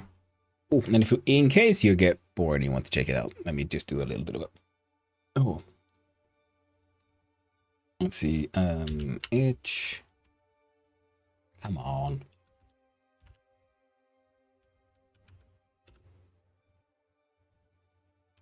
I'm gonna link my game that I made.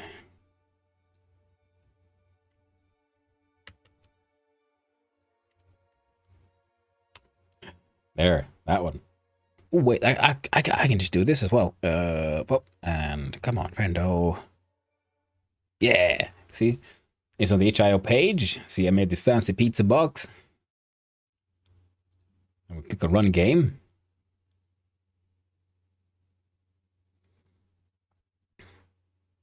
And spires of rubbish. After a huge party, it's time to stack up those pizza boxes. Make the biggest spire of trash that you can. You aim with the mouse. I even have music. Got free assets and shit. And you hold down the mouse. Okay, it's lagging a bit because Dune. It's lagging as shit because of Dune. Not just littering. 0 points. Didn't even get the pizza box in the trash can. Yeah, it'll probably run better if I'm also running Dune and streaming it. Alright, there we go. Here's my main. See, I made him a little bit older. Oh, Dark Force is on. Dune does seem beastly. It's actually not. That's the amazing part. My machine is just old.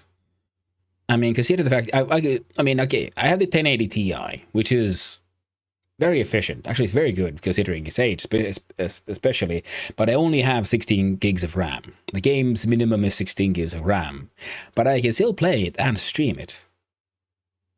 I mean, every now and then I get graphical glitches, but I'm guessing that's also because, you know, the game just launched, and I got the newest server updates. I mean, not server, but the updates for my driver. But I'm not sure if they're the best ones for my specific card. Played it on the first playtest? Nice, yeah. Oh yeah, see? Wait.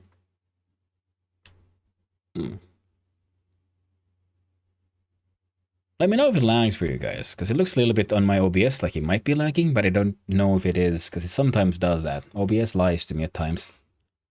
It's a little laggy? Okay. Let me check something. Okay, what else do I have on here? What can I kill? So I do know web browsers nowadays eat all the fucking RAM. Because they want to be so helpful by spying on everything you do. All the time. It's laggy? Yeah. Is the audio coming through though? Hopefully.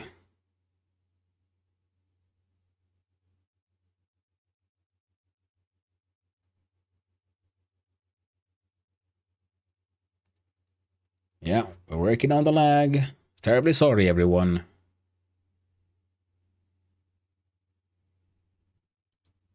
Anything else on that doesn't need to be on?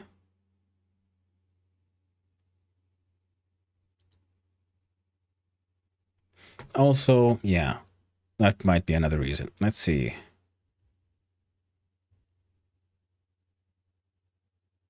I'm in the wrong fucking scene. You're not supposed to see this.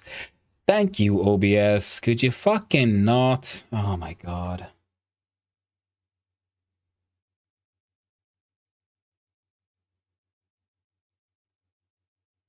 Have you ever, OBS, considered doing what we ask of you? Thank you.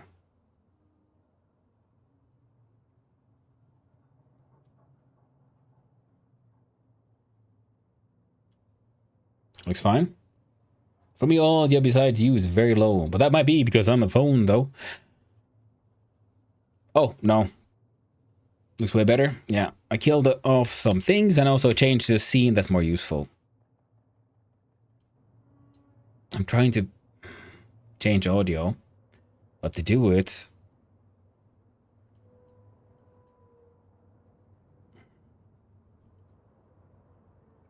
oh yeah, there we go.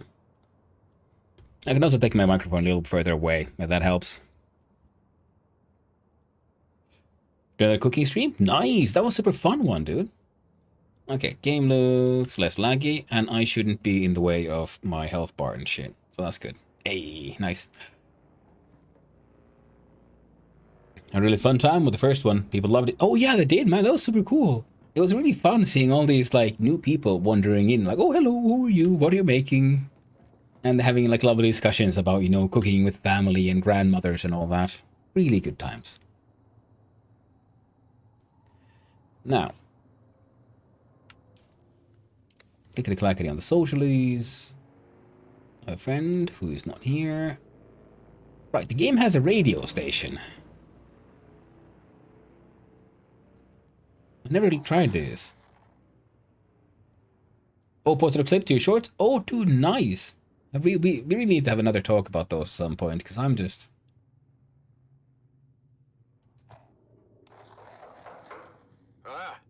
Saved by a knock at the door. Oh, let's listen to radio. Grim tidings, High Prefect. Girls, I have out. skills. You stay, darling. Davros, report. We're getting calls from all wards, sir. Somehow, a sizable supply of I'll go pick them. has made it Pick through them up. the Yeah, security zone. I will most definitely need to talk to you about that at some point. Throughout the city, drunken debauchery reported in all wards, sir. We're shutting down pores as fast as we can. Gunsmith, repair of weapons, scattered on damage, heavy weapon damage, disruptor damage. Train yourself to move faster when you use heavy weapons such as the flamethrower, lance gunner, Vulcan Gao. Before it explodes. So what do we do, sir? What do? We do nothing. Perhaps the alcohol is a gift. Perhaps the crowds will have a riotous good time and wear themselves out before we see any proper unrest. What is your read on the crowd's temper, Davros? Happy, sir. Ability cooldowns minus 20%. Holy shit, that's pretty good. For Argus Veer, that is. If there's one clever move, Lord I will spend points for that one. That's a good one. darling, it's delivering the great Yeah, man. Yeah, the cooking stream was seemed so fun. You see that? Like I said, because it seemed really nice when people just turned up. Because it's one thing when, you know, people you know, when your friends and your usual crew turns up. That's always lovely. And it's always fun when you try something new in a new genre, a new kind of stream, and then a completely new crowd pops in. All be denied, sir. If we don't get going, your ground car awaits. Oh, you know what? I should have do a little. Happened to Valentin? I know I'm late with your spice, but it's been insane up top. The crowd's worked up as I have never seen. Oh my. Argus. Gosh darn. Yeah, well, better wait You know what? him Fuck it. already. He's up next. I love it when I'm best stream so far without raids. I want to make it so more common thing just where I'll be only get the attention with cooking streams. Hey man, it's fine. I got a lot of attention with my game deving stuff. And a lot of those people still turn up for whatever I do. Not everyone, but some of them. The thing is just exposure. You can't get them all in, and you're not supposed to like try to hang on desperately for viewers. No, some people will turn up more for some things, some more for other things. Not everyone likes everything I do, and that's fine.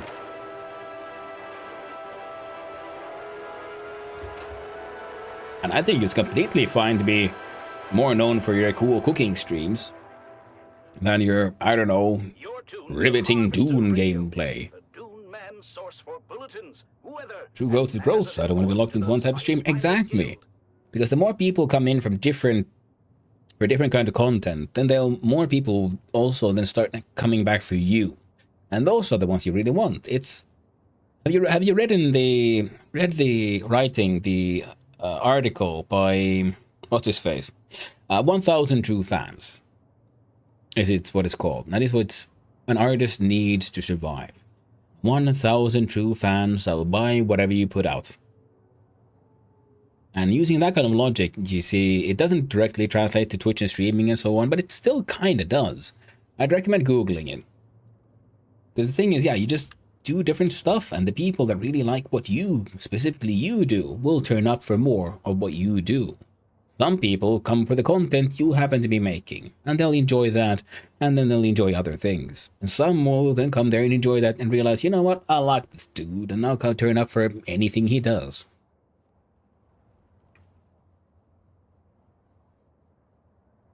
And fun for sure. Make those brownies? Nice. Very cool. And also, I mean, cooking streams are huge. I mean, look at Onigiri, like someone like that. Just cooking streams and IRL, sometimes play games, mostly cooks. And no, she's one of the like mega streamers with, you know, thousands of viewers and shit. Thousands of viewers. Massive fan base. Now, what the frickety frack am I doing? Well, okay, let's come up with a goal for today. I think one of the things we need is more resources. One of them is metals. We want the intel. Oh, and I have to head back down here to complete a quest. Maybe two. I need to go to the store to get new recipes. Want to do my homemade fries as well? Yeah. And the thing is, I am very much a newbie game designer and stuff, you know, game deving. A lot of people are on Twitch who are professional. They know exactly what they're doing, working on big projects. And still a lot of people will turn up for amateurs because they themselves are also amateurs. You know, you turn up for the people who are still in the middle of learning so you can sort of learn with them. Because when you pop in for an expert doing their craft, well, you get to see an expert practicing their craft, and they know what they're doing, and they make the hard things look easy. So even if, especially if you're going to try out new stuff, a lot of people love that kind of content in general, and especially with like crafting stuff, you know, whether it's food or, you know, handcrafts or game dev or art. So that's a good thing to do. But I personally, at least, also find it valuable to go and... what's the word? Expose my ignorance to the world, you know? I feel less stressed about trying new stuff the more I try to do stuff in front of others, because failure there is also, you know, to be expected. It's normal. And then I feel less bad about... you know, taking risks and maybe looking stupid, trying to do stuff I can't do. The mainnets were cool cooked. Yeah, exactly. They were really fun. And you know what? What you did was awesome, because it wasn't just a cooking show. It was an old school cooking show, because you were there, you know, making food, talking about your grandma and your dogs and stuff. I'm like, oh man, this is like the wonderful sort of content, because that's like the core of, you know, what's the word? Of why every party, the best parties happen in the kitchen, you know? The kitchen is the house, the heart of the home, and that felt like a kitchen hangout, you know? Because you were there talking about family, earthly issues, about life, about cooking, about food, and laughing about, oh, you can make them this fancy way, or you can do it like my grandma does by just like deep frying bread and shit, you know, and just laughing about it. That was good stuff. Never seems well, man. Oh, dude, thank you. I appreciate that. I do my best. Everyone has their own style, and you're having that kitchen hangout, man. You felt so natural, man, too. You felt so relaxed. Sometimes when you're playing a game, you feel a little stressed out. It's understandable. Games are stressful. And man, you were so like just in the zone and relaxed when you were cooking.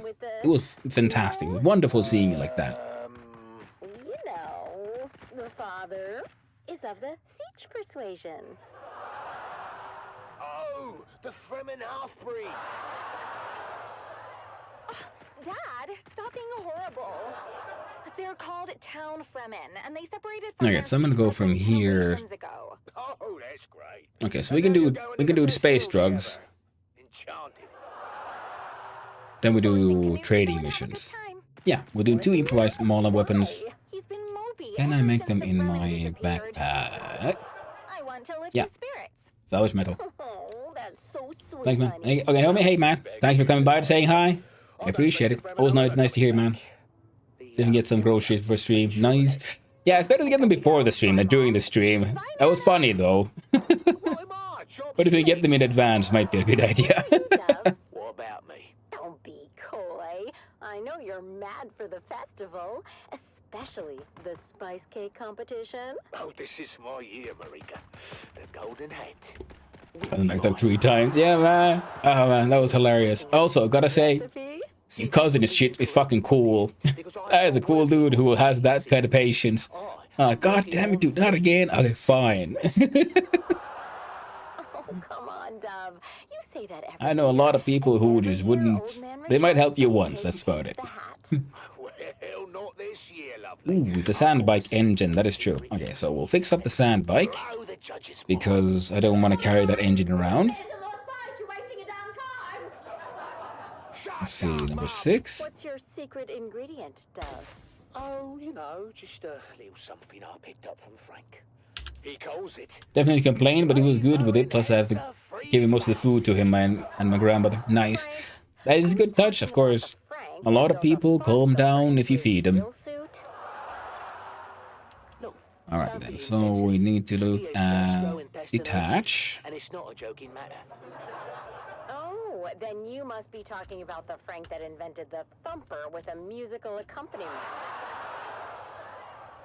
Well, PSU that was genius and worked as engine. intended. I mean, unless you stayed around listening too long. Oh, Symbol. I'm sorry, Dove. I don't think Old Man Rashad Double has too much check. to worry about. Let's control compare these two. Maybe I should give the flavor an answer. Now. I told you, dummy. Lost pies every time. Stay out of this, Mum! Come on! So the acceleration is better on the Mark II, but the Mohandas has apparently a better top speed. And power consumption. Holy shit. For you. Have your fortune told and learn what fate has in And the additional heat isn't that much of an issue. Did the judge come around yet, Dove? Not yet. Where's Junie? I think I'm gonna have to Fortune teller. hang on to that one after all. Old Man Rashad's booth. Look at that line. He must be giving out free samples again. That's not fair. Oh, want me to go over there as a spy and size up the competition? You just want to try his cake, don't you? Is that so wrong? Yeah, we can recycle that one. Recycle that one. Well, that is not what I meant. I know, but I will get you a piece. Yeah, all right, fine. And grab those two. Hey there, neighbor.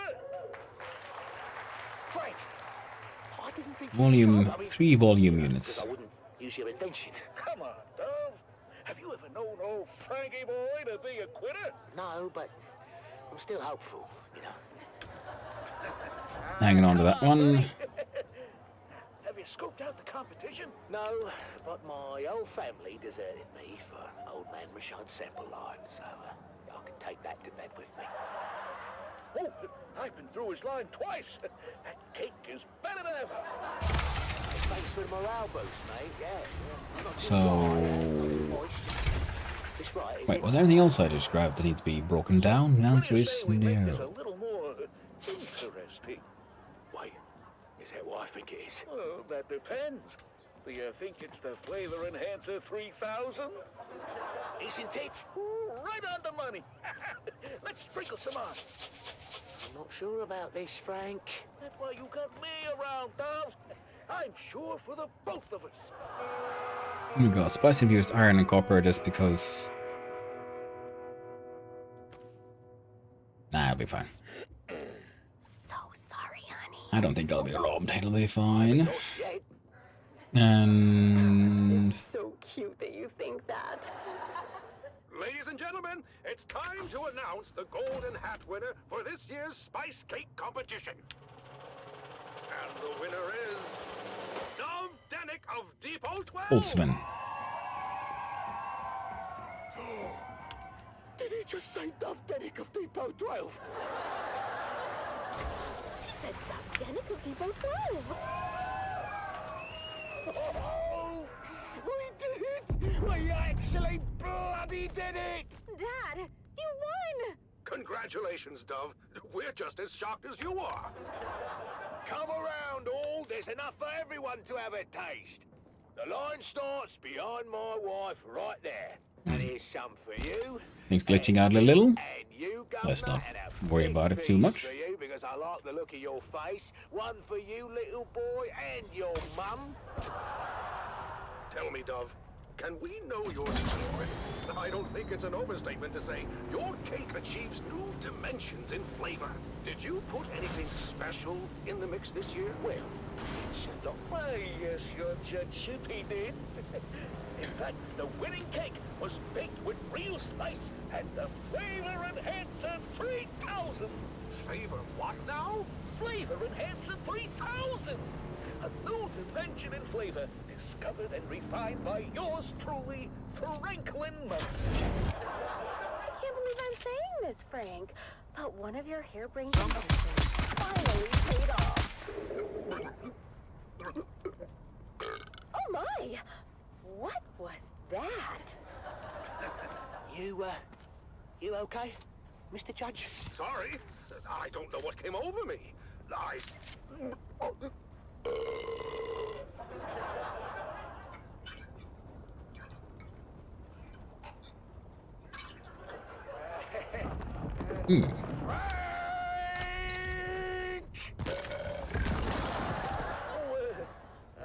forgot to tell you about that part. Whoops. What part, Frank? In certain rare cases, it seems that the Flavor Enhancer 3000 may cause some gastrointestinal distress. Certain rare cases, eh? Almost all the time. That's kind of annoying. How about Imperium Classics?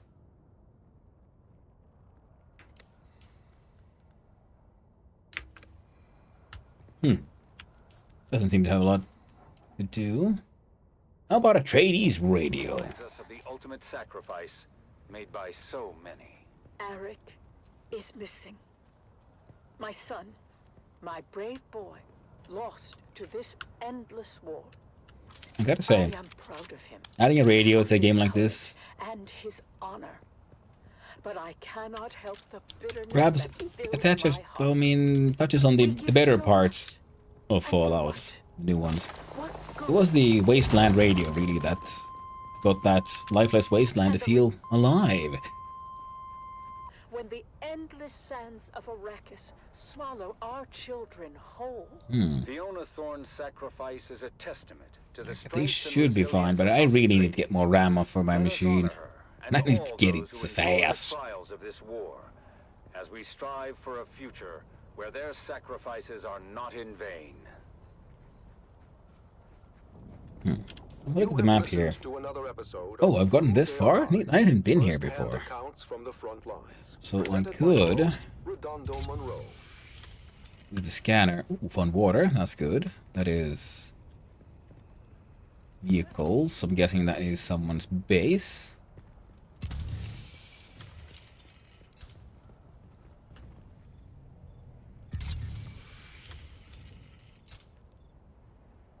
Oh. Oh. The scanner is discovering bits of moisture.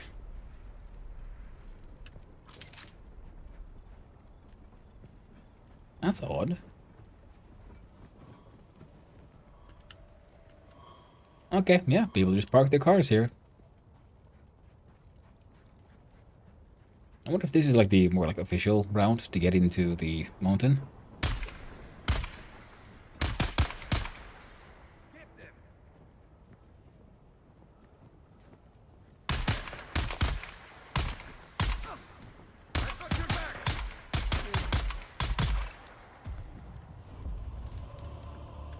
Ooh, gotta level up. Welcome back from the ads, everyone. The Duneing will continue. And also, if everyone's noticing anything weird or if the lag gets too bad, let me know. And I can see about... Okay, that looks kind of really shitty. Okay, let's see.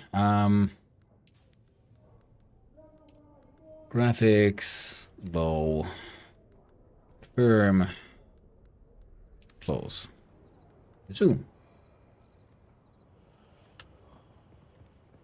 Hopefully that'll help.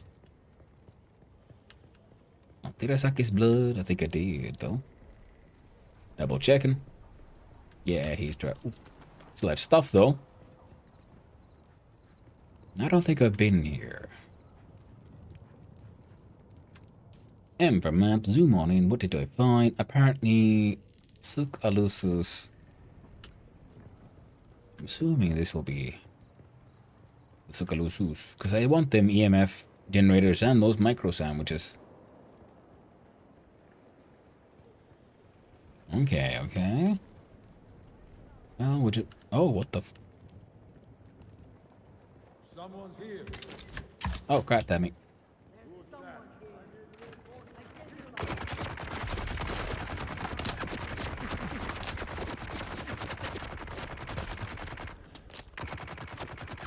I hope I could get my third ability soon.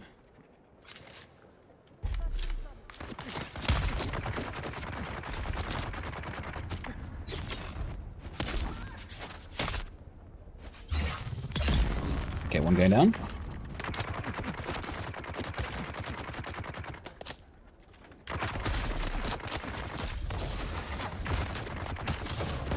Okay, you take care of that one.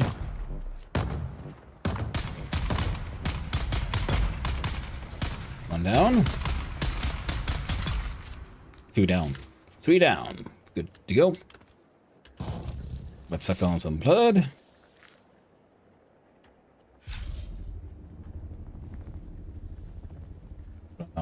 Round with the shield on. I never really... The shield is pretty new to me. I haven't really gotten used to it, and I keep on forgetting it. And I get swamped with melee and people shooting at me. I'm like, oh god, I got swarmed. What was I supposed to do in this situation? Oh. Oh. Is this place like a dungeon? I have followed the way of the Trijam for many years, but never did I imagine we would one day be holding the Suk Alusus When we last left at our the three very young foot House of the Atreides Fremen's aspirants, holy Oh. they had received their orders to join the War of It is Assassins indeed on Arrakis a fine after place crossing the for our known annual universe on a market. guild Now that the highliner. Fremen are Our gone, heroes are briefed for on that, what I awaits them suppose in the we should give desert thanks to the sands below. Sardaukar. Not that I have any great love for the Emperor's war dogs, you understand, but I fear the drawn crysknife more than the Sardaukar sword. While you're there, Yes, while there's a oxygen fine place to breathe and indeed, the atmosphere won't but you kill still you won't outright, find me anywhere everything near else that will. innermost Your chamber. destination is It Healy's reeks Gate, of Fremen bastion-class curses and fortress foul overlooking the northern omens. frontier. You'll be reinforcing 3 Company of the 5th Rapid Deployment Cohort. Captain Amstrad and the Fighting 5th have repelled no less than 23 direct enemy actions in the last standard quarter. That means you'll be relieving some tired and haggard troops. And, just remember why you're here and who you're fighting for. I guess that might take us up to the hammer. I've been there before, but I've been taking the outer wave there. As our 3 young guardians cross the gangway to their dropship, Blue ID badge. nerves and anxieties come boiling to Nice the little surface. market, except there's nothing here for me to loot. I want your loot. Give it to me. Whoa, you just missed a trooper on the lower gangway. You didn't even notice. Gross. Yeah, I'm okay. Oh, I think that slig chowder isn't sitting too well. It's okay to be nervous, Taran. I'm bloody terrified. Although I'm not sure if I'm more afraid of the Harkonnen or the planet itself. Both are horrible. But my greatest fear is failure and letting my family down. That's hogwash. I love these Well, propaganda you lived machines. up to your family name. We were top of our class at the war gym. Our names are inscribed on the Great Pillar. After Aiden and his crew were disqualified and What? summarily executed. But I have so The much pressure Shredder. on me to perform. Oh. You peons can't possibly understand what it's like to be not familiar. Mother, To live under a I am microscope. recording this message, 1,000 which a rules kind for member every of little this age thing. will send on to you by this Sometimes terms. I'm jealous of the Oh. freedom We've you arrived guys safely have. here at Brave and to Mirzabah, toil for every the waking hour. culmination of our Freedom to personal starve hashra. when the crop yield Oh, is Mother. low. What about The freedom to be Great Rock beaten is if we even more bump into one of our impressive than we were betters? told. It looms above You know what us I in the mean. most daunting way. Sorry, guys. Small wonder I'm our just worried about our ancestors named this deployment. rock after Worried the about iron what? hammer My that brother says crushes the Helios souls Gate is of outdated. those who cannot With answer limited the strategic 7 value. mystic questions So? required Enter for entry paradise. into paradise. 23 direct enemy Here actions in in the the last shadow of standard quarter. Mirzaba, we Is it will really spend worth the our risk? hours in I prayer thought and you wanted to prove meditation, yourself, Golden Boy. strengthening our Life faith. must be so You and hard Father as will a be in my noble. prayers daily, Okay, like the okay. bird that will I'm an carry ass. this message. Lay off me. My Look, thoughts we just fly need to stick across the together and sands remember to our you, training. And who your knows? loving daughter. These things ebb and Kava. flow. We may not even see any action for quite some time.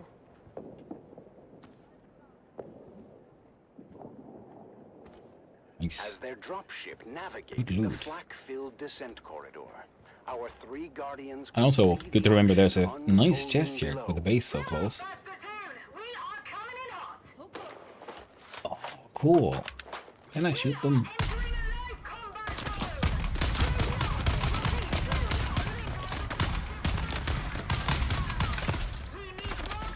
Okay, yeah, I can.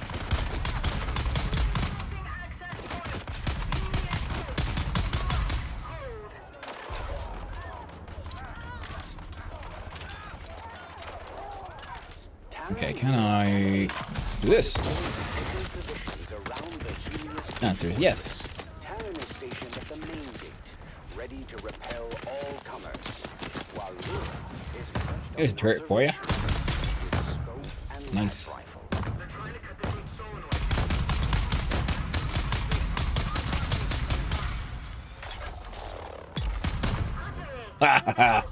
Gotta love that turret. Amon and his team of Suspensor-born skirmishers streak across the sky through a fusillade Nice. of lasgun fire. Land behind them! Land behind them! On my position! Textbook flanking maneuver. The battle raged on as the numerically superior Harkonnen forces pressed their advantage. But while the defenders of Helios Gate were outgunned and outnumbered, their fighting spirit remained unbroken. We're not going to be able to hold the gate for much longer. Change from here to here. Marksman tasking for the front gate. Negative, Trooper. We've got all guns keeping their ornithopters at bay. I can't go there. Look out, Burrow! That squashed some odds. As day turns to night, the Harkonnen forces prepare for a final desperate assault. The defenders, exhausted I but can't resolute, see any other ready sneaky holes. themselves once Except again that for the one that coming goes, battle. gives out light. You might be able to run out from that one. Helios Gate stands tall! I really like how the game is so three-dimensional. Coming in on an assault vector from But now, I'm gonna have to just need to hang on until switch over to Imperium Classics. See if we can get some music. At some point. Maybe. Hopefully. None of your business. That's who.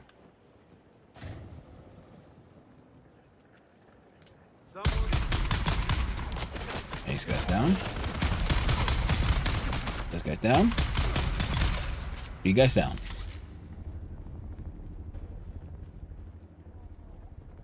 Don't see anyone else. Gotta get all that juice. Strawberry juice. Dee. They keep it in their bodies. Dee. Sweet, sweet, delicious. Strawberry juice. Strawberry juice. Can I just... Sometimes you have to stand in just the right position for the sucking to... Is it the... There we go. There we go. I'm guessing there was a slight like elevation thing because there's three-dimensionality here, and for the sucking animation to happen, you have to be at just the right one, and then sometimes your character's too high up or something. That's my guess. I am very much an amateur in all of this, and I have never made anything 3D, so I can't say. The way the character sort of almost went there.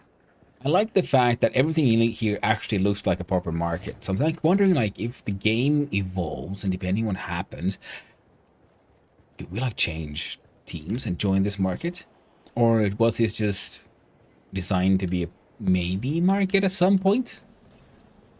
Because it very much looks like this could hold people here. So maybe if this is liberated from the Kirab or something, eventually you can come here and buy stuff, sell stuff. Or is it made to look like an actual functioning market just so that, you know, it makes sense? Because often in games you run into a sort of market space and that's, oh, this is the enemy's market space, and it just looks like random crap rather than similar to other marketplaces in the game. Okay, good stuff. Oh, that's where I shot these fuckers from. Good, good, good, good. Interesting question. Is that a red barrel? Nope, that's not a red barrel. And by red barrel, I mean many games have red barrels. Oh. This edge now is supposed to place number 3. Ooh, there we go. Which explode when you shoot them. Now there's a reason why they're always red. And that is because that is an association that has been created by generations of games and game design. I kinda wish we got more of these. Now that's just neat. Ornithopters in that kind of design. Very lovely.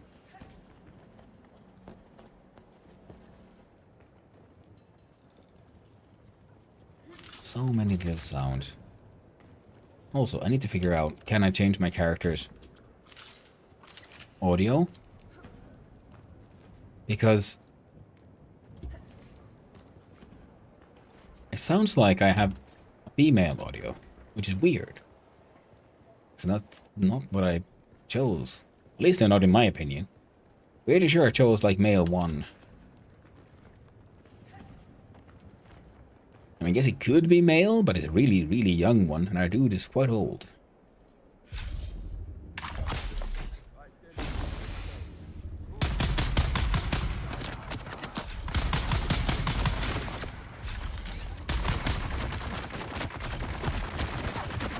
Ooh, got stunned.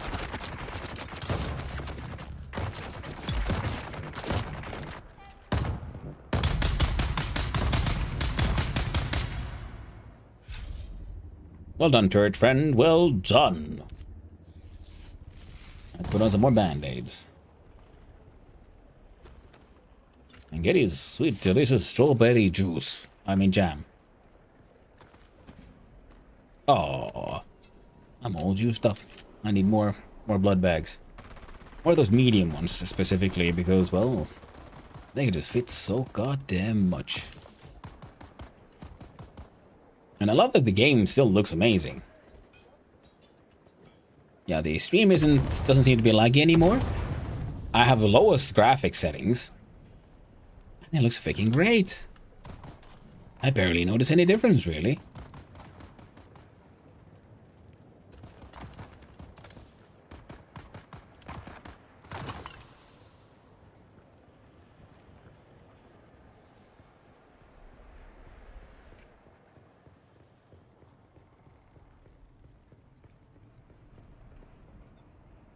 Oh, that's right. I need the salvage metal for the guns.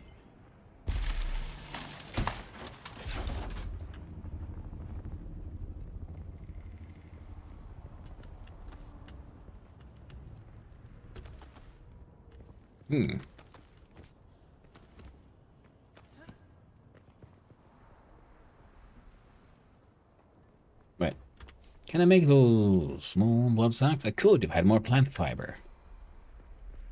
I'm just thinking, you know, it's a shame to leave all this blood behind, but it is what it is. Okay, I was supposed to go up, now I'm going down. Ah! I return here. Oh, it's a circuit. Alright, cool. Good to know. And having that unique thing is very, very nice. So, that, good location. Stash. Neat enough. Very good location, that. Okay, let's change skills over to the trooper's wire.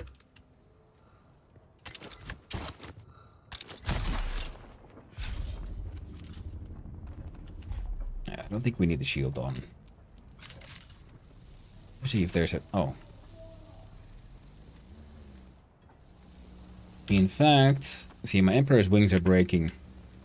But they are absolutely vital for climbing. What the... Wait, here I press space, Buzz. The game disagrees. Game disagrees strongly about which button I did or did not press. But that... Lag. There we go.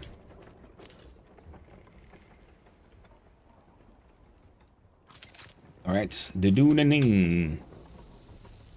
I'm a dooner. I like dooning. How about you kids? You have to... Let's go dooning.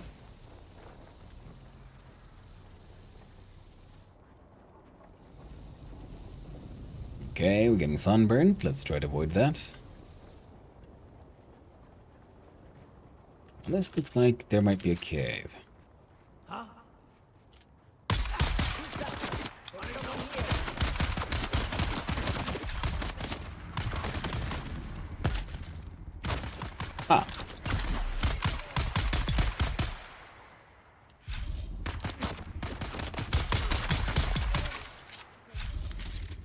You really gotta get me one of those shotguns.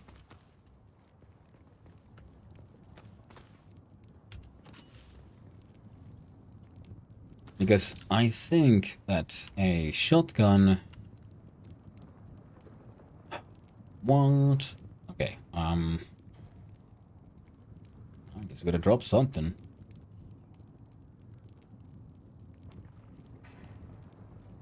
It's gotta be that one, because flower sand is important.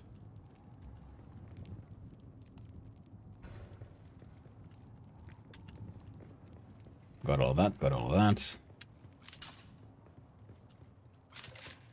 Okay. Do some healing. Now, okay. I like the healing system as well. When you use a healing item, you have your immediate healing and then a healing over time. And that functions as a cooldown. Because before the healing over time is done, like it is now, I can then do it again. And we get that instant burst. Followed by... Oh shit. Okay, sandstorms. Okay, if I'm here, am I enclosed?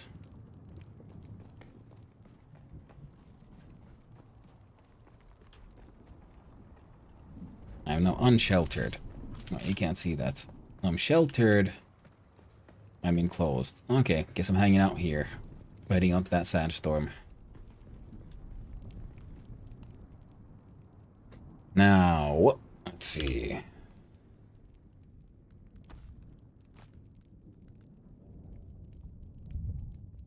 Alright, I could have turned that shit into more heal kits, maybe. I have 35 slots. Those ones that are full. Also, yeah, if I can, while I'm here, if I tab. There you go. I moved myself a little further up because I was covering up my sort of shelter status.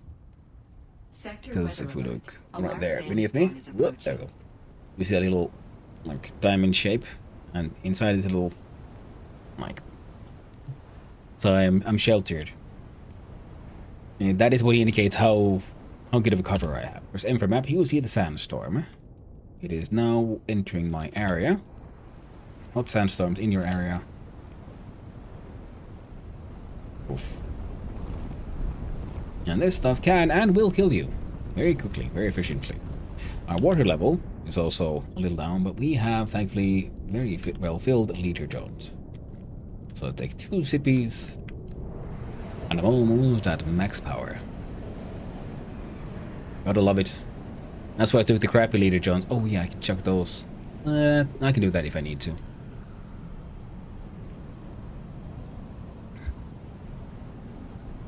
And right now, I don't need to. Wait, I have 1,385 ammo. What? Oh.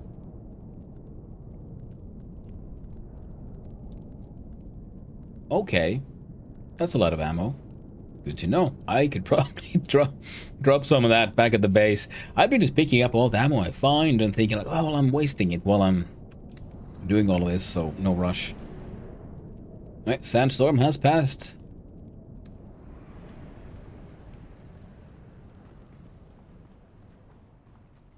There we go. Now our goal is up there. One of the questions is, well, how do I get there sensibly? I feel like there should be a path. Okay, getting sunburned. Let's hide here.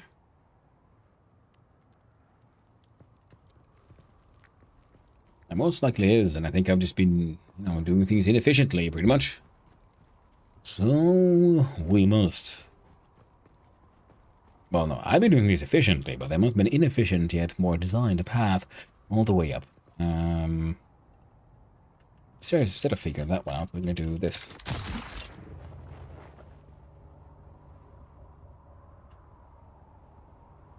There we go.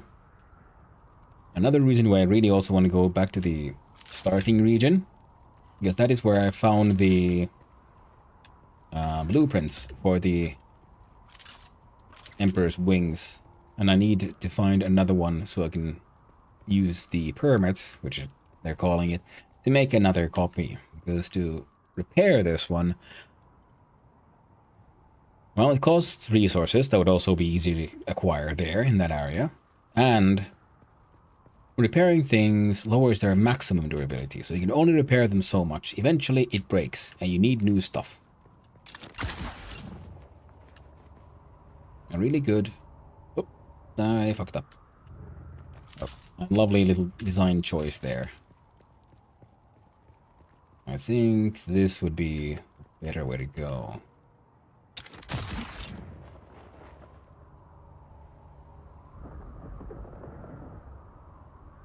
Yep, gotta love the Emperor's wings. And I like the fact that these are just, restart the car. Be dead people.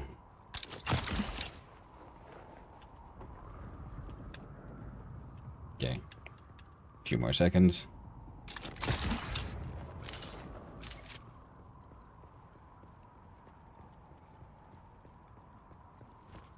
Wow. And I've been running along with medium, slightly lowered graphics before. This is just ridiculous. Oh, Holtzman actuators. I want those. Heat up a scout gloves. No, don't give a shit about that, my friend. Holtzman shield. It does turn into pretty okay components, but I do need copper ore.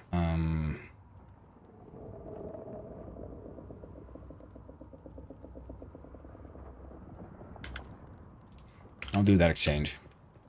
1 for 1. Oof, getting the shadow. Nice. I am dumb. Getting sunburnt. Thanks. I'm not even certain what all the negatives are.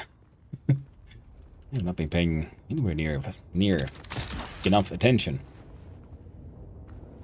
Well, the good thing is I've been here before, and I know it's not too long a run. There we go.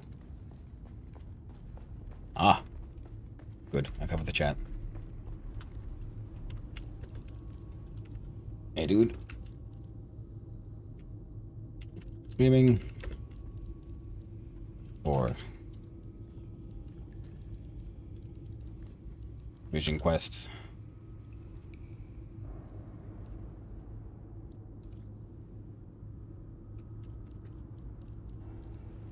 Party, but use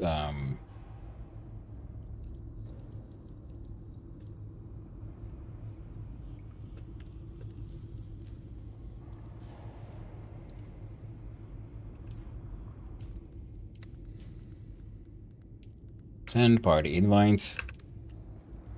There we go.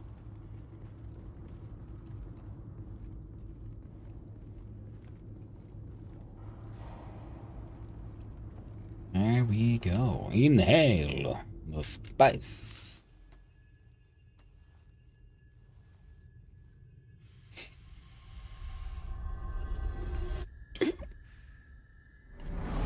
Frickin' dripping balls. Well, dripping worms, I guess. Dripping worms. Yes, that as well. When you go hard enough, the worms just drip around you.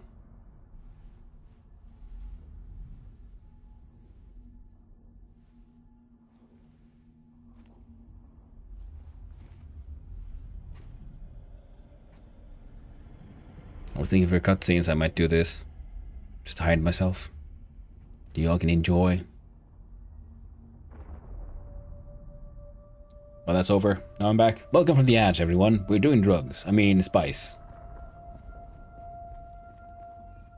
Hey, Kirab. How do we honor the creator? Ibn Tertaiba. How do you honor the creator? Enemies are as blades of grass mown down. Do you understand, Wally? Wally. So many dead people. Oh.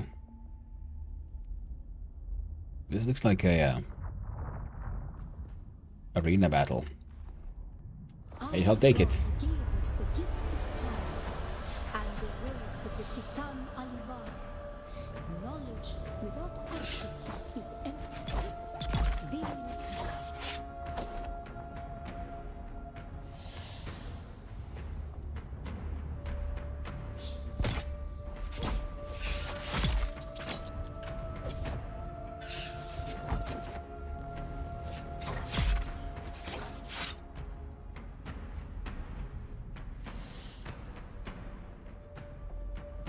I hear them, but I can't see it. There we go.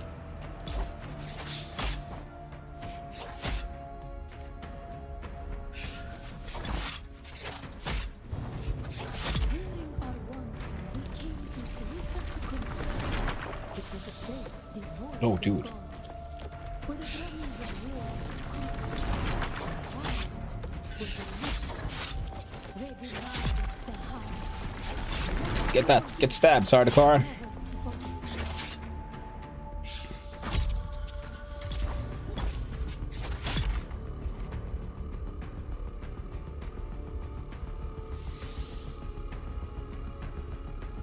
I'm assuming I can't continue. Oh, am I supposed to fall here? Oh, okay. Fire of God, mount over thy heart. The fire of God set alight. Thine enemies shall fall. Drug powers. Activate. Awaken prescience.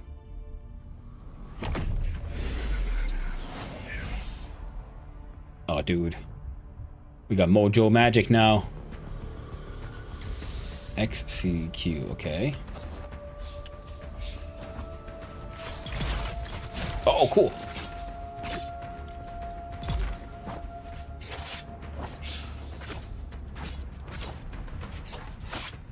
Hey, would you just... There we go.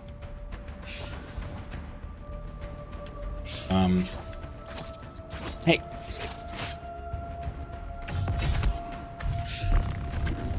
Oh. Okay. That was C.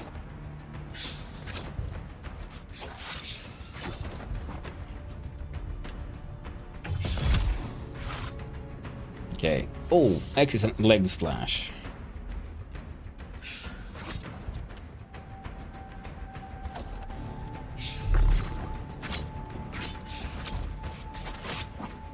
Hit you. Okay. Then we do C. Okay, that was a knee. Wanna see the worm?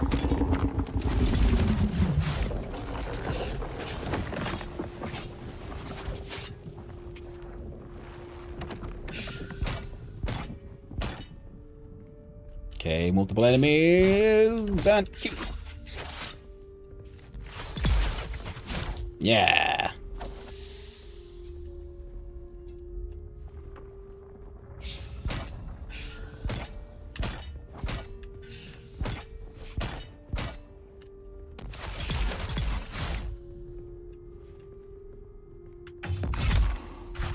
Leg stab. Generally hard stab.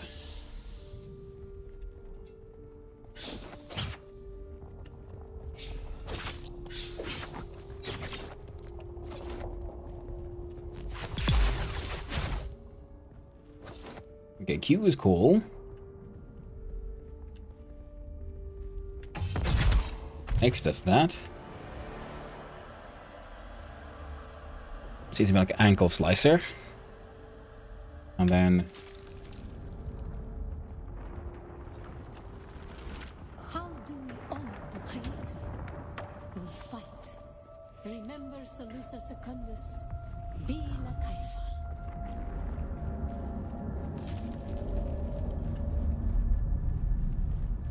It's kind of annoying to... I mean, sometimes difficult to pay attention to the story. So I'm riddled in this intense melee battle. But okay, after this one I can finally start doing drugs, my guess. Not because we got all the melange spice food.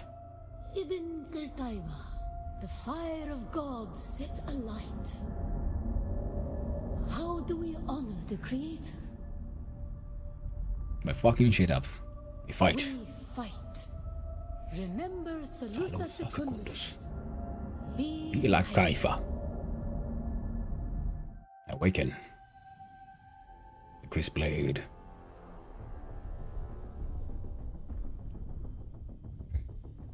Oh, the Kree blade is the obvious one, so what's the hidden one?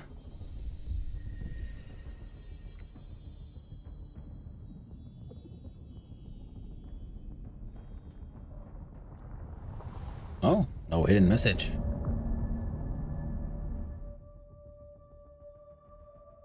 Neat. Very neat. Very cool. I'm all excited now. I can do the spice drugs. Because we have the melange infused food, which we can make. And I can also craft that, but I need spice and meat. Oh, what is that? It's freaking Jorma from Pernia. As they said. Oh, he's got blue eyes now. Thanks to all the spice he's been snorting.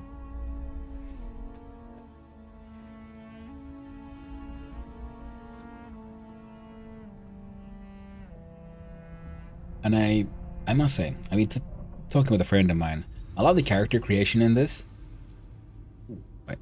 Experience the effects of spice, consuming spice, or being exposed to spice fields allows you to progress towards a prescient state. The prescient state allows you to access a third ability, reduces ability cooldowns and increases damage dealt. It also grants immunity to poison effects. Nice. Spice withdrawal. After experiencing a prescient state, you will experience a withdrawal phase, where you cannot consume spice. Your tolerance to spice also increases, making it more difficult to reach a prescient state again. Over time, your tolerance level will decay. But you can choose to overcome it by consuming greater quantities of spice instead. The choice is yours.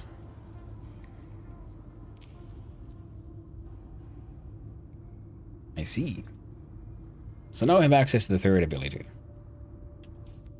But I can only use it when I'm properly drugged out. I'm okay with this, I think. We'll see how this works. Actually, let's do it this way around. So I use transportation abilities a bit more. So the fifth trial of Akal. Riddle for the fifth trial seems to indicate the location in the Haga Rift to the east, where the earth has sundered, across the bridge of stone where the monoliths lean, always para east. The next step of this trial follows the path of the Zenzuni wanderers, who apparently became the Fremen. Is this what it means to find the Fremen? Maybe.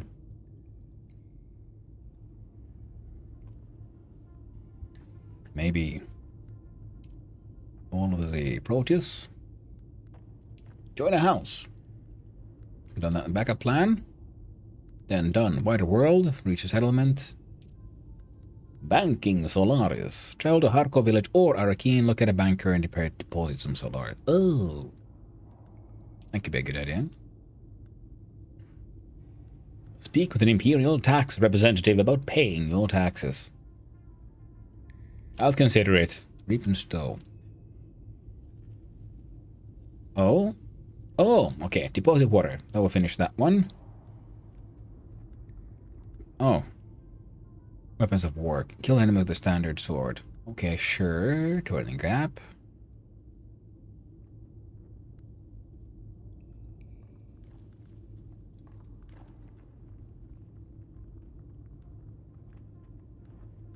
Okay, need to visit this place. I've been meaning to anyway. Annual trade post.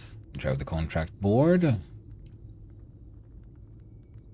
Interior decoration. Annual trade post. Purchase chome. Construct decoration from a chome furniture. For okay, sure. Do that one. Buried. Locate and unbury a treasure. What? My God, I didn't know that was a thing. Holy shit. Crafting. Unfixed Cree knife. Made a blade made from sandworm's tooth. Made a worm tooth and plant fiber. And then Chris knife. The unfixed Chris knife is made from sandworm's tooth and is very brittle. Cannot leave the owner's purse. Damage 191. Attack speed 139. Yeah. So with any worm tooth, you can make one kind of insta-killy knife, apparently. I mean, compare that to what I have now, which is pretty neat, and it has 10.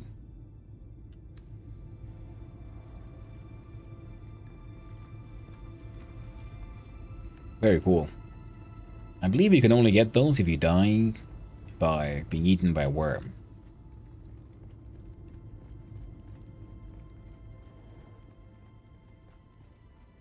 I'm gonna see about getting up top.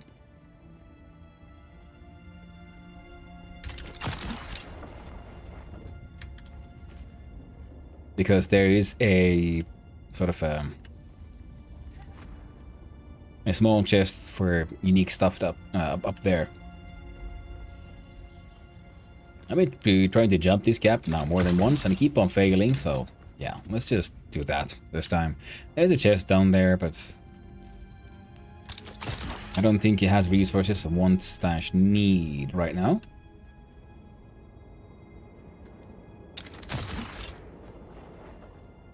Yo. I want that one and that one. Standard Kinchao? Nope, my current one is better. It is unique, so it will break down eventually, but until then, it'll do just fine. And it also automatically drains blood from my enemies, should I have enough bags. Which, sadly, right now, I don't. But we shall continue adventuring. Harvesting the good stuff. Ooh, eat increased. Oh, would you look at that? That's a good loot. Now, where is it? I think it's over here. There it is. A wee little stash. What you got for me? What are you? Emperor's Wings Mark II. Mark II? I have the Mark I at least. Maybe even more. So those, that one. Those. Okay, so something's gotta go. Oddly enough, it might be the flower sand. Or that one, actually. There we go. So, we got 2 blueprints. One for a unique shotgun, which sounds amazing. Now, Emperor's Wings Mark II. Double checking. Yes! What I have is the Mark I. Holy shit. Not just the Emperor's Wings, but an even better one. Okay. What else could I drop? Ammo. Blade and gun parts. These are things I can drop for now because I want to. Because I think we can get these like Holtzman parts from this thing.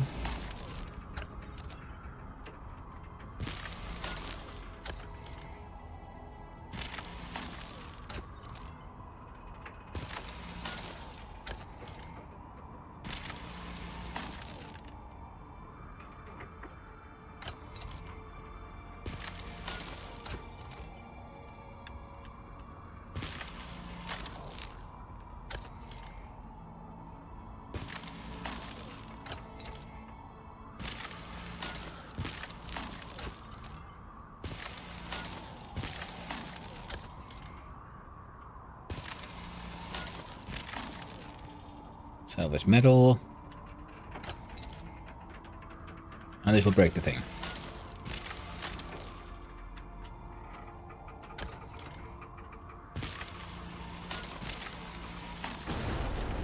There we go.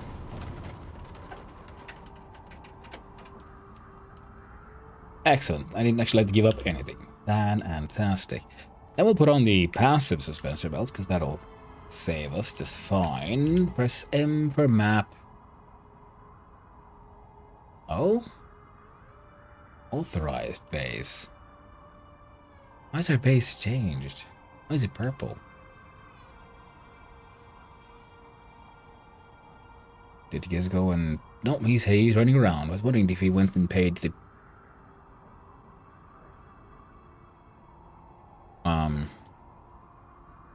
taxes or something. Anyway, so there is... See, number 10 is that one. So the game wants me to go there. But I think... No, back to base. Drop off some stuff. Then we're heading over to the trade station. Dealing with the contracts and whatnots. Oh, crap. I'm gonna have a good time.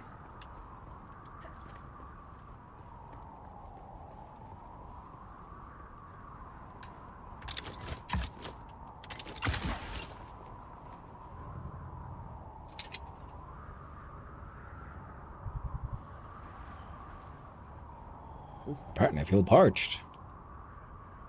Ooh, there's a bunch of metal here. Nice. And a good thing. Yeah, well, getting sunburns for our liquid situation is just increasingly getting worse. So we can hang out here for a little bit. So I'm pretty sure I don't have any iron ore on me. So tragically, that is the case. Alright, let's get rid of the sunburn. Or sun sting? What's the word now?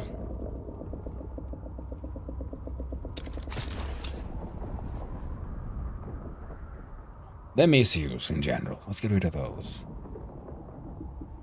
There we go.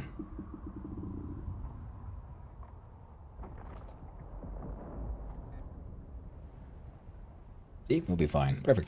Oh. All the way home. Couple of jumps. Lovely. Then we deposit stuff from the inventory. We research Emperor's Wings Mark II. Heck yeah.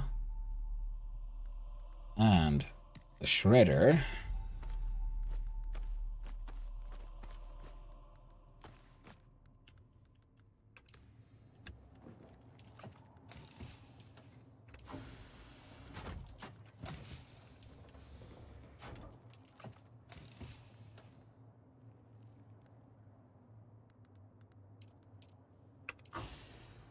Grab those. So what does it cost to make our unique, lovely thingies? This one, prop from the famous play My Father's Shadow. This unique suspense belt is used by junglers for a short but effective burst of floating during performances. Jump twice to activate and float upwards. Arm attraction intensity 14, power drain 1-4. Compared to...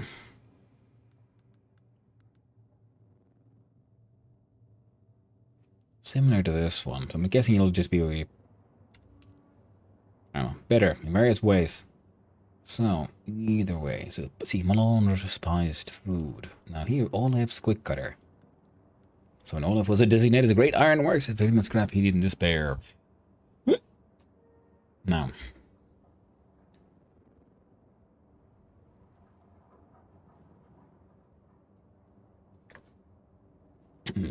Okay, so this one might be a good idea. Oh, we compare here. So 72, 48, 45, 90, 60, 50. That is pretty good, actually. And it requires many things. But I'm going to look here at the Emperor's Wings. What can I say? I need them. Now we can no longer afford this. Too much spice-infused iron dust needed. How about weapon-wise? The shredder. I need mechanical parts. Otherwise, I'm good to go.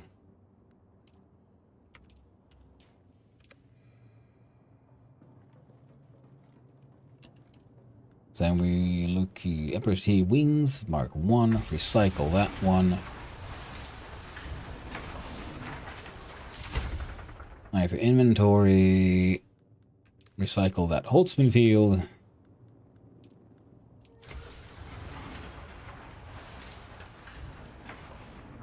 We have a handheld resource scanner here and one there. Both, we got 2 of these here.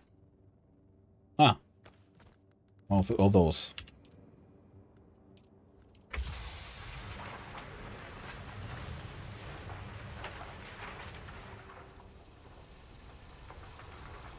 The Emperor's Wings Mark II. Hang on to that one for now. So, for testing, if nothing else. Other than that, we're okay. I'm hanging on to this one. I'm not for really any good reason, to be honest. Why am I feeling there's something else I was considering?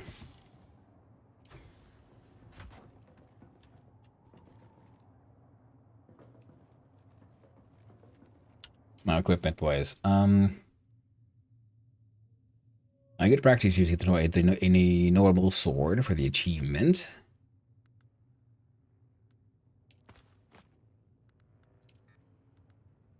I wonder what goes here.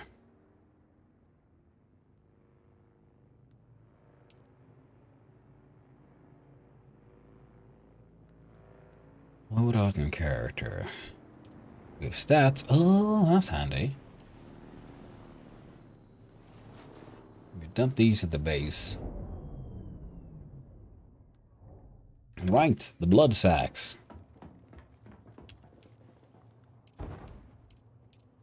Our circuit capacity is almost full. Ah.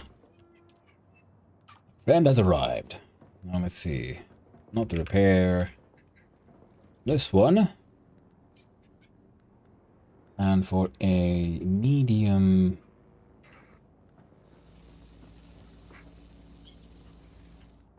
How's Leader John?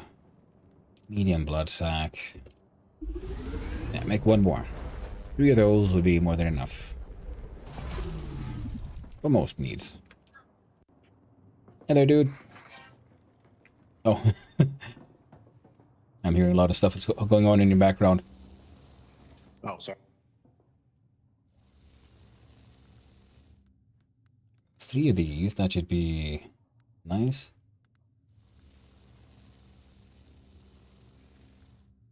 Hang on to that one, take that to the bank. Ah. There's some ammo in here, I guess. Water's almost full. Water's almost full? That is true. Only one thing left to do then. Let's see. Building tool goes in slot number 7. Piece picker grabs that one.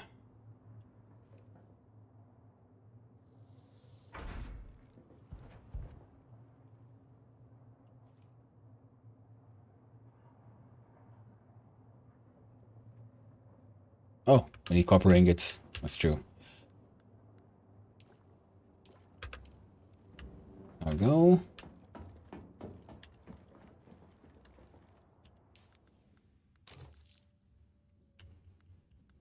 Now let's look at these tasks. Wider world.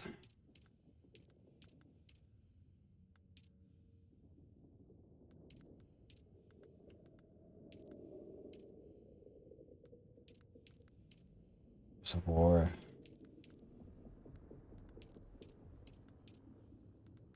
Okay, nothing got done.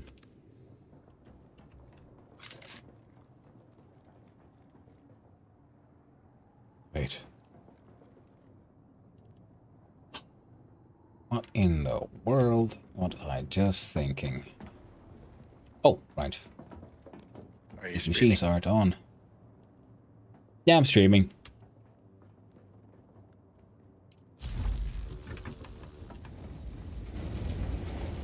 Oh, went the wrong way around, but it's fine.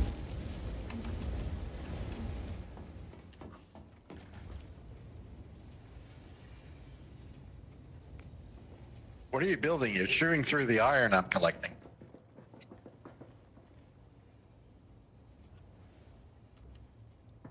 I made a medium blood bag and the Emperor's Wings Mark II.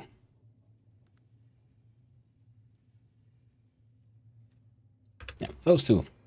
And then I built a couple of cisterns there. Are you sure they use copper though?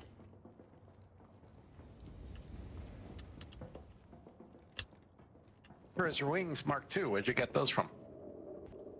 Oh, I found a blueprint at the top of Mizraban's hammer.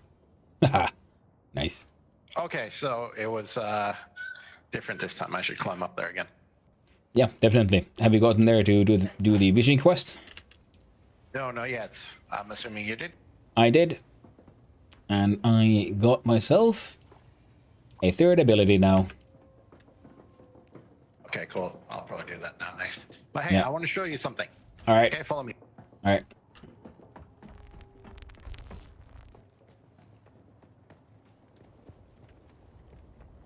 I'm gonna go on the top of this mountain because there's a massive, massive iron deposit. Up top there? Yeah, I know. I've been harvesting it a couple of times. Ah, okay. Oh, never mind then. Let's go.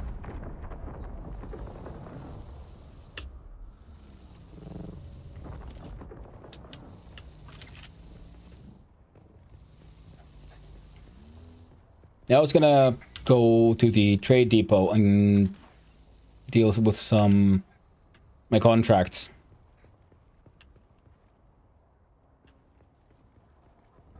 If you can still hear me.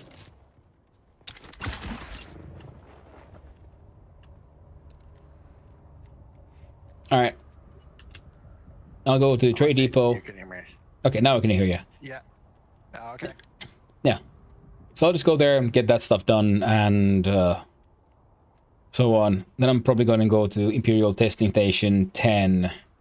And then I'll head back to the South Basin and deal with the Advanced Planetologist quest. Yeah, I'll help you out with that. Yeah. I mean, I think we did the quest already. We just need to leave it in for him. Yeah, I'm pretty sure that maybe in the testing station 10 there'll be another one. I don't think so. But maybe. But I'll still go down to talk to Planetologist though. Yeah, okay. But I'll help you in number 10. Yeah, so sure. I'll just get some extra iron and then I'll do my vision quest and then I'll see you at the contract place. Yeah. Well, I'm gonna go to the trading station now and shit, so I'll let you know before I head there. No worries. Okay. Cool, thanks. And hello there, Marcus son. How you doing? It's true this game really has like 15 to 20 players per server. Oh, I'd say there's way more. I've been encountering a lot of people and I'm seeing bases all over this. You see, there's someone's base. There's at least 3 or 4 here. There's a bunch of bases down in this area. There's a bunch of bases here, and here, and here, and here, and here. And then there's these deep sand, so there's way more than 15 to 20. Way more. And how are you doing, Marcus, son? I hope you're doing well. Hope you're having a lovely day, my friend. Now, I need to get here. And first, I need to make those improvised Mauler pistols, though. Let's go here and use this thing to make them. Also, quick check, because I could make the unique...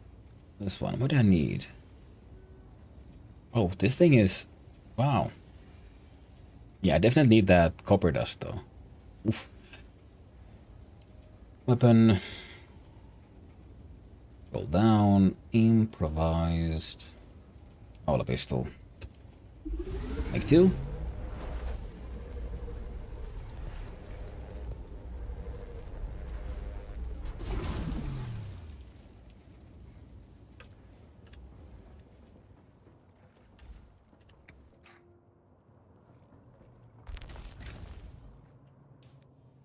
Add a tab there.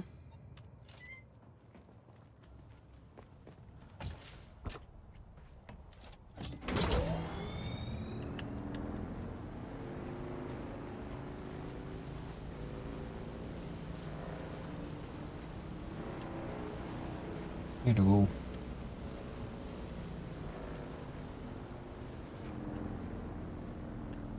Alright, double checking the map. Am I going through drum sand? No. Wrong button. Get on that heckin' bike, friend. Here we go.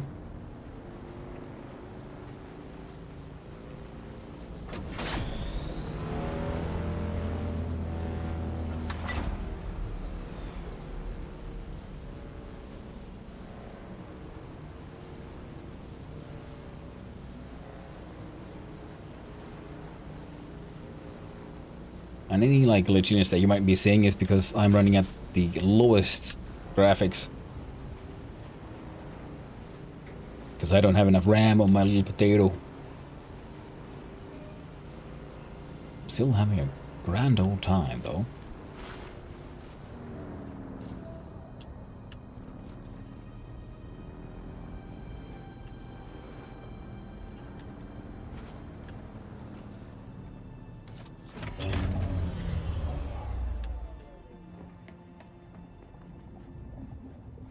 Oh, the animal.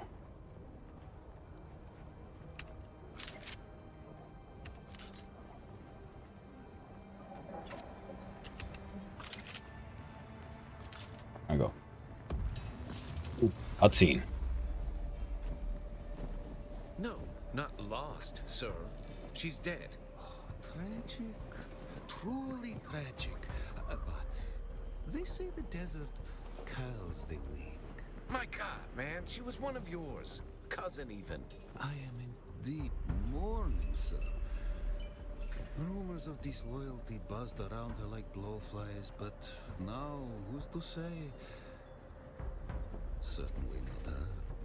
My one pleasure in this hell is knowing that you're trapped here with me. A momentary setback, I assure you. Even your Harkonnen masters find you insufferable, Maxim. You're down here forever.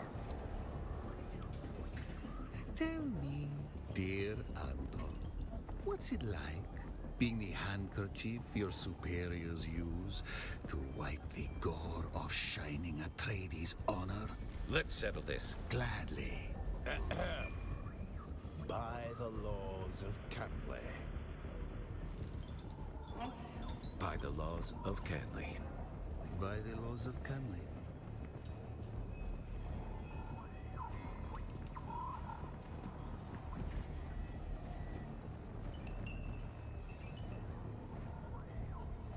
Very cool. Codex content unlocked. Nice. Ooh, and House Harkonnen as well. Alright, Vals. Okay. Now wait for those boosties to go away. So, who are you? Someone new. Are you, by chance, looking for banter or legal advice? You may call me Amadi Ikeni. I serve the interests of House Tseda on Arrakis. I myself am from the minor house of Ikeni. We are a Tseda House minor, and a very specialized one at that. House Ikeni acts as the sole legal representatives of the Tsedan royal family. We specialize in imperial law as it pertains to the governing of houses and the conduct of nobility. We defend the Tsedan name. Sounds like a very focused existence. In a chaotic universe of so many winding pathways, focus is truly a blessing. Is there anything else you'd like to know about me? Why an the anvil? Anvil is a unique melting pot where enemies gather together. Certain inquiries I'm looking into on behalf of my house keep me here.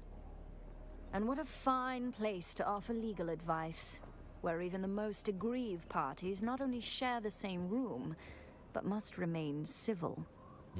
In particular, there are a pair of Atreides and Harkonnen officers who daily argue with each other over the finer points of Canley law.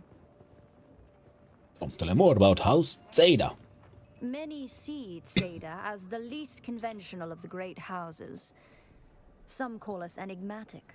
We were the staunchest supporters of the Butlerian Jihad. The unenlightened say we arose from a fanatical theocratic regime. But these are the words of the feckless when they see true commitment. Indeed. In truth, we rose in power too quickly, occasioning the other houses to form weedy gardens of envy in their minds and hearts. Ah, of course. What was the consequence of this supposed envy? Several houses formed an anti-Tsaden league, disseminating malicious propaganda which haunts our image to this very day. But we march on. House Tsada is the forerunner in legal consultation in the Empire, from Landsrad ordeals to spacing regulations. Our unparalleled mastery of law is sought out for criminal proceedings, Canley disputes, and Butlerian infractions. Oh my. Well, goodbye. I presume you have some big... Ah, good. I like this. There's because the Empire has the different houses, and the various houses are very specialized in their own way in what they do and what maintains their status as a great house. And through that, by talking to the various house representatives, the greater world of Dune opens up to us. There's so much like known universe, details of the Landsrad, how the balance of powers functions, rise of House Atreides, the War of Assassins, Butlerian Jihad, all this. So much to know. Letter from Guil Venard, Mentat of House Taligari. In times long gone, it was said that they would last only as long as there were slain men to count each passing dawn. 100 war casualties, 100 days of rain. By that calculation, our Imperium, 10,000 years strong, still has many glorious millennia ahead of it. Hundreds of thousands of them, even. Price? Earth. Cradle of humankind.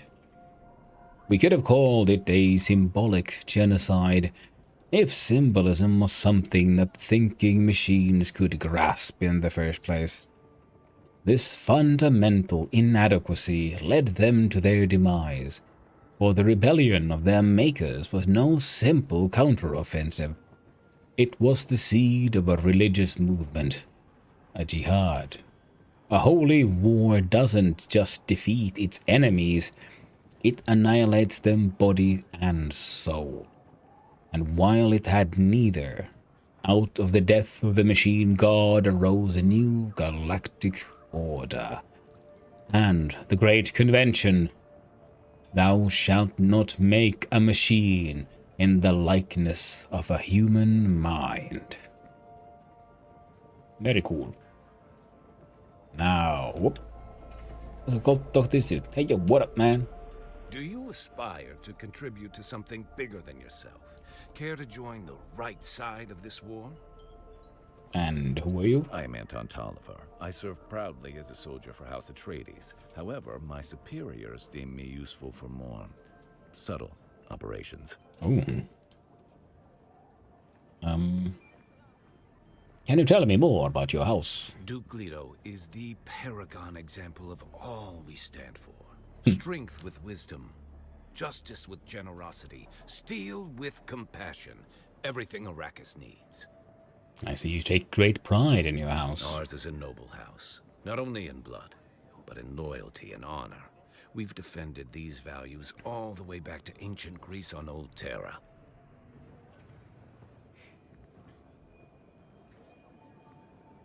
Honor and loyalty.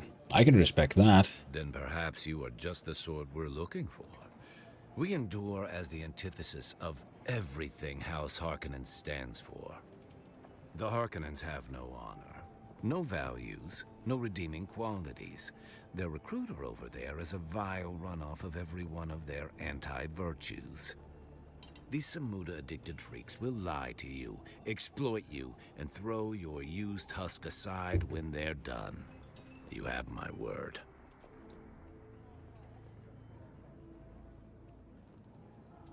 I'm afraid of clicking this thing. It says here you're looking for recruits. Fine. That we are. If you're interested, I'm just the man to talk to. Alright. Tell me about I am yourself. of House Atreides. There is no call I do not answer. There is no faith that I betray. My roots stretch back to the ancient mythologies of Earth. That is a proud and ancient past indeed. And I cleave to it all the tighter since coming to Arrakis. Look over at my counterpart, Maxim. That vulgar, avaricious addict. Squatting like a scheming toad. I aspire to be everything that he is not. Any other questions?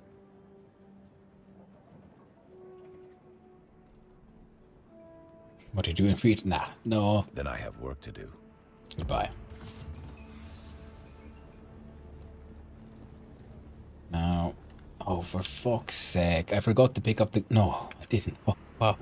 I was so sure I forgot to pick him up. So, contract board. Ooh, pistol delivery. Deliver items. Nice. Open journey menu. Is it? No, no.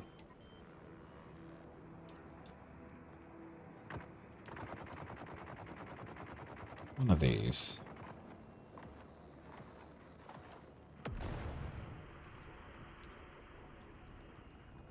Complete contracts. Payback, stealing from thieves, monster slaying, put out the eyes.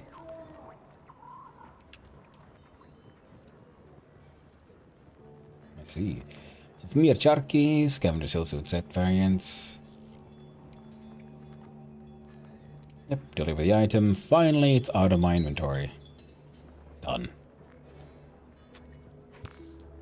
This chain will award a unique weapon at the end. Very nice. Stealing from thieves. Locate the cache of stolen good. Oh, sure.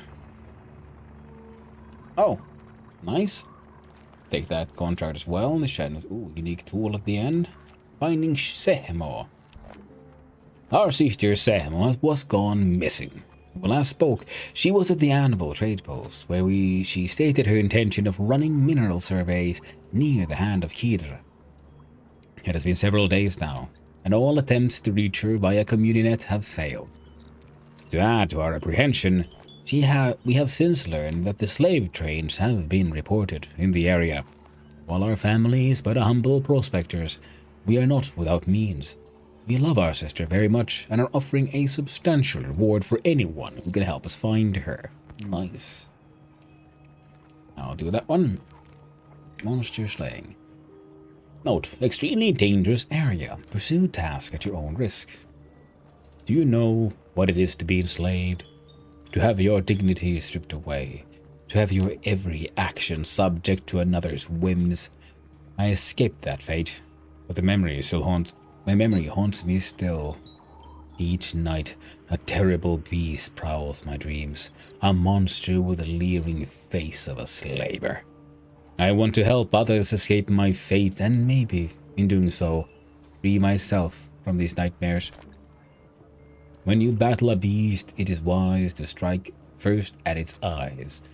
Take out the observers who scan the region for victims from high vantage points in Jabal Elfrit. Ifrit. Ooh, another unique weapon. Sure thing. I'll murder them all. I'll do it for you, bro. Ornithoptery, dude. Well, hello there.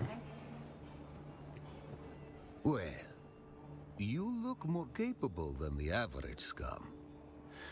This war of assassins has a way of making people into victims or victors.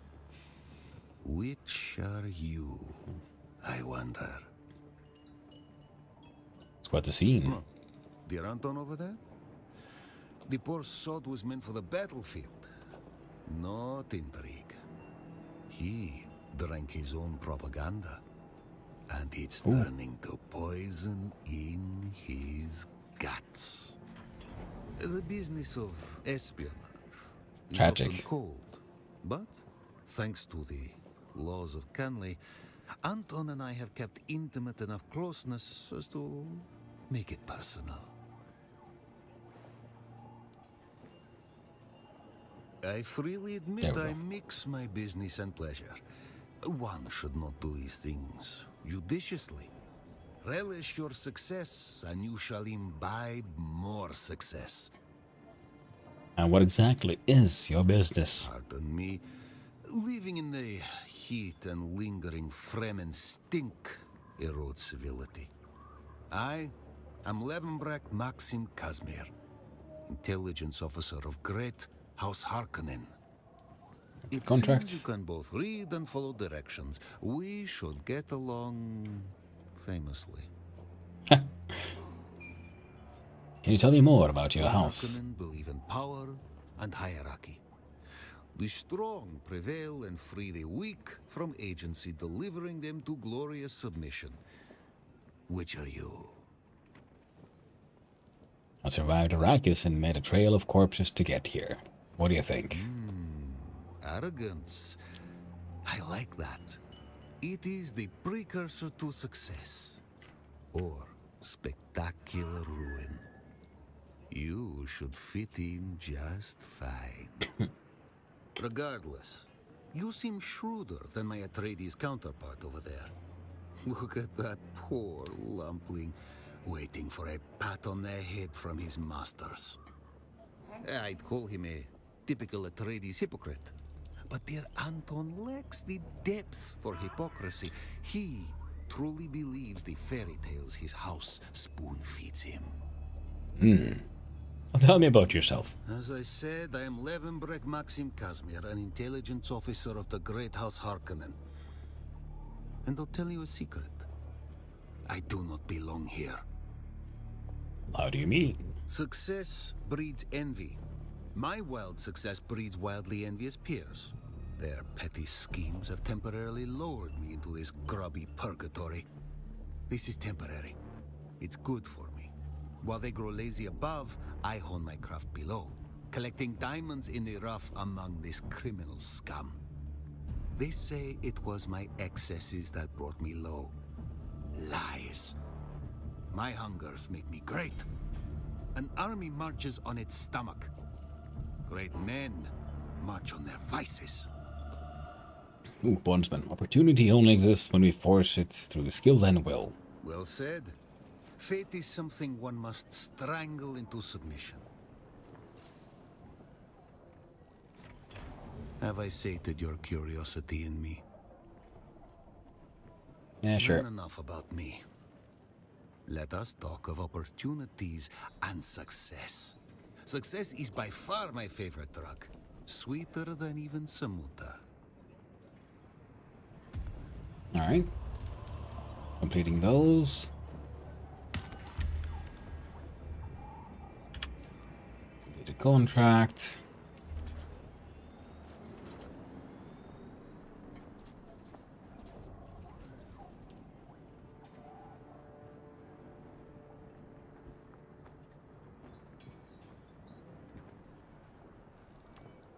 Oh, so it happened through here.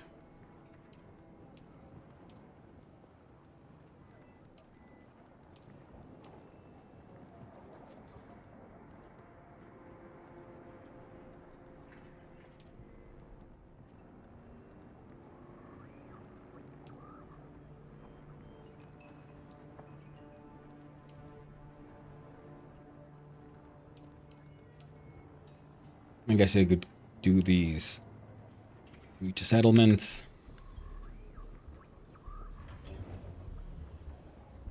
And then we'll see how that Pleased goes. to see you again.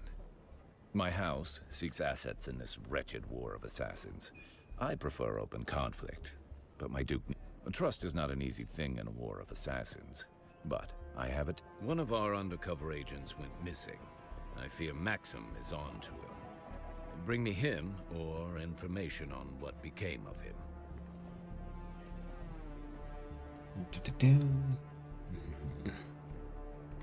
Discretion is paramount. 1200 Solaris.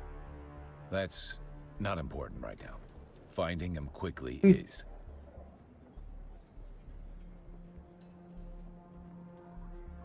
If you take too long deciding, I'll...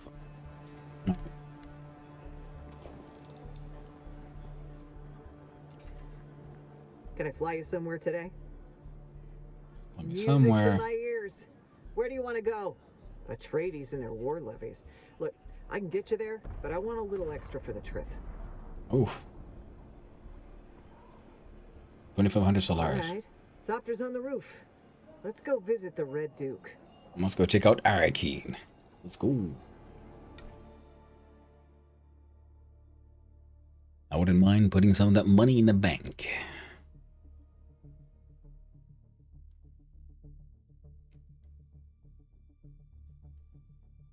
Welcome back from the ads, everyone. We have decided to use the ornithopter to visit Arrakeen. I don't want to know what's happening in these places. I haven't been to them yet. So, we'll visit the Atreides.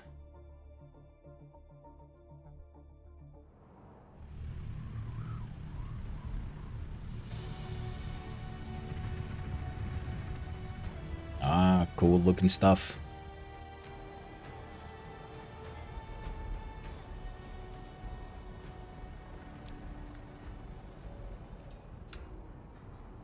Oh, hey there, friend. Looking for anything special?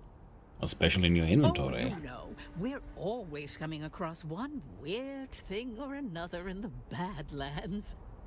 Just the other week, my youngest Sally tracked a resupply shuttle from Karana 3. Guess it wandered off the safe descent corridor and took a missile head in the business end. Safety center corridor? Arrakeen Spaceport maintains a patrolled safe corridor for passenger shuttles and transports to reach the ground safely. Both the Harkonnen and Atreides respect the corridor, but outlaws, not so much. I guess that's why they're called outlaws. Like they left to salvage? No, the usual wreckage bric-a-brac. Engine parts, a bunch of spacecraft-grade flex panels. Oh, and an intact 12 series Ixion control switch. The 12 series is very desirable because it was the last series manufactured before that unfortunate business with the invasion of Ix and all that. Take your children on salvage runs. Oh, of course we do. They're going to take over the business one day, and they go out with their folks just like me and Finn did when we were kids. That's how Finn and me know each other. We come from old tomb robbing stock on Hagel. Both his folks and my folks. Arrakis is long way from Hagel. Oh, we have Finn's father to thank for that. You see, Finn's father, not so good at respecting the boundaries. And in the tomb robbing game, that can get ya. Turns out, he broke into the wrong family crypt. Didn't do the proper research first, or he would have known the crypt belonged to the kind of family with a rep to protect. Oh. The kind of family with the clout to make those who cross them pay. Anyhow, next thing you know, we're getting hunted down one by one, and Finn and me just lit out of there. Good call. Bought a first-class ticket on a Highliner to the farthest place we could afford. That's how Finn and me ended up on Arrakis. Excellent. Makes sense. No business. As always, the war is a blessing and a curse. A blessing because all the fighting provides my family with fodder to salvage. But also a curse because so many dead, so many gone before their time, and all because of a noble squabble. Yep. Wasn't tough when it first arrived. You'd be surprised. Turns out Arrakis has quite a few buried secrets of its own. Oh. Of course, you've heard tale of the old testing station. That is true. I know there's a good few nearby that are already popped open, but that's nothing compared to what's out there in the deep desert. Finn's got a secret map. You can ask him about it, if you dare. I thought we had a chance when that pretty young Atreides daughter was going to wed the Harkonnen boy. Of course, the Harkonnen boy was a perfect beast and beheaded a bunch of slaves in her name. Oh, yeah. I heard it live on the Communinet. It was a disaster. As if any poor girl would like a gift of severed heads. Imagine, had he just bought the girl a fire opal, we might have avoided years of war.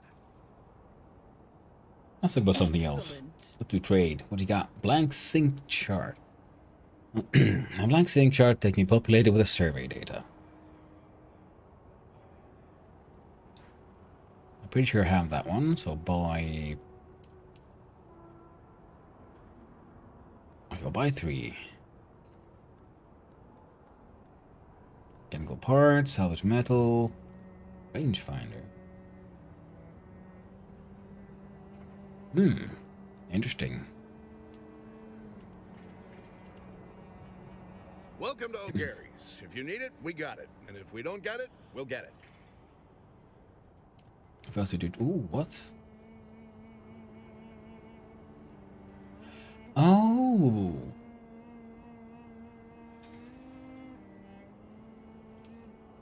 Oh, we need a reputation level. In order to purchase some of these decoratives and cosmetics. Furniture sets. And then basically that's it. Very cool. Hello again. Where do I go to find salvage? War zones. Find the hottest sectors and learn the lay of the land. Monitor the Communinet for sector chatter. The locals will let you know where to look way before you stumble onto it yourself. Where do you go? It's like asking a fisherman for directions to his secret spot. He'll never tell you, and you shouldn't believe him if he did. I'd follow you. If you've tried, my youngest Sally and her brother Coda, that's where the salvage is. But at this point, it's more like they take me. We've got Sally and Coda on perimeter. That Sally has a nose for finding fresh wrecks. I'd swear she shoots them down herself. Coda will gut you if you look at him wrong, so it's best not to look at him. Then you got Bree, Phaedra, and Finn Jr. handling general salvage. Junior's a laser ace on the cut array, but Phaedra will give the Kirov a run for their money at stripping wrecks. She takes after her mother in that way. Then there's me and the old lady. I oversee the whole operation, and she flies us there. My family's been in opportunistic acquisitions for 5 generations now, going all the way back to Hegel. Oh, Hegel-like. No place like it. Until you've seen the blue sun rise above the white grasses of the Iophic Veldt, you haven't lived. They don't call it the Jewel Planet for nothing. Yeah. Not decent enough. Trading. Hey there. What do you need? I don't know. What you got? Ooh, unique schematics. The bigger buggy boot. Sometimes the engineers who design an interesting concept are also the ones who name it. This unique storage extension for the 4-man ground car or buggy allows for the transport of more inventory. Just try not to snigger at the name. That's cool. Albatross. Ooh, wing module for the ornithopters. Buggy hull. Sandbike chassis. Wait. Now they're all too expensive though, but I could, in theory, buy all the parts I need to build a buggy here. Very cool. Okay, good to know. Welcome back. I need to go faster. You trying to catch something or avoid getting caught? Faster than the next Frost guy. speed is what you're after. There are a bunch of engine mods that'll juice top speed and acceleration. But engine mods are only part of the story. Okay.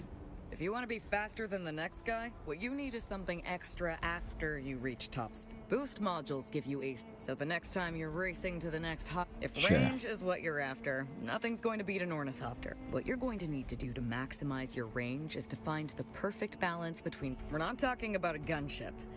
You're not going to want to weigh yourself down with heavy weapon pot. What's it to you? Nah.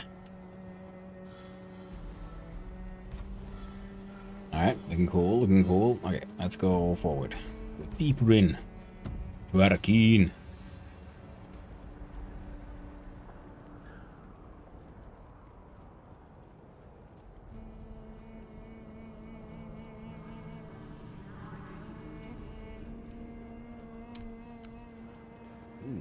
Discover the Salosan Bowl. What you got for me? Oi, what's your poison? What you got? Balloons.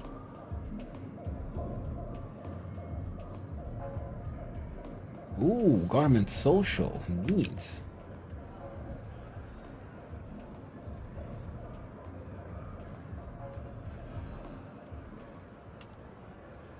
Hello, friendo. Who are you? Let's continue Mementa training. Promise? Very promising. Your deduction that I can offer this training is accurate. I compute your mind is ready for the rigors of my craft. Hasty! Too hasty. You must analyze yourself. You must see yourself as you would any stream of data. Solve the computation that is you. Focus. A time comes when the Proto-Mentat must learn what is being done. It may no longer be done to them. That time is now. The Mentat has to share in the choice of whether to continue or abandon the training. Only the potential Mentat can know. Take a moment. Yeah, sure. I require assistance. I was cast out by those whom I served. I was cast out by everyone. Oh. Want to elaborate? No. The criminal underworld is a series of equations, like anything else. Oh, skip the one. My superior Mentat skill serves me well in this place. My syndicate grows, however. A rival, the Mobula gang, is causing problems. It's contaminating my equations. What you had me do? Members of the Mobula gang extract useful data. Cause them. A Mentat learns that every human is a series of relationships. Find out their connections. Use the revealing scrap, look at the members, extract information, and use it as a budding Mentat. Navigate us would see to it that the Mobula gang experiences the calamity that is, by all calculations, due. Sure. Remember, information is as important as injury. Once.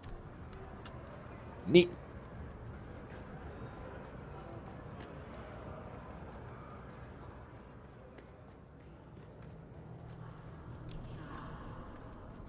Central Plaza.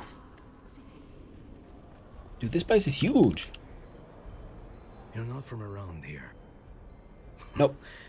We all come to Arrakis for the same reason, though. Spice.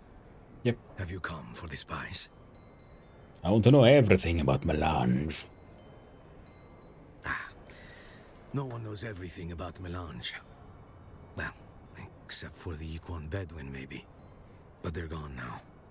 You know about the After spice. 30+ years running ornithopter support for deep desert harvesters, I know a thing or two. Used to fly for the Space Miners Guild. B Squadron, 1st Fleet, 3rd Deep Desert Fleet. They called us the Habanaya Hotheads.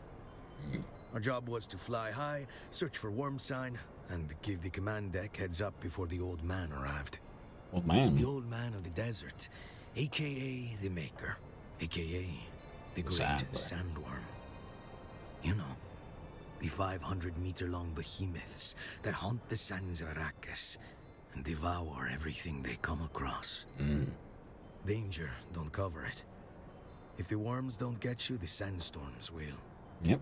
And if the sandstorms don't get you, the heat surely will. Makes sense.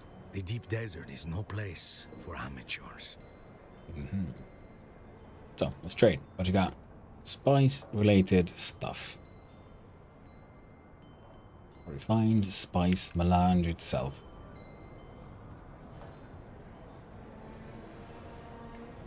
Press M for map. Can I see? Yeah, okay. Base vendor, water seller, spice merchant, barkeeps. The Imperial Consulate, Weapons Merchant, Landsrod Vendor, Chome Exchange, Guild Bank. House Mutelli, Representative. Skip down. Let's go look at the base vendor. I don't know if I... Water vendor, what do you got actually? My friend, you buy some water. Cup of water? Yep, sure, no.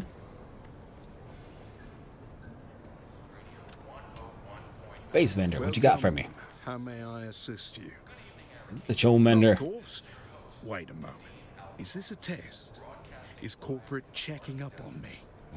Are Maybe. you with the Committee on Interstellar Traffic and Trade? Or did Lady Neveldine put you up to this? What is the Committee for Interstellar Traffic and Trade? It's the Committee on Interstellar Traffic and Trade. Mm-hmm.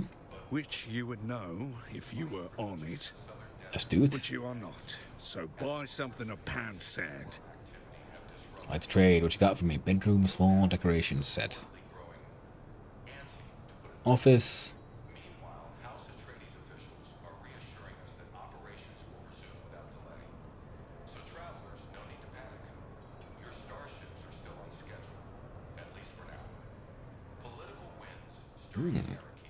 Also machinery.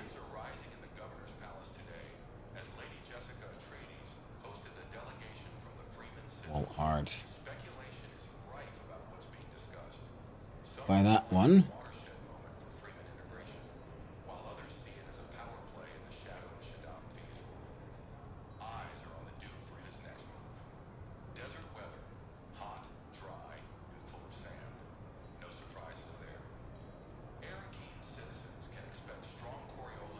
Sure. I'll buy that one too. Thank you. What else we got here? Protests. Nice.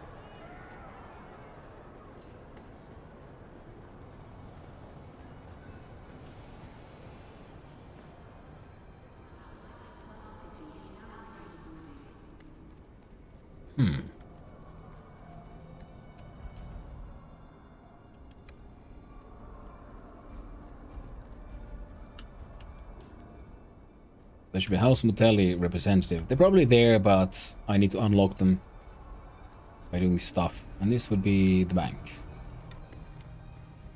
The Chome Exchange. Interact.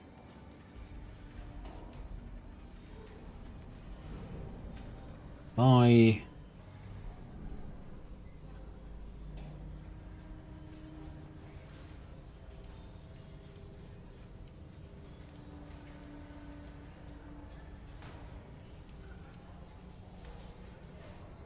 Oh, I feel okay. These are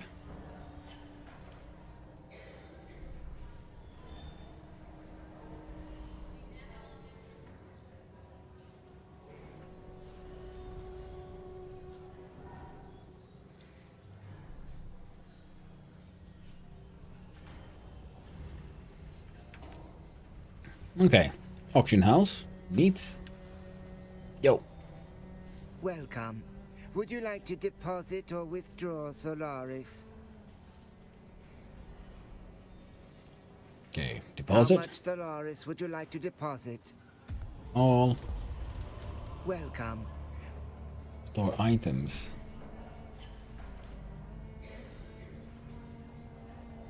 Okay, very cool, very cool. No need for that right now. I got money in the bank. Hello.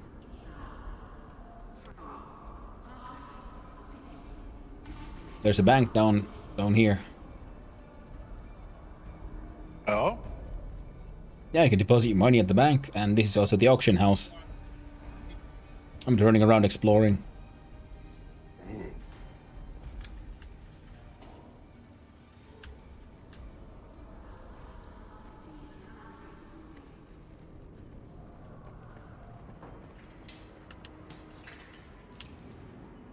Yeah, what's your pleasure? You looking to stab, perforate, or vaporize? Tactical or fanatical? We have the tools to suit your every murder need, my friend. Cool, like the trade. Correct Viper. Triple shoot repeating rifle, the Starburst. Scattergun.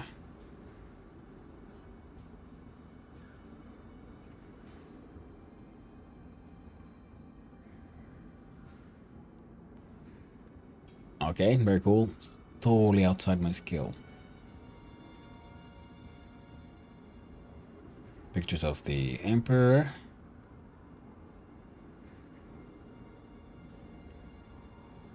And standard weapons, standard leathers. Very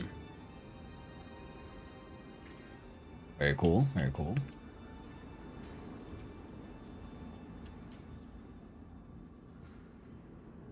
Here's the launch rod vendor. Warrens. Oh, this way. Let's go check out the launch rod. It has nothing to do with me, at least I'm certain. My apologies, but I am authorized to trade only with those sands of Arrakis. Tonight.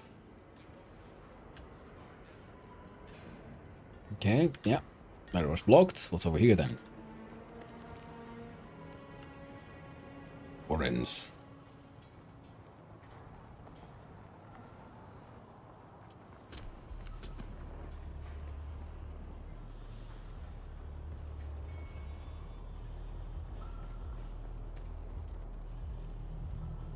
Hello, shady person. Greetings. May the tyrant worm bless you. May our fluids honor him. May we all be drained of doubts and the poisons of a sick society. Yes. Goodbye.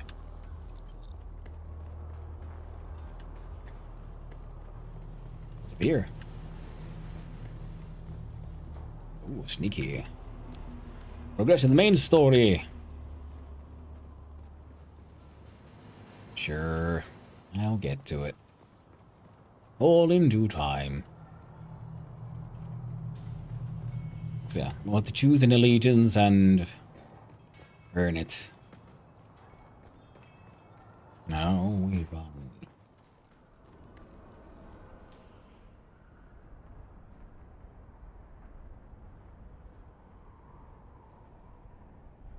Duncan's Dojo. Did I miss that? Might have. Wait, what the fuck? Wrong way. This way. So we can take a right.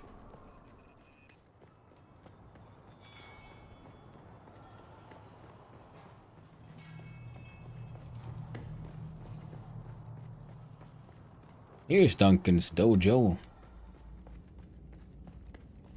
Where's Duncan? Okay, I'm guessing he's probably sitting there, but I can't see him because I haven't unlocked him yet. But I'm glad I got a chance for some more advanced Mentat stuff. And we'll see how that progresses.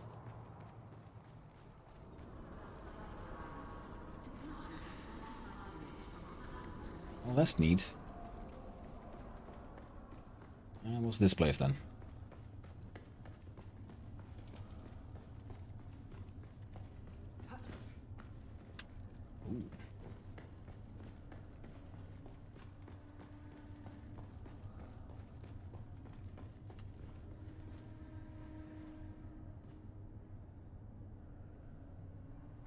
Alright.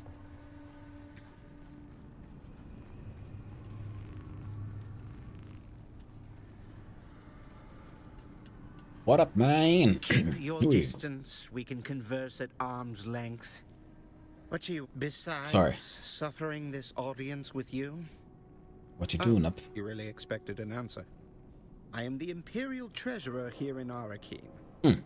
As such, it is my sworn duty to receive, count, and convey His Imperial Highness's right and proper incomes.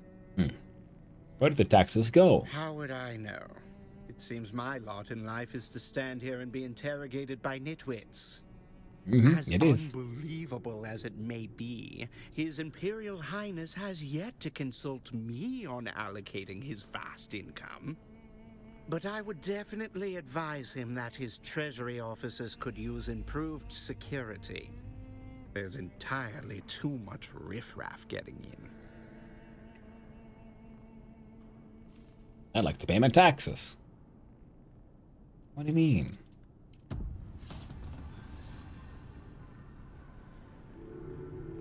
You again?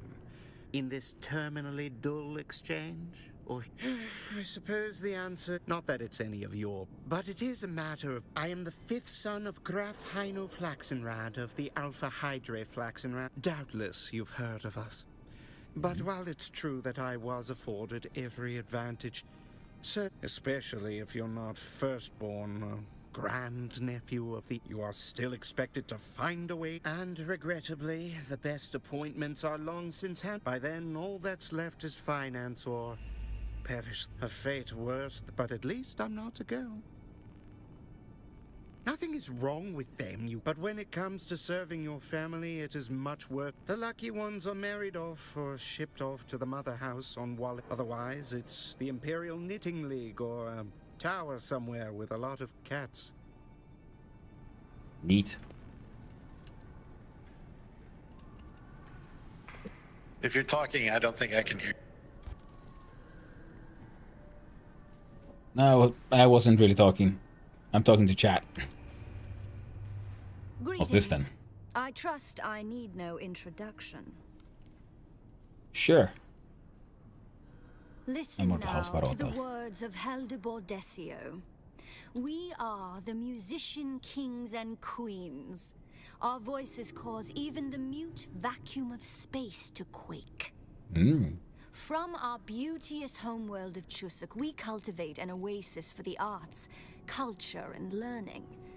Our history is relatively short, yet grand.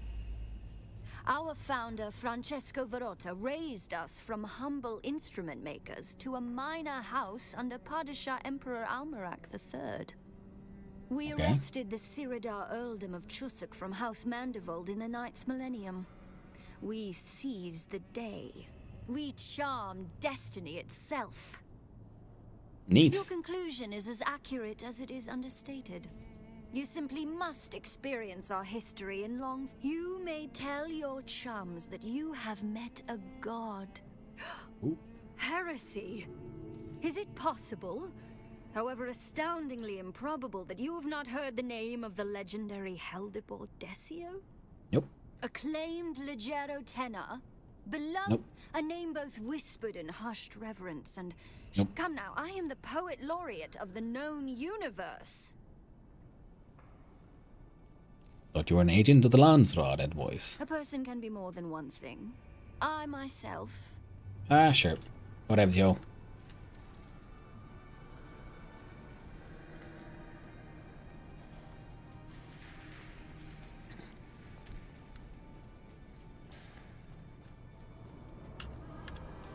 And... residency approach. Ah, that's them for the proper house members.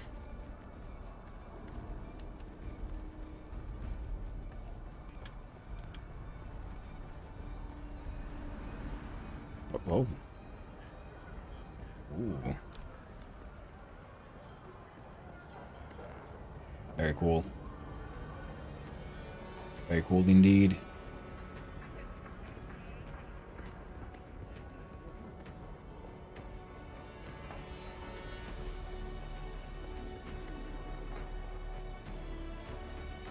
Shiny blue. Can interact.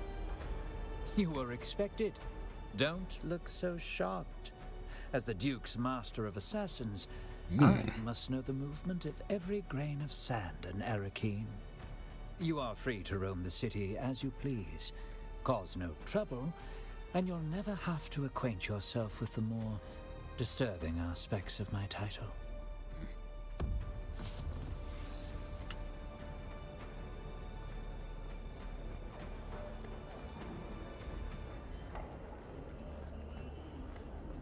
Ooh, thanks. Ooh, what's this? You strike me as someone with something to offer the great house Wallach. I have a sense for these things. I'll tell you more about your motto house. is God, Imperium, House. We enjoy a rich history as renowned conquerors. House Wallach attained its name and titles 5 millennia ago. The house's founder was a former Bursik general of the Imperial Sardaukar. To this day, Scions of Wallach are sent to be trained by the Sardaukar. House Wallach was once preoccupied with the glory of battle, but has mellowed in recent history, taking a more nuanced approach. Is it house business that you are cleaving so close to the Arcane There is Palace? no better place to perch and sample the intrigues of this contentious planet. My name Self? is Vera Vogel. I proudly serve the needs of the Landsrad envoys of House Wallach. I'd ask you to tell me about yourself, but I'm already learning enough to know you offer a rare sort of danger or benefit. I would like to explore the latter. Bene Not Gesserit? as such, but you have a good eye. I received some training from a Bene Gesserit. Many find our association with the Bene Gesserit to be mysterious, and far be it from me to spoil such mystique. My name is Vera. I'd ask you to tell me about yourself. Enough to know you offer. Marvelous. Alright. That's for more advanced content, obviously. Apologies, but I am only authorized. Alright.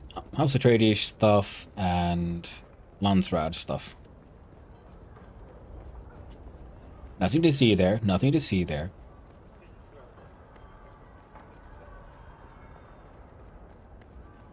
Okay.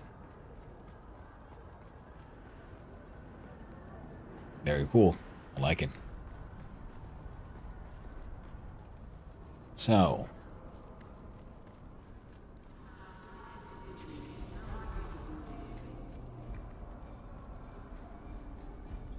I think we can do one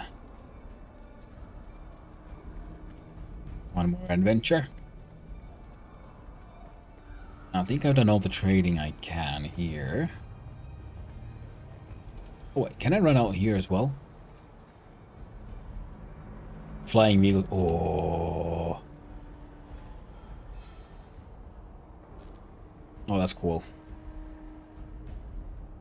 So eventually, I won't be needing these ornithopter pilots. I'll have my own. You look a little lost, friend. You got somewhere you need to be. I can fly you there for a price. Gang. Music to my ears. Where do you want to go? I'll go to Haga Basin Basin. is a pretty big place. Could you narrow it down a little?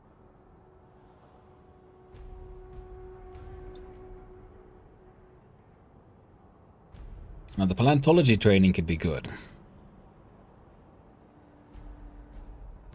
The anvil also has useful stuff. I never miss the chance to let Smiley verbally abuse me. Ready. Let's move before.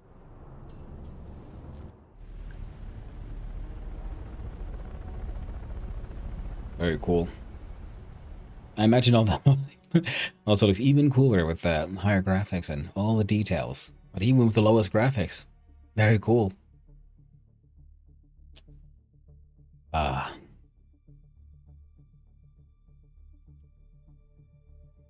Now there was someone that wanted to smile, so I still haven't found him. If you're eaten by a sandworm, you'll lose all your items.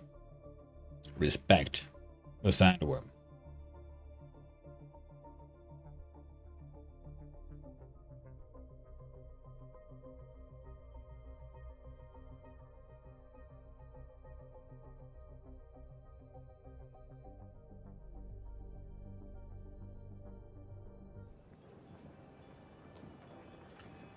Okay, so who is Smiley? There's some sneaky shit somewhere.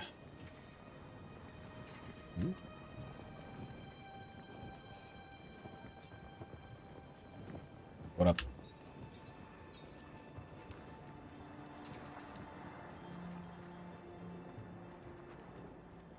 Okay, who is Smiley and where do I find him? Bula Gang member at the Anvil. You? No. Mechanics? No.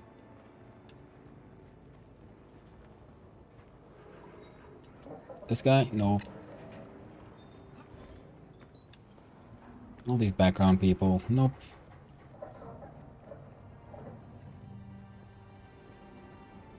You? Nope.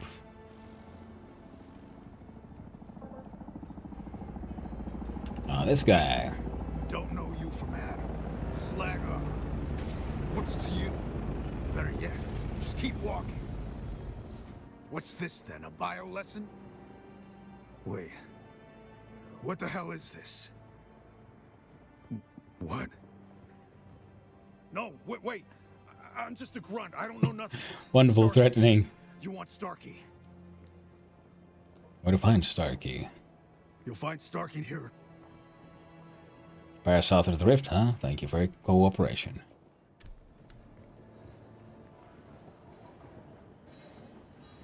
The second Mabula member. Now I can make a chart.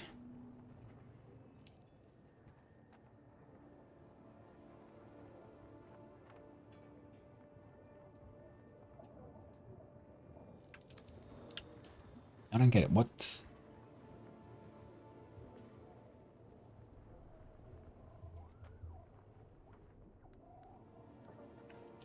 Antica skills and planetologist.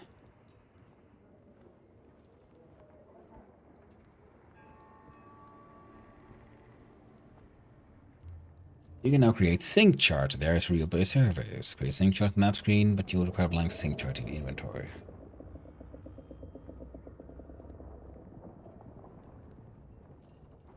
I'm guessing we can then sell those.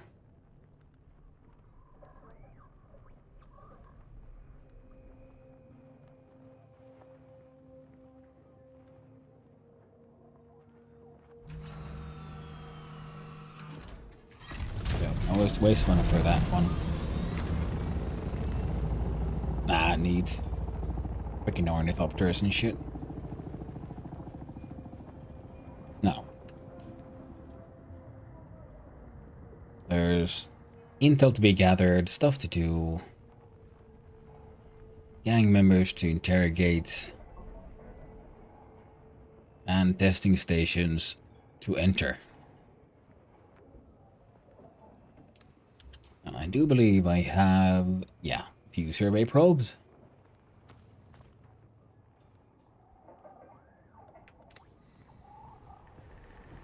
I have no idea about the potential value of sync charts. Another innocent traveler, like every other scoundrel here.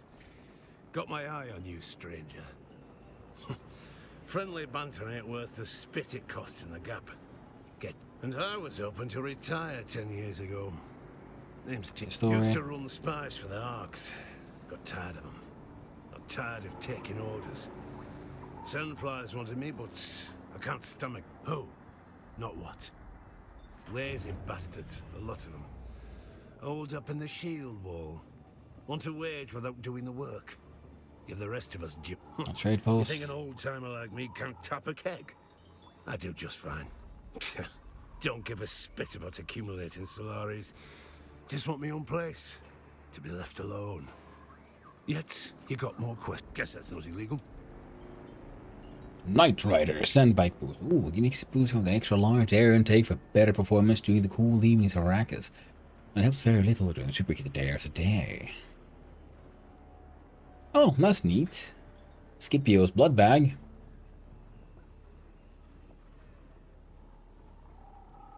Scipio was a Kirab warlord who took over the wreck of the palace when it was felled during the War of Assassins. Over time, Scipio became known for his brutal torture of those who trespassed on his territory. He would extract most of the blood from the bodies, then abandon them near the leaking radiation core by the engines of the palace.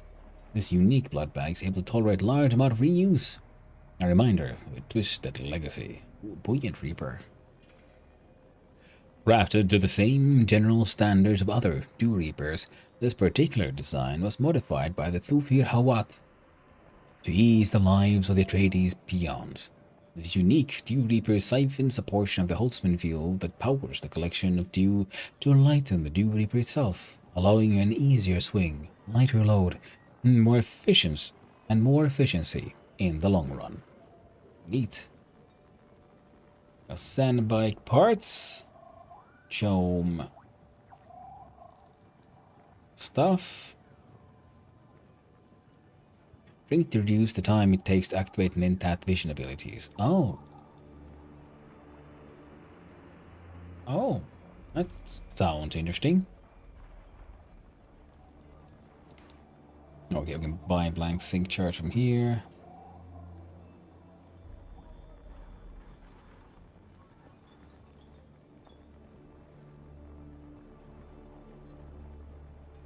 Alright, social gear. And components. Very nice. Looking at shit I can sell.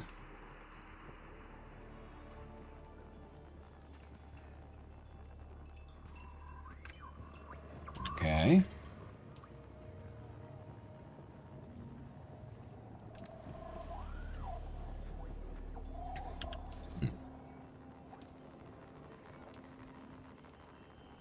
I have no idea what the point of those are. Oh well, I'll probably find out, you know, eventually.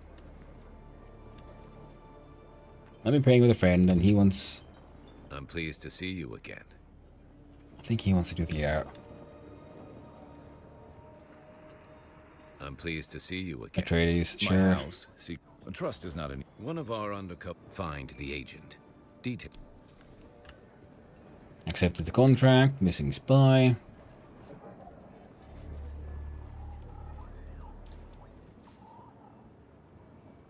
Right. Now, could take the ornithopter down here.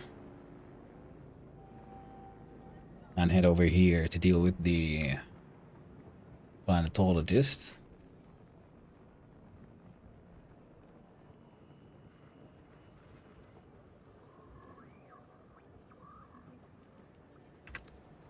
There's a primrose field right here. Well, don't mind if I do.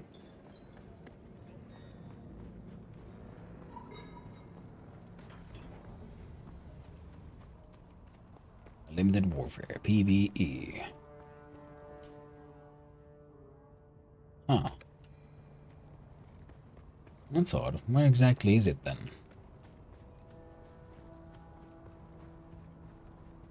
Map says here. Maybe it's up there.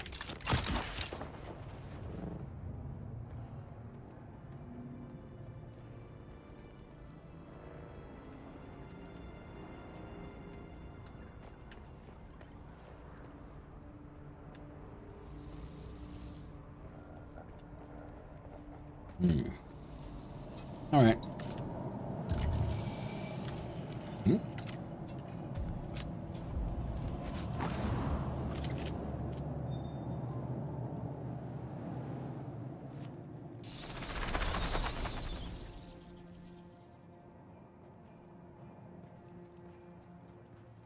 What's in here then? This is quite the cave. My. Oh, looks like someone's been here just now.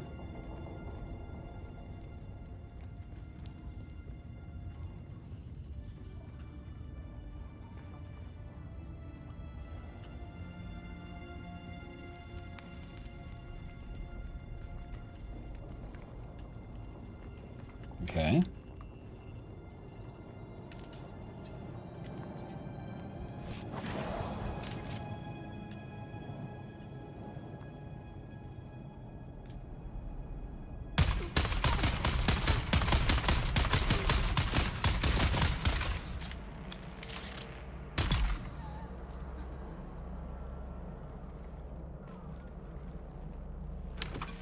Grab those power things. Not the loot and drain. Keeps you going. Take all, thank you. Eat all the macro sandwiches we can get. Now.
Nice, got a bunch of headshots.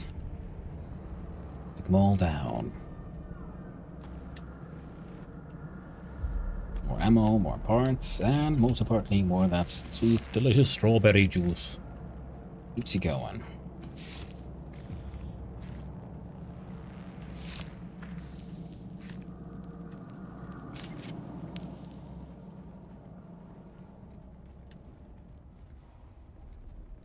Okay.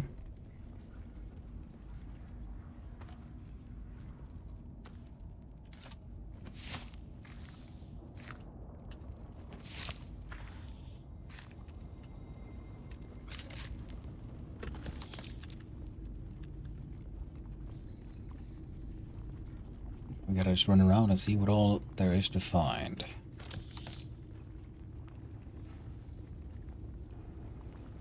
Slowly but surely, we might get used to the better healing items, but until then... What the...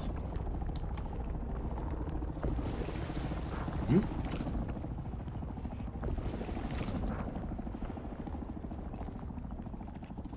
Oh, it's quicksand.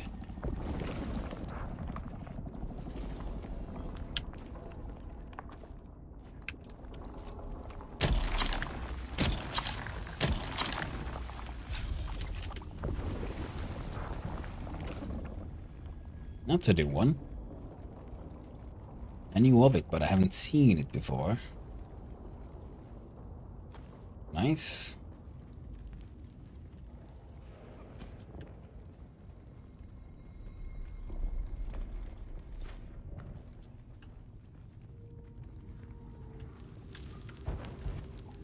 Anything else in here? Doesn't look like it. It's just a huge cave. Multiple points. Entry and exit. Oh.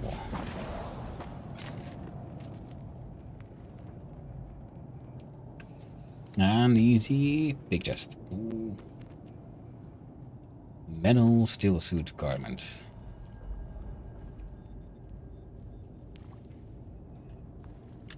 A little bit of drinky. Grab some ammo.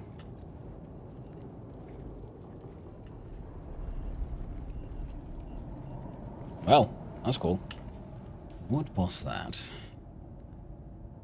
Menel steel suit garment. More iron dust, which is good. Menel was well loved among the Kirab, known far and wide for his spice beer operations. He accidentally discovered that soaking his steel suit leathers led to a stiffer, more protective, unique garment. Like his spice beer, he shared this knowledge freely. Didn't help him much when he was stabbed to death by a drunk Kirab who hallucinated he was a sandworm. That seems pretty goddamn cool. Let's see.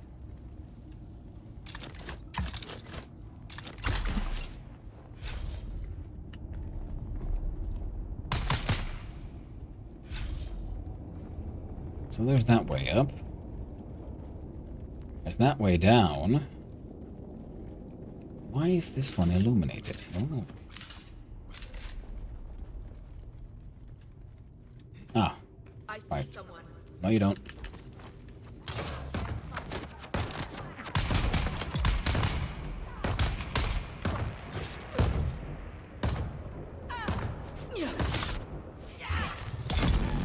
Couple of heavies in a row. There you go.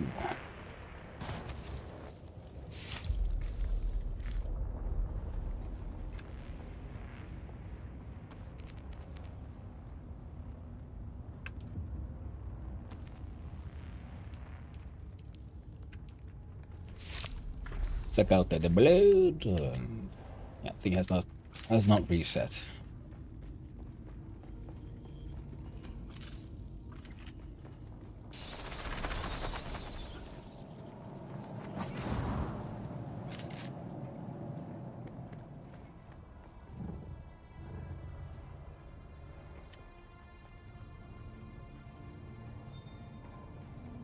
Wonderful, wonderful. Now we're water sealed. Are we not? Now we can learn this. Let's look at that thing. What are those? This one is an iron product. Left alt shows stats. Armor value of 156. Jesus Christ. I have the dust. All I need is... Oh, I can absolutely make this. Oh, that's very cool.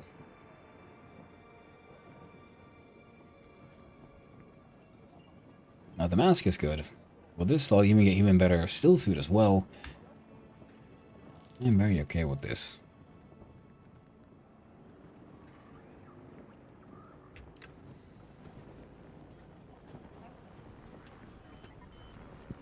Oh, terribly sorry about that.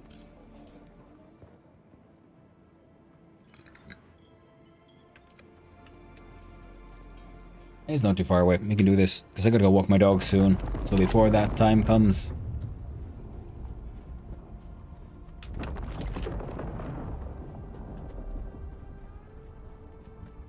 That base is right next to this place? Well, makes sense. Huh?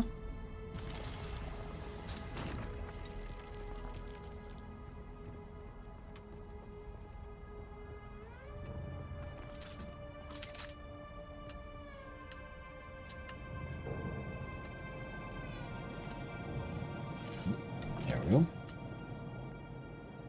Looks like someone just got here.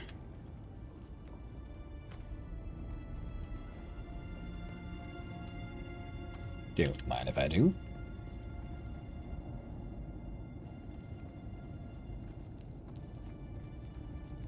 I'm not seeing any. Do I? Nope.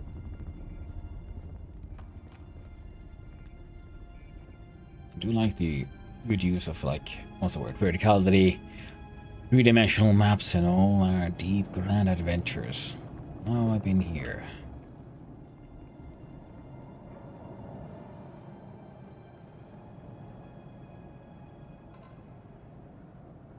Which also means I need to go back to base. My inventory is full. And I need to drop off some stuff.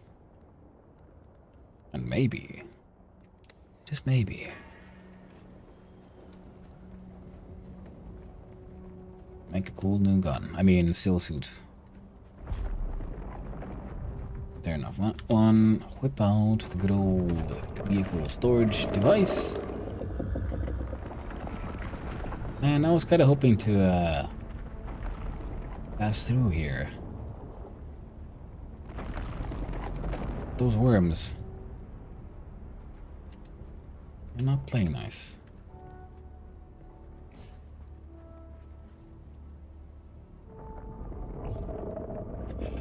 Oh, right. That's why, because I actually parked my vehicle in the parking garage like a moron. I didn't store it in my pocket, as one should.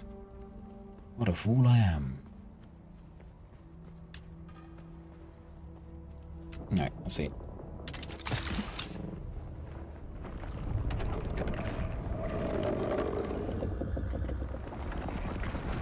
Oh, I see it. Alright, I'll go check that thing. Then I'll grab my vehicle. Sector weather alert. A large sandstorm is approaching.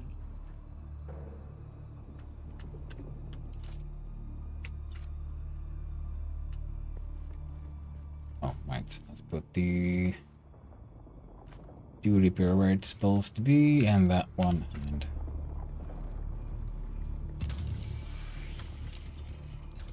yeah, that's what I thought. The game isn't showing it to me.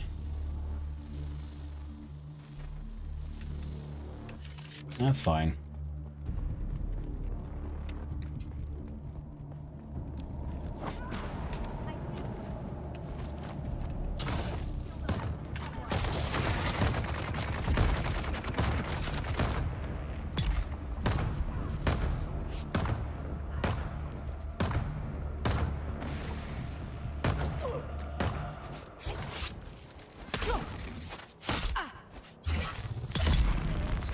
That's the way to do it.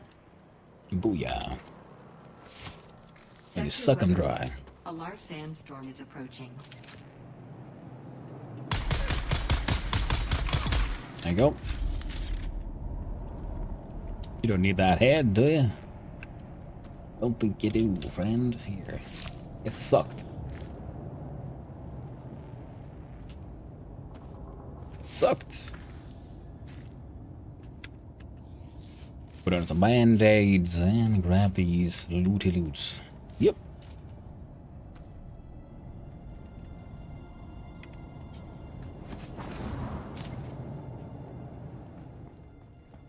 Okay, here's a question. Can I don't think I can.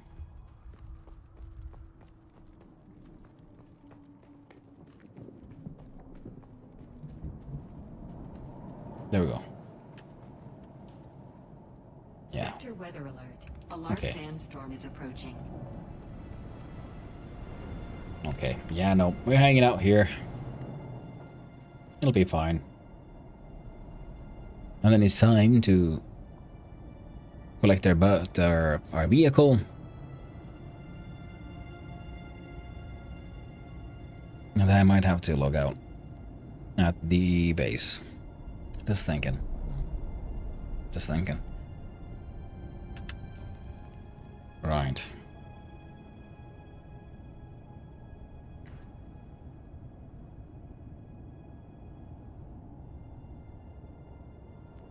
Was that the wreckage of the Pallas, right? Yeah. So that's a neat one. Wreck of the Action, that has some stuff. Not a proper dungeon per se, but it had some stuff that I found.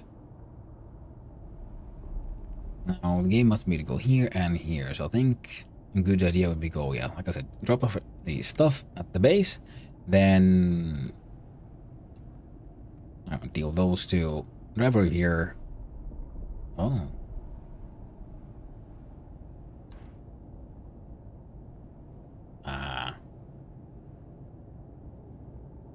Maybe we'll deal with the south first, and then we'll just pop on up here and do a little bit that way around. Yeah. Yeah, that seems like a plan. Wonderful.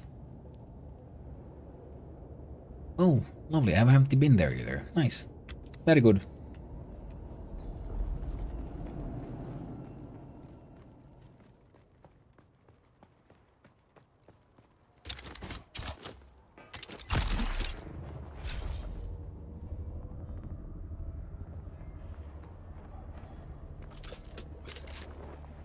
Okay, so we drove up. And there we go. That I crashed. Oh. There we go. Yep.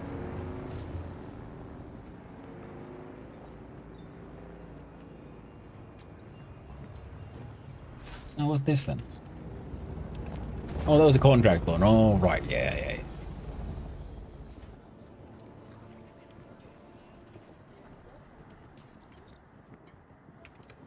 Okay, but now I can at least get to where I need to go. Get our dude home safe.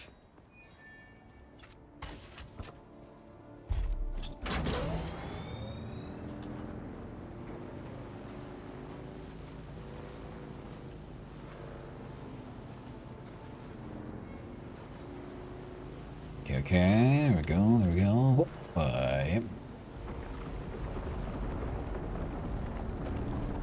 That's fine, don't worry about it.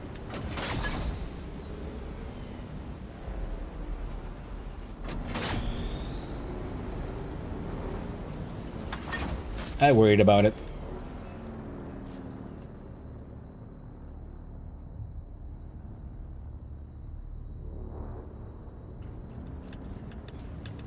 Okay, we'll try again.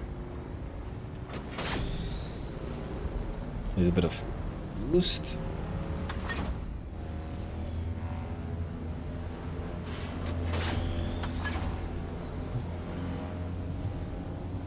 No man, the thing goes fast. 120.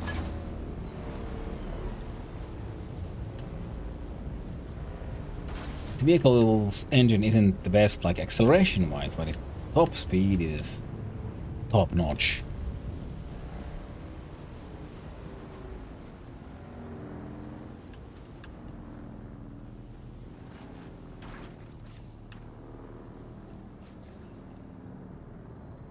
we go. And pop, store it back.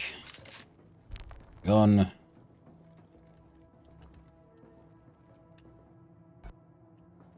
Hello. I'm just dropping off some of my shit. Oh, did I just store like 1,000 art plus darts? I did.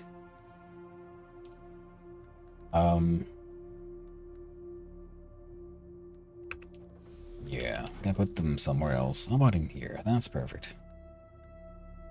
Couple of Solido replicators. And a whole bunch of ammo. Wonderful.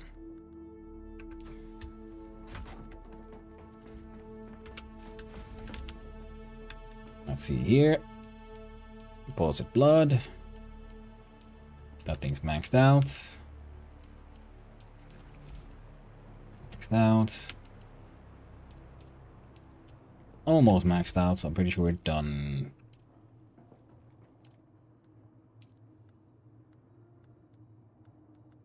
Yep, they're all empty. Fantastic. Now, wait a minute. These things. Can I put like a... No. I'm guessing we can put some kind of modules or upgrades or something. And our water capacity is maxed out again. Groceries required and cheap phone tripod. It is going to be a good one. Ooh, Reaper, that sounds super cool. I am so excited for you. And I will most definitely be hanging out. Okay, I believe I should be able to. Look at the uniques. Yes. Skip that one. Go immediately to this one. Ooh, lovely. Well, let's quick cutter though. Yes. Yeah, sure. I do want them. I kind of need them. Other than that, though. Also, took advice and I'm starting to learn lighting. Thinking about some key lights. Yeah. I mean, I've just got a slightly stronger light above me. But because it's showing too much light down on me, I put a piece of paper in front. Because it's a LED light, so it doesn't get hot. So then it shines that way. Then I have one light here, which is such cheap ring light thing I bought from a kind of grocery store.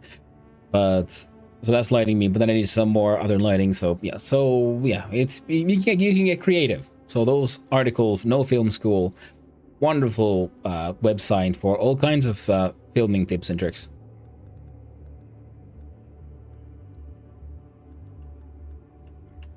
So you could buy like specialized key lights, but if they're outside your budget, you can also see. You can also improvise quite a lot with just the lights you have, and if you can find ways to mirror a light or diffuse it, and so on. My overhead situation is a problem because I have ceiling fan over me. Yeah, but you don't need it. The most important lighting really is the lighting from in front with the camera, and then some other stuff. I've been improvising, yeah, and it looked fine. The thing is, you can always look better, yes, but it didn't look bad. That's a very important little detail there. There we go. So now if I understood it correctly, this one has an armor 56, 37. So these combine the 5. 90. 93. Hey dude. I'm gonna go walk the dog soon, I think, so I got myself a new unique steel suit. What? Armor value of 156. Ooh, what is it? It is the Menel steel suit garment. I took the ornithopter over to the animal, and right next to it is a cave, like on the north side. And I actually had a bunch of enemies there, but then there's also a little nook there that has a big chest that gives out uniques.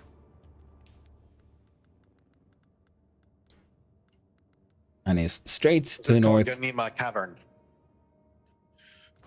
Let's double check on the map here. Yeah, that one. There's unique in there. Unique mega chest. I'll go check it out. Yeah. Because I'm wearing a unique still suit, which is the hollower one. But I guess you're, yeah. Yeah, I couldn't build that because I didn't have the spice copper, but I had a bunch of spiced iron from these chests, and I could use that to make the iron tier one, which is what I'm wearing now. So that's neat. But I still got the hollower mask though. And you'll probably start like researching more stuff. I got 123 intel points, but I got nothing I want to use them on. I guess I could unlock more like T-Rob heavy armor. Yeah, exactly. I'm saving up for shit that matters eventually. Because I want to get to steel, which means we gotta get carbon. What all did we need for steel? I'm gonna go here and have a look-see. It's not this one though. This one's for cobalt. We'll need the erythrite. We'll need that eventually. We have 192 silicone blocks, and we can make a maximum of 234 with what we got. So we go almost 4,500 silicone blocks as is, so that's okay. We can make low-grade lubricant, but we don't need it, as far as I know. There we go. Refineries. This one has actually been mostly doing iron, so steel one. In ironing, it's carbon ore and water.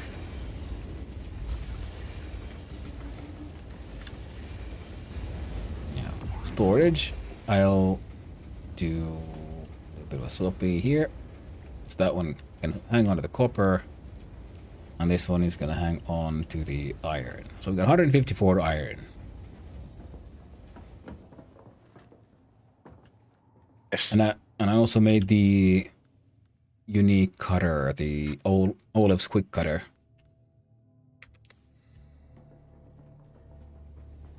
I got that too. Yeah. I'm gonna recycle my old armor.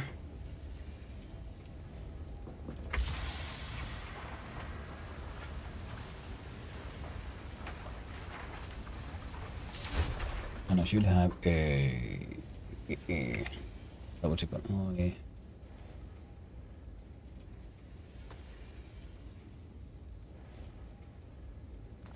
Oh, there we go.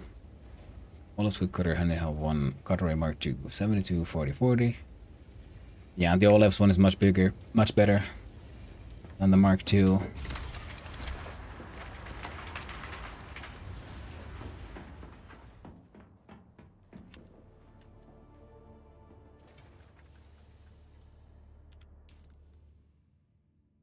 Anything else that I'm carrying that would be worth dumping here?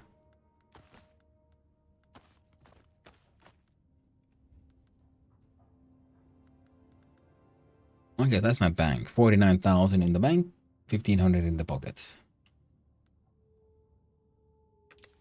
Hey, do you have any idea what the point of the sync charts is?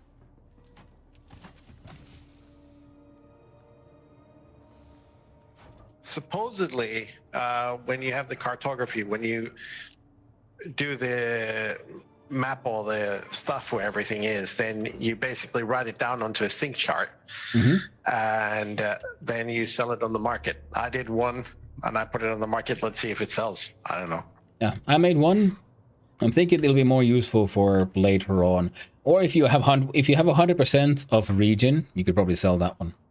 Hey there, Neuro. How you doing? Sorry, I'll talk with the chat. Hey, Neuro, can you ride the Dragonfly? No, I haven't unlocked it yet. You know, I'm not part of a guild. We're just two dudes, friends, hanging out, playing when we can. Only level 39, and for the Ornithopter... I'm gonna have a small break, and then I'm gonna probably be back around 7-ish. Yeah, me. Something similar. He said. Gotta go walk those doggos. Cool. All right. Well, I'll see you around then. All right. See you around, dude. Have fun. Okay. You're a very nice gear. Yeah, I just got it. Unlocked the unique, the mineral still suit garment. Armor value of 156, so it's better than the Kirab scout armor I was wearing. I think it might even be better than the heavy armor. So a nice, unique steel suit, and then there's the copper level steel suit mask, which is also very good armor value. I got the scout gloves and shoes still, which are nice enough.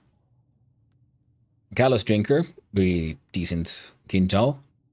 Also, it's funny because it sucks the blood out of enemies when you stab them. Your basic Karpov kicks ass, and the Olive's quick cutter for harvesting all that good shit. And then I've got a Mark II Emperor's wings. That one made me happy. And if I go here and got 9 days of power, that should be a-okay. Got a bunch of rock. We've got a ridiculous amount of flour sand. Nowhere near enough spice. And that's just I don't know, do I need it? I don't really. Oh, we had all these power packs here that got... Oh, to delete it. It's fine. I got some sync charts here. Not that I know really what the point is, but I have them.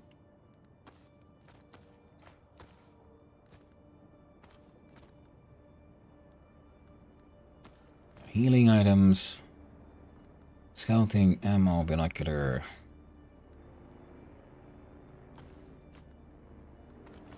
Got tools here. That makes sense. We got tools, we got ammo, healing.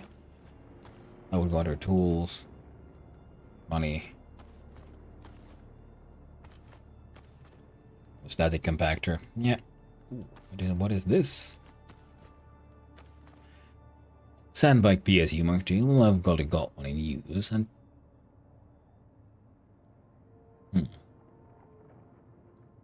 that one could just be handy to hang on to. But the PSU is going to get recycled.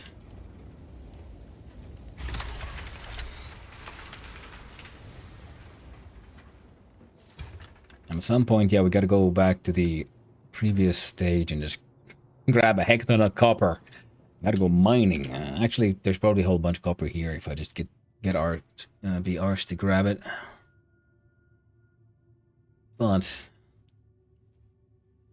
all in all, we're doing okay. So I got the Eastern Milgias Gap. Here is Hagar.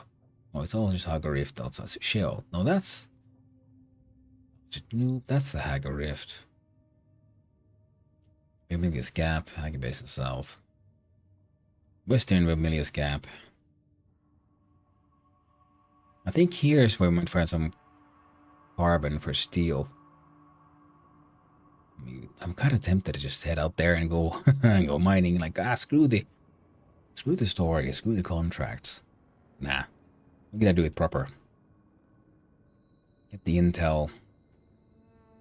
Do a bunch of contracts. Do a bunch of mining.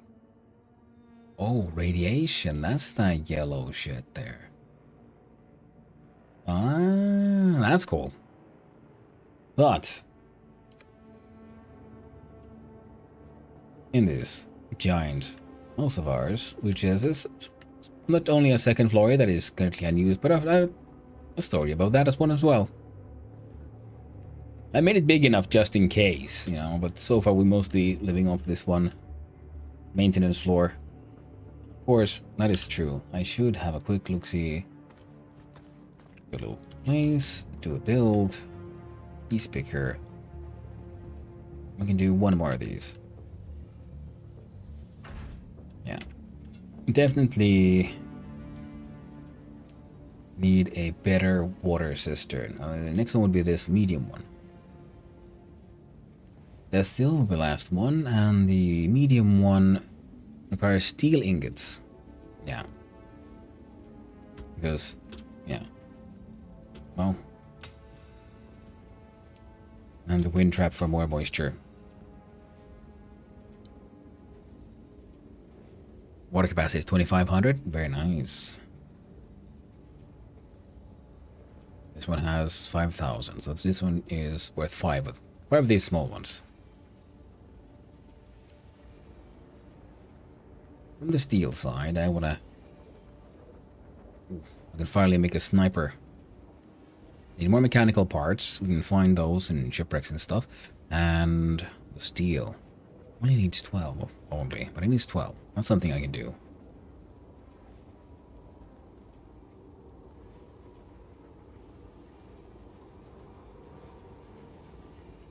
Yeah, we'll get there. Now, skill points, I have 6. I'm kind of saving them because I need to go meet the planetologist for the advanced stuff. And then for the Mentat. I'm not sure how the advanced tasks in the end work.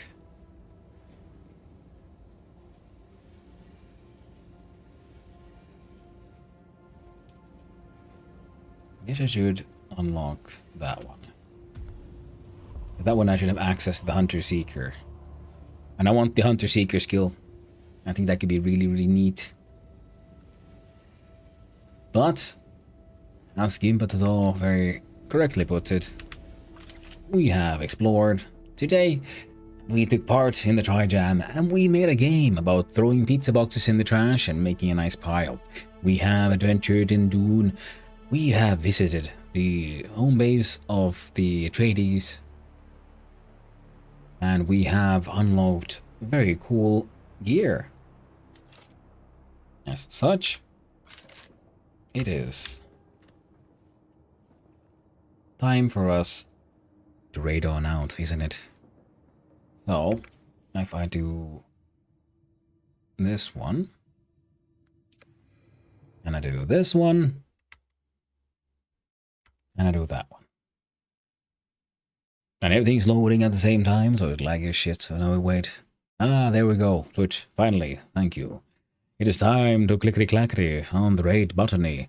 So, where do we raid? Where do we go? Who's up here doing something? Do we know any of these people? Doesn't seem like it, but it could be nice to see if we can find some. Okay, here we go. Raided you. What? You're telling me I haven't, but I have raided them.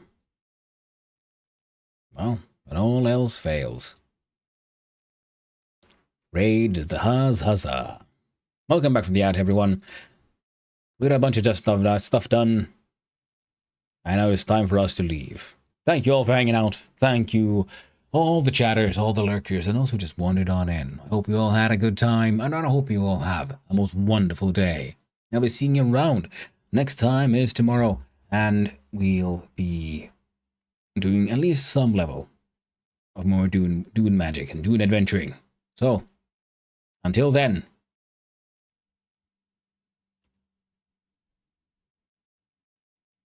Apparently this thing bugged out. Thank you. Thank you, Twitch, for bugging out. Okay, think it again. How about now? Well, sit and stay well. Thank you for hanging out. I appreciate it. Hope you had a good time. Let's see if we can actually do the raid now. Twitch sort of like just got stuck at 1 second. So like, no. I don't know what you're doing, but you can't do it. Okay, now the countdown is working normally. Well, it allowed me to raid you out. I already did the exit speak, and it's all embarrassing for everyone now. Come on, Twitch. You can do it. You can do it. I believe in you. There. It did it. Because when all else fails, you can always raid the coolest and the craziest, the hazziest of the hazzes, the Huzzah, who's playing Crusader Kings 3. He's a very cool dude, he does very cool stuff, and he also does a lot of really beautiful bad art. Mostly goblin based. I'm pretty sure he'll take wonderful care of all of you. So until next time. Ta-ta.